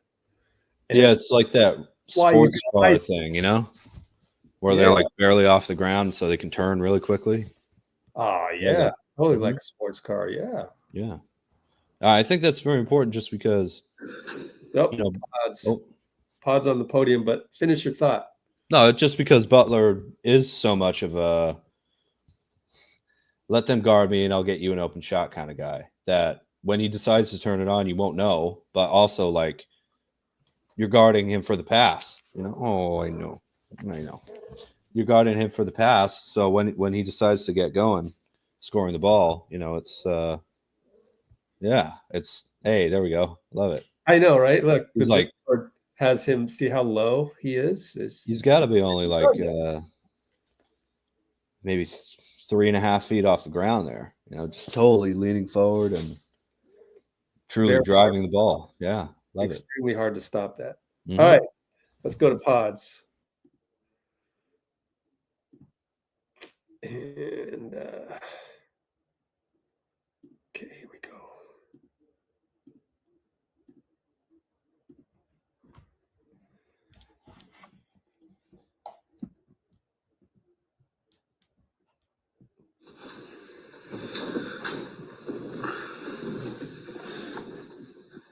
Brandon, you had 2 really big threes in the last few minutes of the game. In between those threes, you also had the defensive rebound that hooked up Gary's shot on the other side. Just how good did you feel within the flow of the offense in your first game back?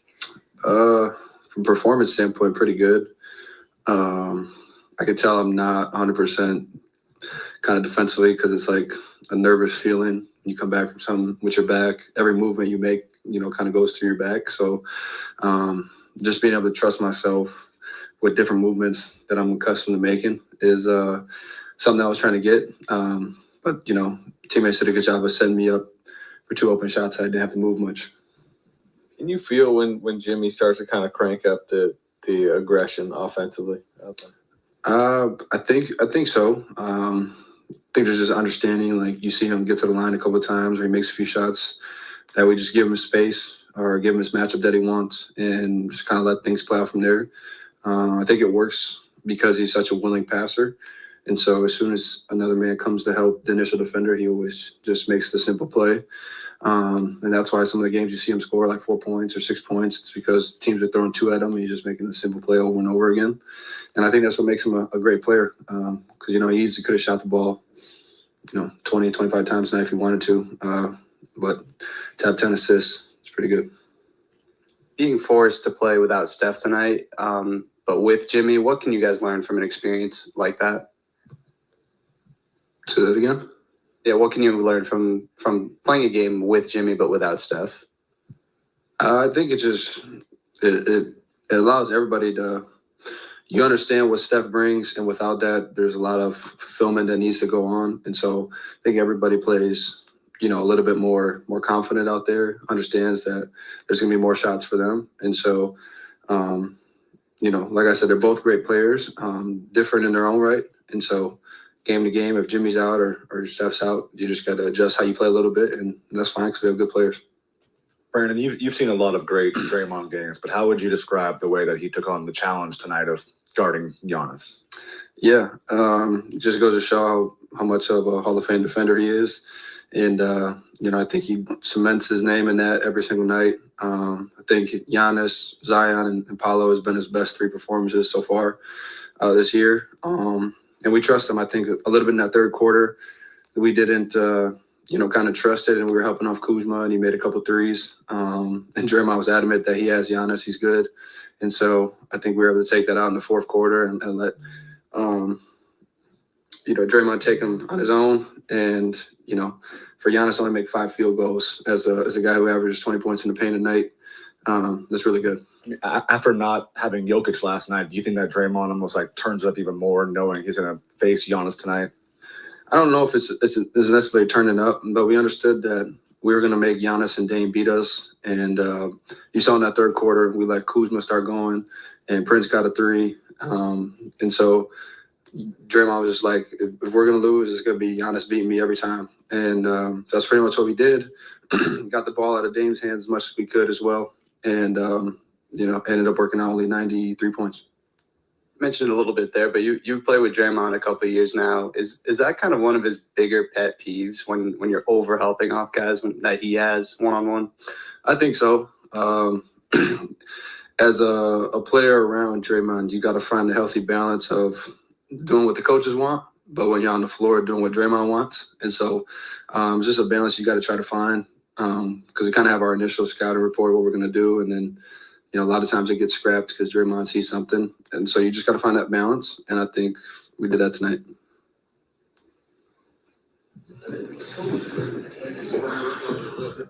All right. Ooh, Dean's back real quick. That's good. All right, let's turn Instagram over to Dean. If you're on Instagram and you wanted to engage with us, go to the link in the IG stories to engage with us on YouTube. There we go. Yeah, I agree, Bruce. What? Robin, yeah, he can guard anybody. He can guard anyone, man. He was guarding Magic in 88, 89. Shaq in 96, as you were saying. It can be argued that it's tougher to guard in this era because the ball moves so quickly. I think Robin would have been fine. Yeah. And that's not taking anything away from Draymond. I think Draymond would have been great back then. That's not to take anything away from Rodman either. Yeah. But I don't know. I don't know that Rodman can guard guards a 1. So, I mean, maybe he can. And I would put Rodman right. Probably he's my second pick all time. But I'm taking Draymond because of his closeout ability and ability to read a guard's movement, such as Dame. So, anyways, but I mean, you've got Draymond in your top 20, right? What? What do you mean? Top 20 what? Defenders of all time. Oh, I got Draymond in my top 5, easy. Yeah. So, I mean, I know it's you probably Russell still, Draymond, Robin. I know you agree with Bruce, but that part I can't agree with. The not being in the top 20. That's crazy. Oh, yeah. I don't know what he's talking about. Sorry, Bruce. Can't help you with that one. Draymond. Also, the ability to turn the defense into offense is an important part of defense, too. That's something Robin. He was not going to race the ball up the court and get 8 assists a game off all those rebounds, And that's just important. It's important not only to play defense and get the rebound, but also to be able to do something with it. Robin, he did everything else, outlet to Isaiah Thomas or, Joe Dumars or Scottie Pippen or Michael Jordan or whatever. But Draymond's ability to race the ball up the court and be that point forward as well with the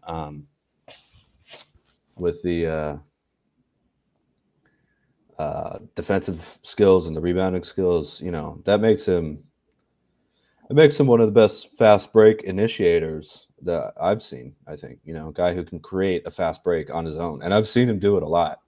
Even Steph doesn't do that. Draymond will race the ball up the court like as fast as he possibly can in front of the defense. And I saw it yesterday against the Nuggets where he got a slam dunk just out of nowhere, you know? And I love that about Dray. It's very, you know, Michigan State, man. It's very Magic Johnson of him.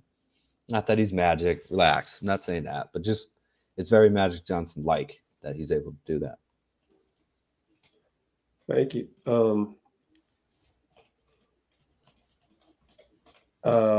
I'm answering a question in the comments about joining our Discord. Yeah, you can. But number one, first of all, actually, number one, I should have swapped those two. You should make sure that you're coming back here to engage every now and then. I mean, you don't have to comment, but you know, it's generally speaking for the Let's Go Warriors YouTube audience or Instagram audience, maybe. Regulars. Yeah, regulars. And then the second thing is just be patient, because if you want an invite to our Discord, I'm happy to give it to you. Email me, put Discord in the subject line.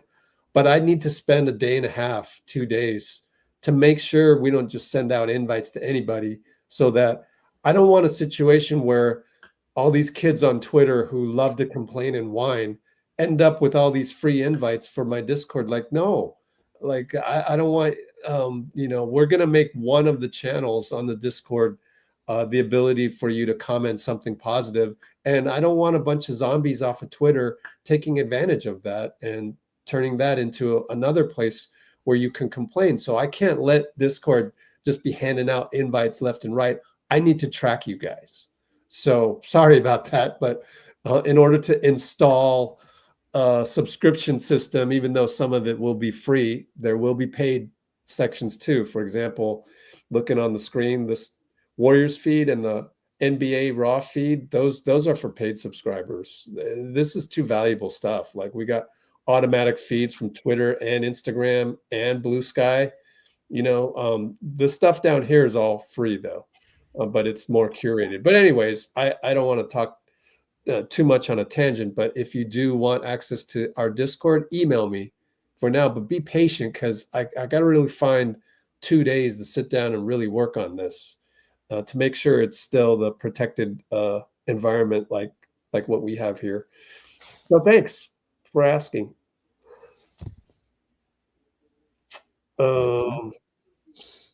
Cool. I hope you do email me, because it's good to stay in touch with, you know, like-minded Warriors fans, which kind of are rare to find, honestly, because social media makes it so easy to put everything in a negative light. Oh, did we want to listen to Buddy Hield a little bit here? Because he went on the in the foyer. Ready for Buddy? Yes, sir. Let's do it. Let's listen to Buddy for, it's only on there for like a minute.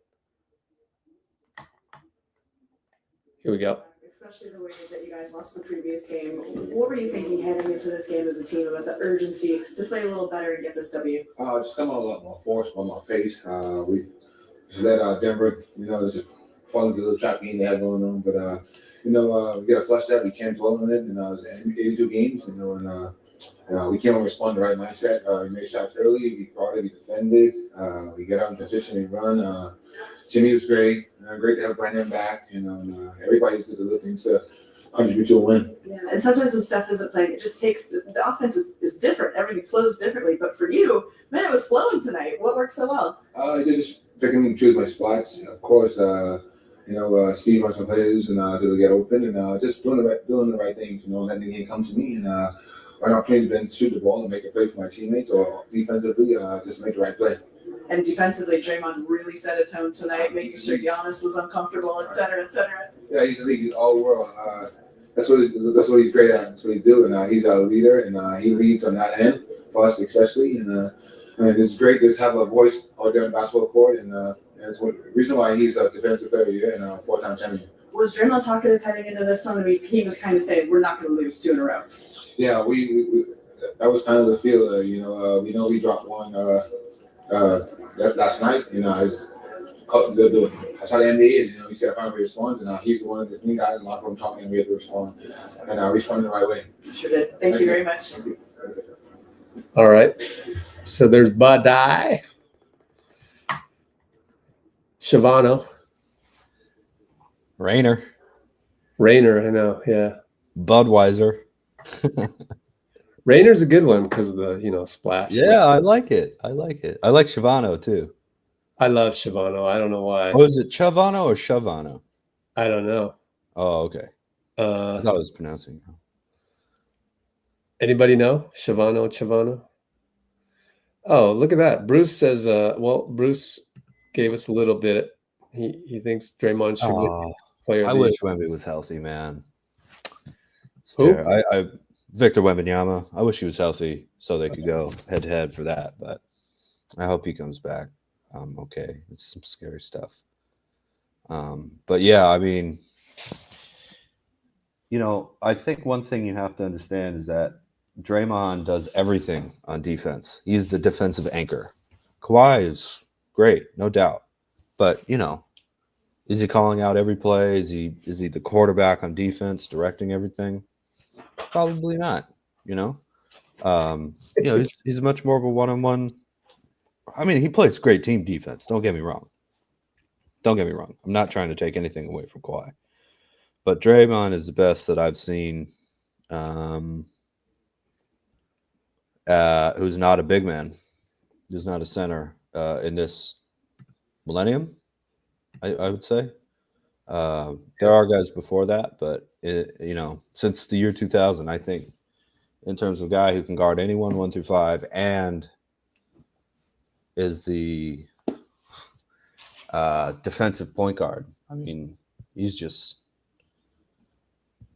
unbelievable, man. How many times he directs everybody, closes out on one guy, and then closes out on 3-point shot, and then is there to contest at the rim, and again, will not get the block but cause a difficult shot, out rebound a taller guy who's going over his back, and then race the ball up the court, find Clay or Steph or KD or whatever. Oh, that's one thing I loved about Draymond tonight was he was also boxing out. He did everything. So that's great. But, the other thing I want to say is, how I feel about crap, meaning comparisons, rankings, awards, and predictions. Mm-hmm. So, we're making a comparison here, comparing Draymond to this, comparing Draymond to that. I want to just enjoy the win, man. So I'm subject. Let's look at this right here on the back screen. We got on our Discord, we got the video from KNBR. Austin Scott probably got this. Let's turn the music down. Steve, and it was just a small clip of him very happy with Jimmy. Cool.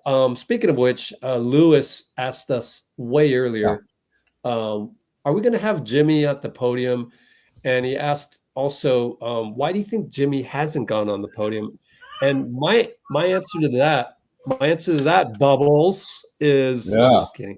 My answer to that is I really do think that we're just Raymond Ritter is letting Jimmy Butler have it a little bit easier than usual. Now we do have the last 3 Jimmy Butler interviews on our YouTube channel, which I put the link in the comments maybe half an hour ago. But yeah, we'll see if Jimmy. We ran a poll. It's going on right now, and people are saying yes, Jimmy, please go to the podium. Versus the other thing is, you're Jimmy. It's all good. You're Jimmy Buckets. He's Jimmy Butler. If he doesn't want to go to the podium, that's all good. He's paid his dues in terms of, how many year vet is he, Dean? Oh, wasn't he drafted with the 30th pick in 20? I don't know. 12? Oh, I got you. I have basketball reference open right here. Oh.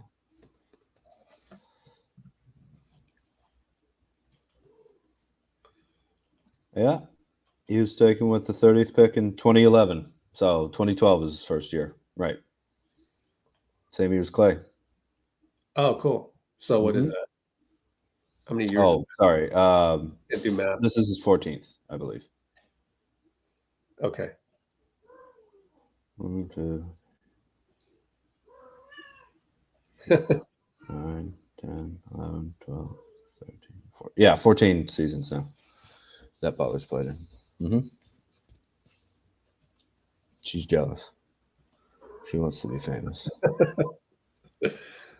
She is a Warriors fan, though. I convinced her. She's happy when they win. But with the top 21, oh man, I'm having fun in the comments there. But no, the whole comparison thing with Draymond on defense and like whether he's one the all-time best defender or not, that kind of thing. Like that's the one. Everybody's got the one disagreement, right? So that's the one thing I got with Bruce. What's the one thing I got with you? I forget. That's good. I don't remember either. Oh, I think it's the 500. What, 500. How many games over 500 a team is? We disagree on that. Oh, okay. Yeah. No biggie though. Post, Quinten Post at the podium. Do you have anything? Are you gonna? Nothing else, Dean? QP made a lot of mistakes in that third quarter. Yeah. And yet he didn't get rattled really eventually, and that's really good to see. That's that 5-year college player coming out and him figuring out how to adjust, which is excellent. Very happy about that. Jimmy's not going to go to the podium. How do I know this? He's in the locker room right now, and he's talking to media. So why don't we go Jimmy first and listen to what he has to say, because that'll be good. Here we go. But I'm glad that we won. That's all I really care about. You pass the ball, and you guys are open. I got to shoot a little bit more tonight. But as long as it all leads to a W, I'm good with whatever role I get to play. How big was that sequence late third where, it seemed like you guys had lost control of the game? I think it was an 8-0 run that ended with your 3 free throws. I don't ever think that, you lose control of the game. I think that this is a game of runs. And I think us as a unit, as a team, have to know that more than anybody, especially when 30's out there. Like, he can get us back in the game in, 2-3 possessions. So teams are going to make shots, teams are going to miss shots. You stay the course, knowing that the end result is going to be with the Warriors winning. Throughout the course of a game, how do you gauge what a game requires from you? What's that process like? I've been playing in this league for 14-some years now. So I can tell. I know when I need to get my guys involved. I know when somebody has it going. I know when somebody needs to shoot the ball.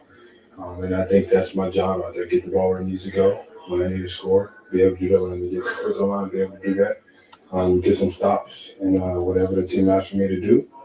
That's what I got to do. I think I've got a good feel of that because I've been doing it for a while now. You've been in this league a long time. You know what Draymond is defensively, but up close, teammate watching him on like tonight, you get a greater appreciation. Hell yeah! I think you got to respect the hell out of what he does, and it's so hard to do. To shoot the ball, 4 times maybe, if that, and then just lock in on defense, every single possession down, and get mad when anybody scores, not just the guy that he's guarding. You don't find that around the league too often. And, he's won at this level. He is a Hall of Famer for a reason. I just respect what he brings to this squad, what he brings to this locker room, and how he affects winning in every single way. And when it's his night to score, he scores. But every single night, he's going to guard somebody. Is there a specific part of his defense that you maybe have gained a greater appreciation? And he just knows. He knows everybody that he's going up against, whether they're the star player, the third option, or the first guy off the bench. Doesn't matter. He's locked in, and he's never wanting you to help, which is, sometimes he does get beat, and he'll still get mad if you help. But he's just locked in like that. Could you feel that? Okay. And so they cut away from that. Let's take a look at this one. 95.7 has a little bit of Jimmy in the locker room right here. So let's listen to this. I've been watching Steph highlights. Yeah, so, I've been going on YouTube, watching him do his thing. So now that he's on my team and he's out, I get to play a little bit like him. You talk about how seamless it's been. Let's replay that. At the end of the quarter was calculated. I've been watching Steph highlights. Yes. Oh, the end of the quarter. Yeah. Okay. Oh, yeah. So whoever asked that in the comments, I love it because we talk about stuff in the comments on YouTube as things happen during the game. And then later somebody talks about it post game. I love it. And this is a great example. Someone in the comments after Jimmy drew the foul on AJ Green, they go, "Oh, he's been learning from Steph." And I was like, "No, I think maybe he had that in his bag." But now he just confirmed that, yeah, he's been watching Steph highlights. Of course, he might be just propping up Steph there, but that's pretty cool, man. Yeah, we know our team, Rich. Yeah. Sure. 19th man. Right? He says he's been watching Steph highlights on the buzzer beater call.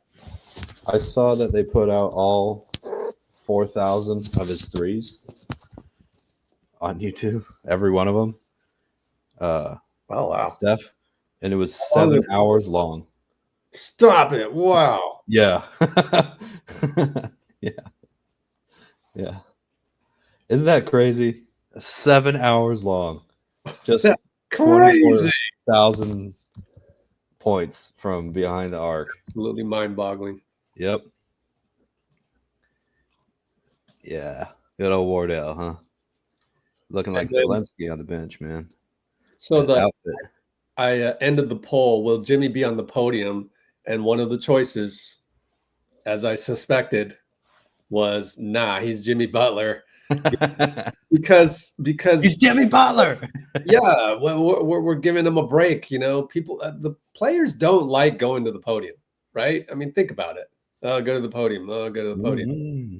They want to be in front of press and getting asked all these questions. So if you had the choice of doing your post game in the locker room, the comforts of you're a few steps away from where you have your locker. You do it in the locker room. That's Jimmy's one of those guys that gets that privilege, period. Everybody else, you got to go to the podium, which brings me to the next guy on the podium, which Cholo said it's going to be a quick one with Quinten Post. Do you know why? Because everybody's down with Jimmy right now. All the beat writers want to speak to Jimmy. Do you know what jersey that is? Is that a sports jersey that he's wearing? Or what is it? Probably soccer jersey of some kind. It kind of looks like a hockey jersey, but it probably is soccer. Yeah. Yeah, probably. Or football, if you want to be absolutely correct. All right, let's go to Rich. Right.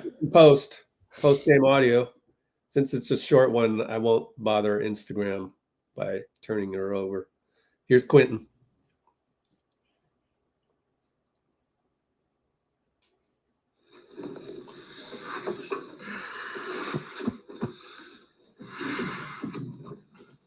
Quinn, how would you describe the work Draymond did defensively on Giannis tonight? Yeah, I mean, Hall of Famer, and probably one of the most unique defenders this league has ever seen, with a mixture of, anticipation, physicality, size, lateral quickness. So, he just anchors our defense, and he did an amazing job today. You hit that big three in the corner during the run to get back in to get the lead.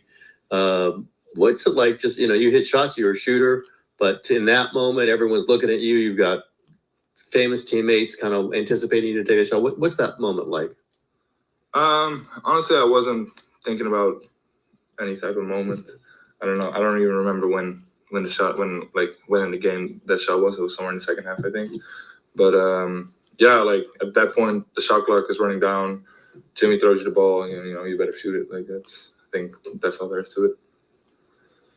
You've been, a little bit banged up past couple weeks. How have you been able to maintain confidence even though you haven't been feeling 100%?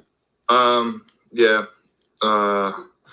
It's just part of being a rookie. You kind of have to play through these things, and I have been through these things in college. And I always feel like if there's some type of effort that you can give and be there for the team, it's always better to just suit up than to sit out. So that's all. You had a couple turnovers there and then came out and Steph had a long talk with you. And you know exactly what was said, but what's being communicated there when Steph's talking to you like that? I don't think it was about the turnovers, more defensively. When they're trying to, they were trying to get me into the action, trying to pick on me. And Steph said, I've been dealing with this for 16 years. So you just kind of keep your head cool and do the best of your ability. And whatever you do on the floor, do it with some type of aggression. And then things will usually end up right. Thank you, guys. Draymond up here shortly, says Raymond Ritter. Yeah, let's see if Draymond is up there because we spent some time chatting about other stuff. Let's go live on the feed, which it's not allowing me to do. I think our bell makes a good point too. We have to talk about it out. Oh, Out to your guy. I'll get Sorry. back. Go ahead, Dean. I was just gonna say, he said, put some respect on Pod's name for the way he played tonight. First game back, hitting those big shots, 2 huge threes. I love having Podz back, man. He just that tough nose, hard nose player that that's so cliche, but the intangibles are really important, man. And Podz, he's got him coming out of his ears, Love it. He's got what coming out of his ears? Intangibles. Oh. Yeah. Famous teammates, yeah. All right. Here is Draymond.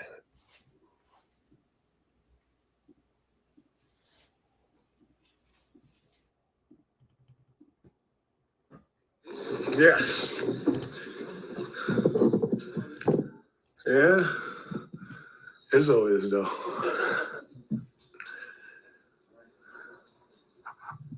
Brandon was mentioning that you were telling guys don't help off of your guys. Give me Giannis. We're gonna get beat. Giannis is gonna do it one-on-one. What kind of focus did you have just on strictly that matchup in this game? I was, when you're going against one of the greats, you got to be locked in. So I came into this game, with a mentality to try to stop him. I didn't want guys to overhelp because, if he goes off and he gets 40 and we stop everybody else, we still got a great chance of winning the game. So I just didn't want them getting, overhelping too much. And all of those guys like Torian Prince or Brook Lopez, you got to go in there for a minute. Kuz, I didn't want them guys to end up kind of taking them home because we're overly focused on Giannis. And so, just was trying to tell the guys, like, be there early, but don't stay there, be there early and then start exiting out to your guy. I'll get back. And we struggled there with it in the third quarter, but we were great the first 2 quarters and we were great the fourth quarter. We ended up figuring it out again, which was great. Would you describe what Jimmy can do offensively when he decides to kind of ratchet it up? Well, he is who he is. He's incredible offensively. He commands so much attention. And for us, that's great because he's allowing everybody else to get to spots where they're comfortable and either get layups or, open jump shots. So, when he's being that aggressive, which obviously we needed him to be that aggressive tonight with Steph up, it's one of the toughest matchups in the NBA. And we've seen that for years on end now. How much of that aggression out of Jimmy is kind of like a preview of what it could look like in the games that, really matter, playoff Jimmy and everything? Yeah, I have zero doubt that it won't look like that. I think it'll look just like that and it'll continue to get better.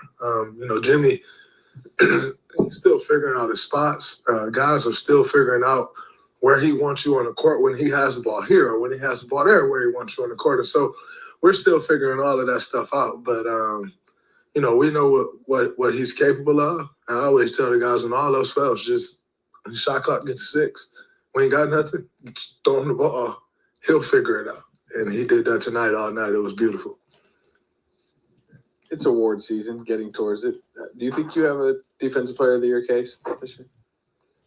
I think, obviously, we keep winning and close this year out strong. Most definitely. I look around the league, I don't see many players impacting the game on the defensive end the way I do.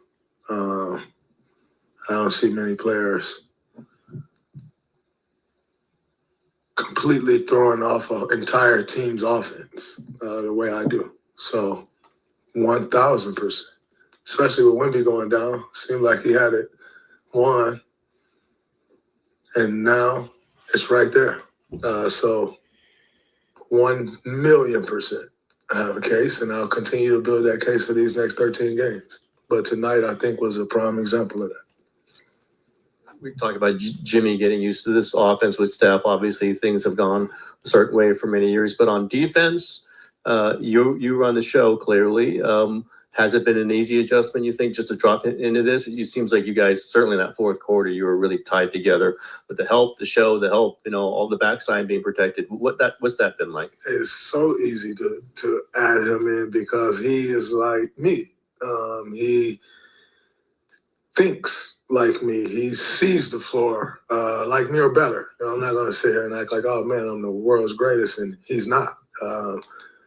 There are certain things that he sees better than me. And so to have a guy like that, you add him into the fold, for me, it makes me all the more comfortable to know that I can be aggressive, that I can take some chances and know that at the end of the day, there's going to be Jimmy on the backside to cover up any mistakes that anyone makes. And so that's usually me in that position, covering up, for mistakes. But when it allows me to, you think of an offensive player, right? Like you're going to give a guy who's incredible offense, you're going to give them a little more freedom than you may give others. And they're probably going to take a little more chances or a shot that maybe other guys wouldn't take. I think that's me on the defensive end. I may do something that's unorthodox. I may do something that's not quite how we schemed it, but it's something that I saw could work. And every now and then you take those chances and it don't work and you can get burned. With Jimmy on the backside, he covers it up. He'll see me go and he'll plug that spot. And so it's been extremely easy and very comforting for me adding him to the fold. And, he makes the game a lot easier for all of us on both sides of the ball.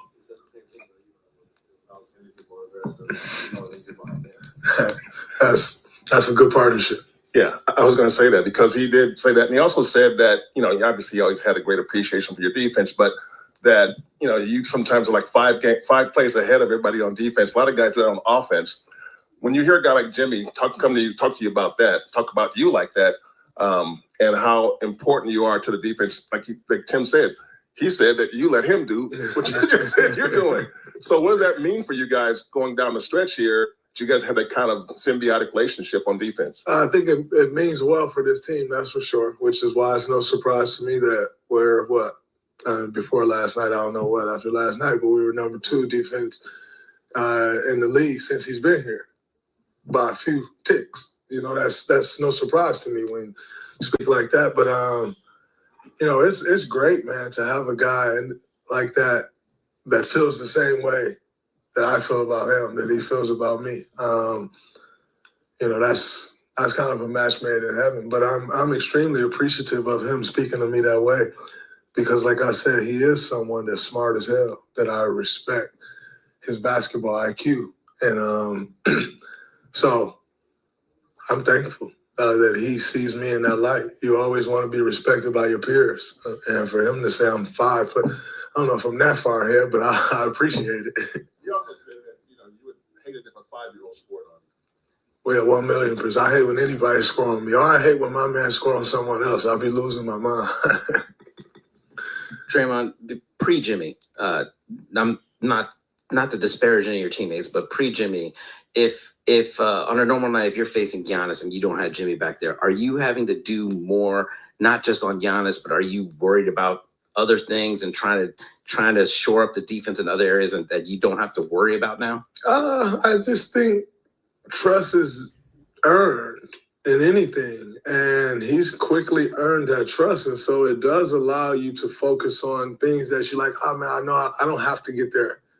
Jimmy's there, you know. And like you said, it's no disrespect to any of our teammates, but some people are better at some things than others. That's just the world we live in. That's the game we play.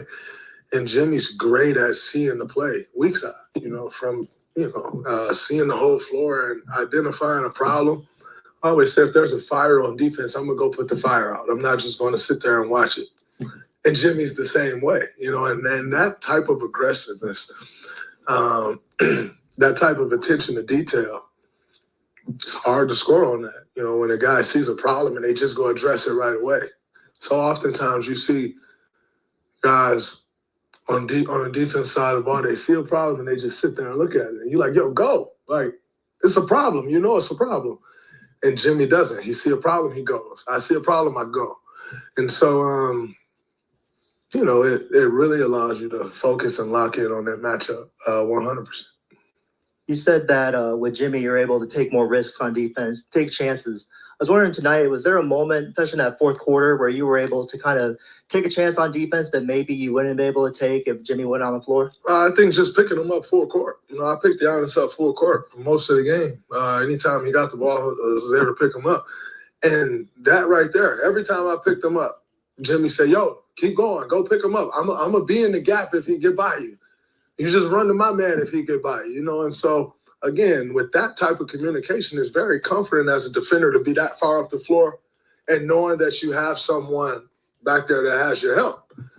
Because it's daunting to be that far up the floor with Giannis Antetokounmpo with the ball coming downhill. It's a tall task. And so just to know that you have that help back there if you do get beat, you know, it allows you to play with that aggressiveness to be able to pick him up and stop his momentum. On the Defensive Player of the Year, you've won one, Kevin Garnett won one, Tim Duncan won none. Crazy. They can have mine. They should have 7 of them. It's hard to go year by year, right? But historically, like, that doesn't seem right. Why do you think the voters have had maybe a hard time with that award? Because I think the voters look at stat numbers, and I don't want to oversell myself because I have so much respect for Tim Duncan and Kevin Garnett, but I do think I'm that great defensively. And if you don't watch the game, you can miss it. And I think if you just go look at the stats, it don't always tell the story. And so for a player like KG, for a player like Tim Duncan, myself, it ain't all about the blocks. It's not all about the steals. What are you covering?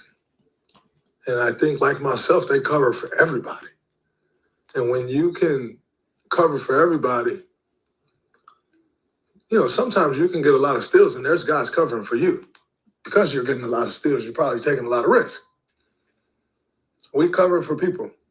And I think, you know, that's why I have one and they have one. Because you got some people that has a vote on the East Coast that probably see us play 4 times a year. And if you look at the stats, you're gonna be like, oh, Draymond averaged 1 steal and a block. Those numbers don't jump off the page at you. But you go watch me play. And then you go ask the opposing coach, what did I do to their offense? It's a different story. Same for Timmy D. Same for KG. And so, you know, I think when you look at it, the award is widely based off statistics. And those statistics don't always tell the story. Some guys get the stats and get picked on. Some guys get the stats and can be a liability to their defense. They take too many chances. The defense break down. We don't do that. Sometimes you get punished for it. But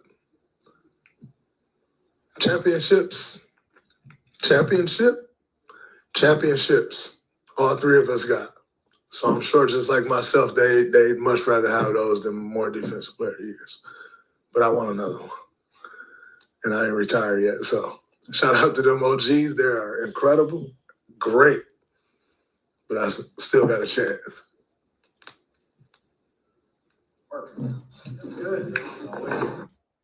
Okay. On Instagram, I am going to end it because I'm running out of batteries. And I kind of purposely did that so that I wouldn't stay on it too long.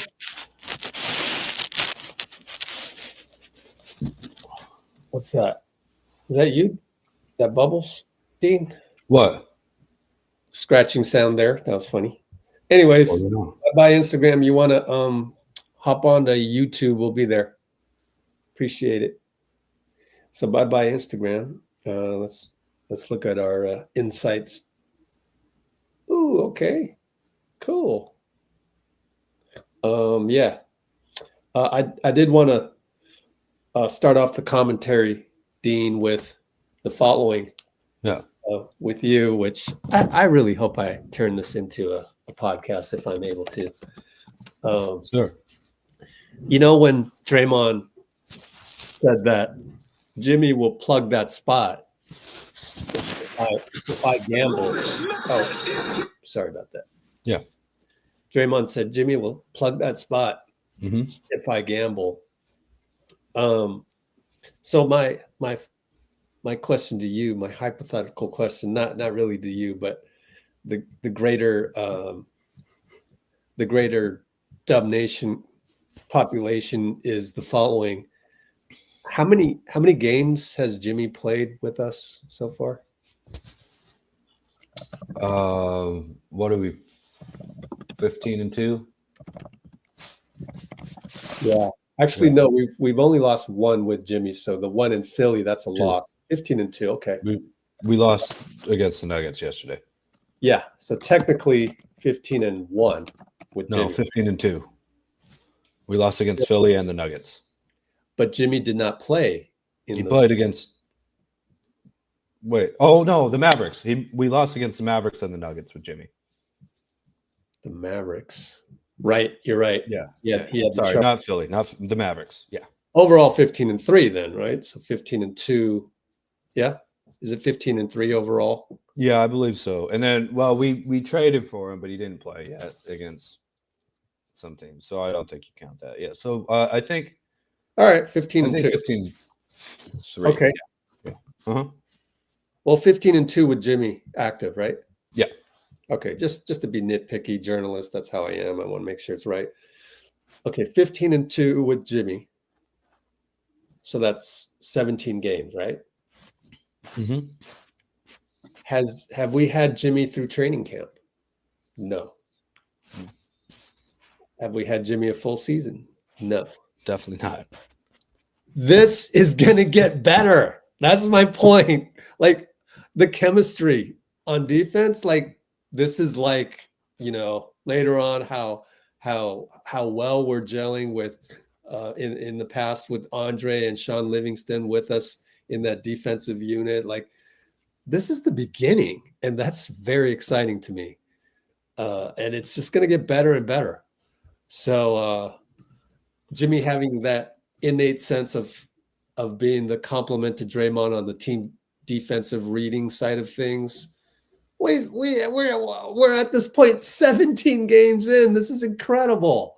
I think it's going to be a very fruitful, barring injuries, of course. It's always barring injuries. Of course. But like this is beautiful, man. This is beautiful. I haven't really seen him try 100% yet either. I love it. Right? I mean, like talking about hanging over the scoreboard, just beat tired 2020 bubble finals level exerting energy. We haven't even come close to that. And he's older now, but I still, because why he hasn't had to. We had one loss with just a bunch of things went wrong in the clutch against Dallas, and we lost to the Nuggets, who are a really good team. are a really good team that wanted to prove that without Jokic and Murray, they could win against one of the hottest teams in the league. Other than that, he hasn't had to go all out. And I think you're right, Rich. I think it's amazing because he's kind of just going out there and being Jimmy Butler, in the sense that on the other teams that he was on, especially on the Heat, where most of us watched him the most because he made the finals. Yeah, I can't wait for the podcast. You gotta let us know where you're gonna put that up, man. All right, we'll do a screenshot. Ready? 1, 2, 3. Nice. Yeah. But he's just kind of going out there and knowing what to do because it's Jimmy Butler. When we have, as you said, hopefully a fairly short training camp season, shortened off season with him, so we can get back in the gym. And you're starting to scheme from September with him and Jonathan Kuminga too. Mm-hmm. And BP, Moody, and QP, and I think that'll be very fun. On the other hand, the roster's never going to quite be the same as it is right now. And what an incredible year, man! This is. Did Draymond say we have 13 games to go? Yeah. Oh my! Wow! Oh my goodness! I guess what changes. To me, everything is pointing to a legitimate run at the. Let's be conservative. I don't know. I don't want to jinx it or anything, but when we play our best, we look like we deserve to get through the playoffs and get to the Western Conference Finals. I really honestly like the way that we play defense now when we're at our best. Like, I really like what I see, just kind of eye test wise. And I wanted to screenshot that. I thought maybe you'd been frozen like this, bad internet connection or something. But no looking up on the standings there. No, I mean anything could happen. I mean, look, if the season ended today, we'd be sick. We'd be excuse me, 6. Denver would be 3. We know how Denver plays. They're pretty awesome, former champions. It's no cakewalk, right? Definitely not. It's definitely a possibility out there that we lose in the first round and all of that. But like, I think our roster is pretty set. Like, I don't know that you can do much. I mean, we'll see what happens. Everything revolves around how much Jonathan Kuminga will be offered as a restricted free agent out there, and how we're going to match that. And so we'll see, because we could easily be a second apron team. And at that point, the rest of your roster spots are minimums. And who knows, right? Yeah. Maybe Mooney finds a good contract somewhere. Maybe Gary Payton finds a good contract. I think we built a special relationship with those guys. Yeah. So I see our roster improving next year with a better JK, with assuming everybody's healthy, everyone graduates one more year, everyone's one more year better. Quinten Post, even Quinten Post. It's always tough when you're a big man, but Guy Santos is Guy. We should actually cover all bases. Let's cover all bases. Let's look up Guy Santos' contract. Guy bound. That was great. Yeah, I like that. Guy bound. Yeah. I said Guy motion, but I don't think that. Too many syllables. Yeah. Golden State. Let's look out. Guy Santos. Did I see it right there? Yeah. Team option, baby. Team option, baby. Yeah. So. Yeah, I think Trace too. Trace has barely played, but we know he can be an excellent player in the league. This is just fun, man. It's just fun, especially what we had to go through. Yeah. From early November until the trade. That incredible start. And then just, I told my dad, as I said, we're going for win 40 or loss number 30 tonight. And thank God we got the win. But when we got Butler, we were 25 and 26. I mean, Yeah. it's just a totally. I was laughing. No offense. I was laughing at you guys yesterday with the loss to the Nuggets. How angry everybody was. Like, man, what month is it? Is it right now? Come on, Well, I mean, be more specific. Were you seeing less than great energy from the regulars in the chat, or were there some outsiders? I think it was just answer to that. I think it was just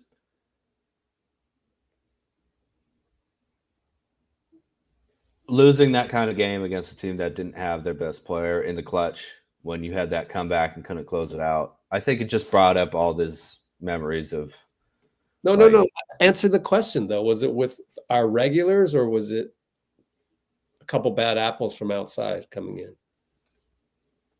Oh. Or do you remember? I was working on I had a presentation. I had a presentation in my poetry class at 7. So I had to wake up at 7 and was just working that, going in and out, half watching the game. I was doing like 3 things at once. So I really don't remember. Okay. I'm sure it was more outside people than the regulars. But I think it wasn't. Maybe really? 1 or 2. I'm not sure. However, and I'll even say I went down a level or 2 on the energy scale, on the high vibrational scale. But I'll say this. It felt like an old school, like we reverted back to all these bad habits.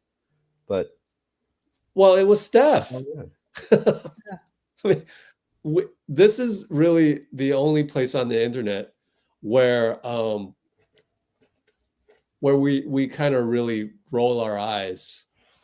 Everywhere else where it's like super negative, they just ignore it. Like Steph can do no wrong with them. That fine. Is strange. He's earned that. But here we will eye roll at Steph, and our energy will go down when he does careless stuff.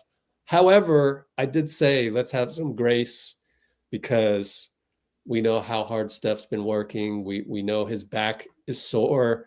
Things of that nature. Trace Jackson Davis voice, and but then Steve goes on the podium pregame, and he goes, "Yeah, when Steph's tired, he has bad decision making." I mean, dang. So, and all of us with the collective nod, and yet at the same time, we feel bad for Steph because man, Steve kind of put him out. What do you call it? He called him out, man. But then that was kind of a good call out, honestly. I think it worked out, and I think it was brilliant the way that came out, and I think we're going to see a much improved Steph, and I don't think we're going to see another 7 turnover game. I really don't think so. So if we had to take a loss against a totally depleted Denver team, and the result of that was no more 7 turnovers. In fact, Steph never has another game with more than 4 turnovers. Wasn't that worth it? I'd say that. I don't think that's going to happen. I think he's a pure scorer, and he's just an improviser, and it's all right. But he did look not like he was trying something. It looked like he was gritting his teeth and trying to get through it. And to be able to sit him against dude, this is against Giannis and Dame. To get a win without Steph like that, that's got to give him all the confidence in the world. Like, okay. I mean, I know he trusts his teammates and everything, but we have struggled to win without him. And to see a win like this, it's got to take a huge amount of pressure off of his shoulders. I'm not saying he's going to sit another game. He obviously needed to just give his body a rest, especially with how much, this is not a dude running up the court, dribbling the ball, taking an ISO 3. He is running miles and miles and miles through screens and setting inverted picks and all that type of stuff. But But when he comes back, I think he'll have the freedom to not have the weight of the world on his shoulders, you know? It felt like when Butler came back, it was enough weight taken off of his shoulders where he just went crazy for a couple weeks. But also like, hey, that's great that you have help, but also like Jimmy knows how to lead teams. So sometimes just, I love that you had this burst of energy with a little bit of weight taken off, but also like take more off for at least for these next 13 games, you know, see how much you can put on Butler. And with Kuminga back too, it's just another dude who can get you 20 points a night, you know, when he's right, when he's feeling, when he's back to his game and his jumper's a little smoother and everything. And yeah, you're talking about the conference finals. I was thinking about that. I was also thinking, you know, oh, when you did this.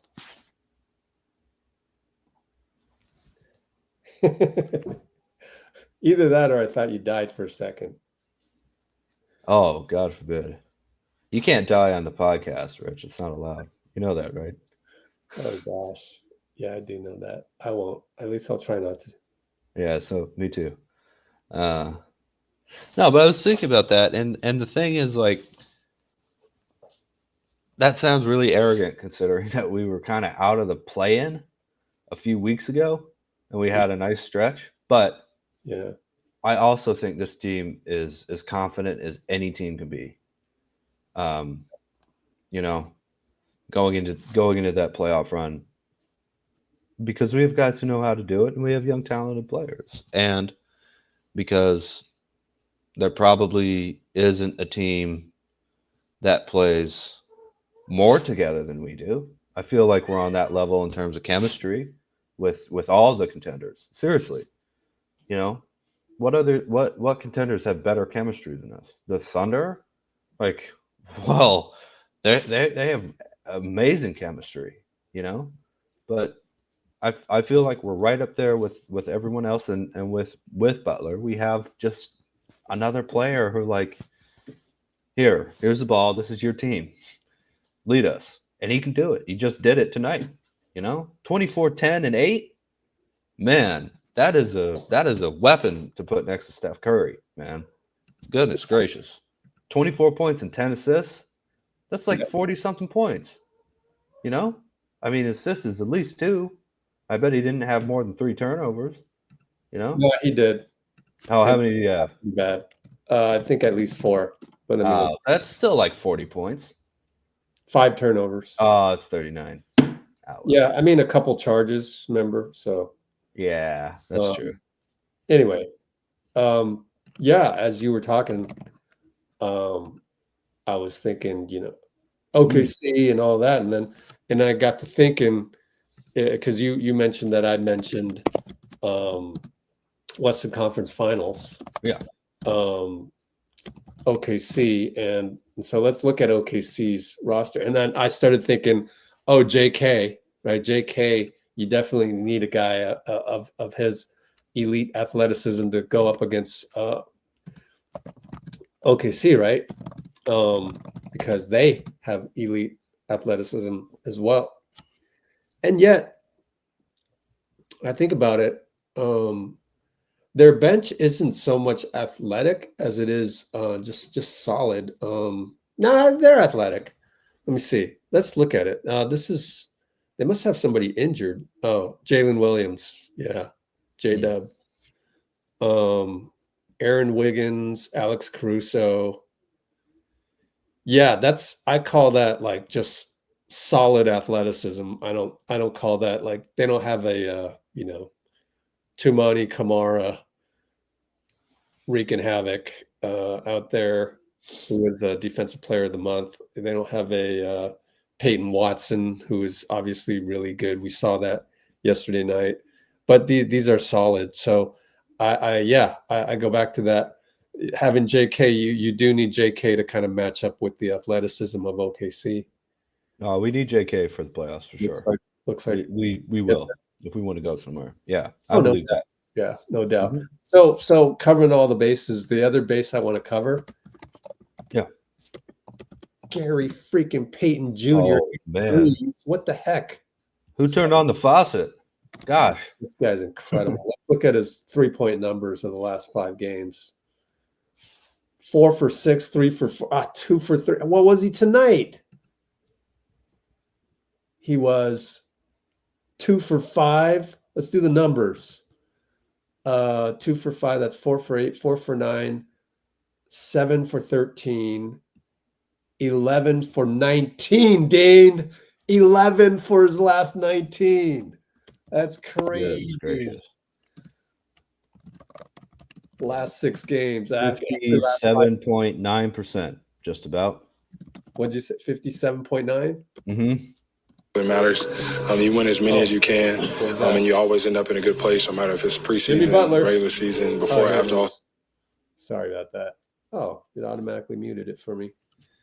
Yeah. Gary Payton Jr., 58% from threes last 5 games. Marvelous. So, all right. He had some crazy shooting percentage in the playoffs, didn't he? In 22, I mean? Yeah. I think he did. He shot like 60% or something. Yeah. Well, we'll always get an open quarter 3 with Gary out there, you know? They can't guard him. They just can't. With everybody else on the team, they can't guard him in the corner. So when Gary's confident, it just opens up the court, you know? 2 made threes from him, much less 4 of 6 or whatever, you know? I think that's huge. Getting Gary. Also, I don't think Moody had his best game from what I saw.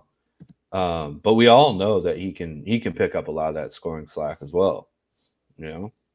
Yep. So I'm just very excited. And honestly, I don't care what seed we are. I don't care who we face. I just want us to be healthy and the other team to be healthy. I hate facing injured opponents because people, he didn't have it. I don't like that. You do want 6th seed, right? You definitely want 6th seed. I'll take the 5th seed too. Or higher. See what you did there. Did we update this? The Grizzlies are 5th?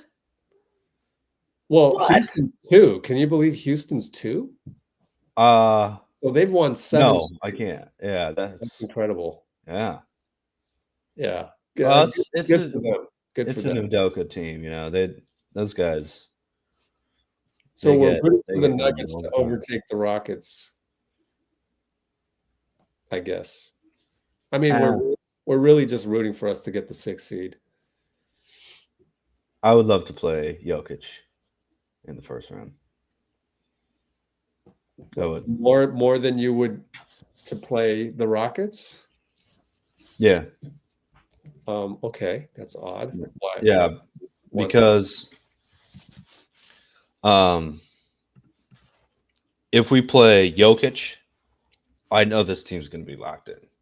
If we play the Rockets, they're going to be like, you haven't done anything yet, young, up and coming team, and I'd rather just get thrown in the deep end against, MVP caliber dude and know that the team is just locked in the whole way.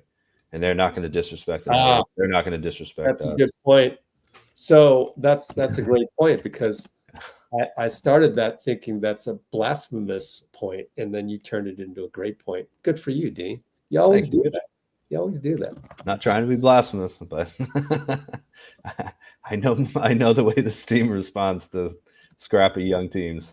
But it's 7 games, so we'll respond 7 games. Yeah, I think so. Play-in, the play-in. Oh, definitely not. If it was play-in, I'd rather play. Denver's not a play-in team. Neither is Houston. But playing Jokic in the play-in would be terrifying, man. If they had the home court, there, mile high. Well, playing anybody in the play-in would be terrifying. But but Jokic in particular that'd be rough. Yeah. Well, either way, but I'd rather Houston 7-game series than one game. That's for sure. Yeah. Oh no. Yeah. Absolutely. Yeah, but we would like be- if so, what you're saying is if we had a higher percentage against Houston and they remain 2 and Nuggets remain 3, you wouldn't want to go through the play-in and risk being 8 to get the Rockets. You just stay at 6, play the Nuggets. Just you absolutely need to avoid play-in. Play-in is just, as Steve said, it's a coin flip, and I believe that. I actually think that's absolutely correct, because anything can happen one game. We saw that. We saw it last year, or was it last year? Yeah, 21. It was especially we were the 8th seed. Steph Curry 7 turnovers against Keon Ellis. Like, yeah. There was no preparation for Keon Ellis. He comes out, has the game of his life, guards Steph perfectly. 7 turnovers. We're not winning that. Yeah. And also, even if we did, Memphis 2021. Yeah. Yeah. And the Lakers too. But even if you do, if like let's say you lose one and then you try and get the 8th seed and you win that, you go immediately into the playoffs. The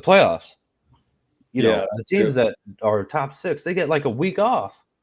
Yeah. You know who needs a week off? Yeah. Those old dudes on our roster. And the young guys who need some practice. Yeah. A week off. Mr. Rich. Working late into the night every night. Speaking of which, kind of have to go. So any closing thoughts here? Just very proud of the team and the way they handled, again, one of the best players in the NBA. One of the best players ever in the NBA. Top 50 dude in Giannis, easy. That guy's so difficult. And I love that Draymond pointed out, like, hey, yeah, it's Giannis, whatever. Like, also,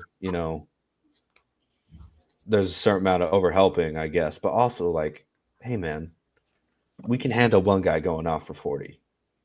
And so few teams play that way. I'm so glad we don't.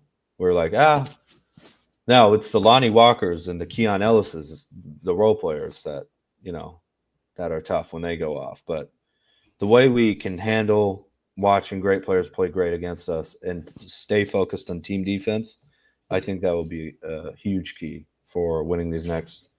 There's only 13 games left. Oh, man. Yeah. Time goes so slowly until it's gone by in the flash of at the speed of light, man. Yeah. When you mentioned not letting, when you mentioned the Keon Ellis's, who was the Lonnie Walkers? Yeah. I want to take the opportunity, because this is what we do on Let's Go Warriors. We give out props when props is due. Yeah. Jonathan Kuminga, late closeout to Kuzma. Kuzma just hit 3 in a row. I think all 3 of them, we played the percentages, because he's only shooting 28% from threes. And we let him shoot. I think after 2 of them, you got to throw those percentages out the window. A guy shooting 10% on threes, hitting 2 in a row, you must close out that 3rd time. We did not do that. Yeah. 2 in a row. 4 in a row is coming, but JK on the rotation closes out on Kuz. He misses it. You got to give the guy credit. When they make it, you give the shooter credit, make or miss league. When he misses it, you got to give the closeout guy credit, give Kuminga credit on that. So we prevented another guy from doing a Lonnie Walker on us. I mean, he did a small version of that. Yeah, I totally agree. It's not just the athleticism, obviously, to get out there. It's the awareness of like, the scheme's great, but like, that's the hot hand, and we need to be better at stopping the hot hand if they're not like an all-star. No, it's an all-star. What are you going to do? I love that Kuminga just took that initiative, and I'm not saying the team was against him doing that, obviously, but he took that initiative and went. He just did his job. Yeah, let's stop the hot hand. I don't know what the scheme is. I mean, if a guy hits 2 or 3 in a row, do you throw the scouting report out the window? Probably. It's common sense. I do think Kerr takes a little longer than other coaches, though. Yeah. Role players with the hot hand, he does. I've noticed it. And that's fine because it's worked very well for a long time. But wait, no, what'd you say? Who does what? Kerr takes a little longer than other coaches to adjust to a role player or getting a well, hot yeah. hand. So we don't know, and maybe Kerr defers completely to the defensive coach, which in this of course, case, yeah. The Warriors. So that's something that if you ever bump into Draymond on the street or somebody on the street, and you say, "Oh, hey, what's up? Hey, can I ask you a real specific question?" Ask them that. They'll love you for it because you're paying attention. And then go, oh, you know where Rich told me to ask you. Let's go Warriors. Yes, sir. I will. I'll give you a shout out. Like, oh, yeah. Ever walking Anybody around out there, if you bump into a Warrior, next time I get a chance to, nowadays I don't bump into any Warriors unless I happen to be in Santa Cruz because I'm there once a week maybe. Yeah. So I'll try. In fact, maybe tomorrow I'll try and meet up with Nick Kerr or what have you and see if there's anything going on. They might be on the road. I don't know, but it is time to go. And we said Shivansh wants to bump into Draymond in India. But let's bring up the Cholo file. Here we go. Barate. That's not it. Oh. Hold on. Hey. Let's remove this one. Stop screen. Oh, there it is. Oh, it's a little slow. Okay. See you guys.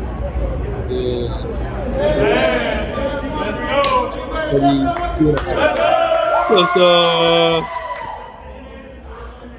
Today he came back.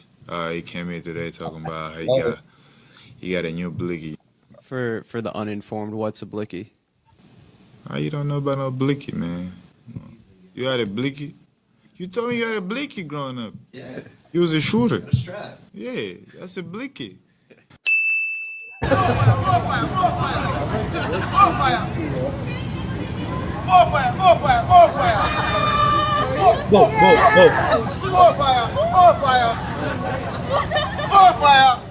Actually, yeah.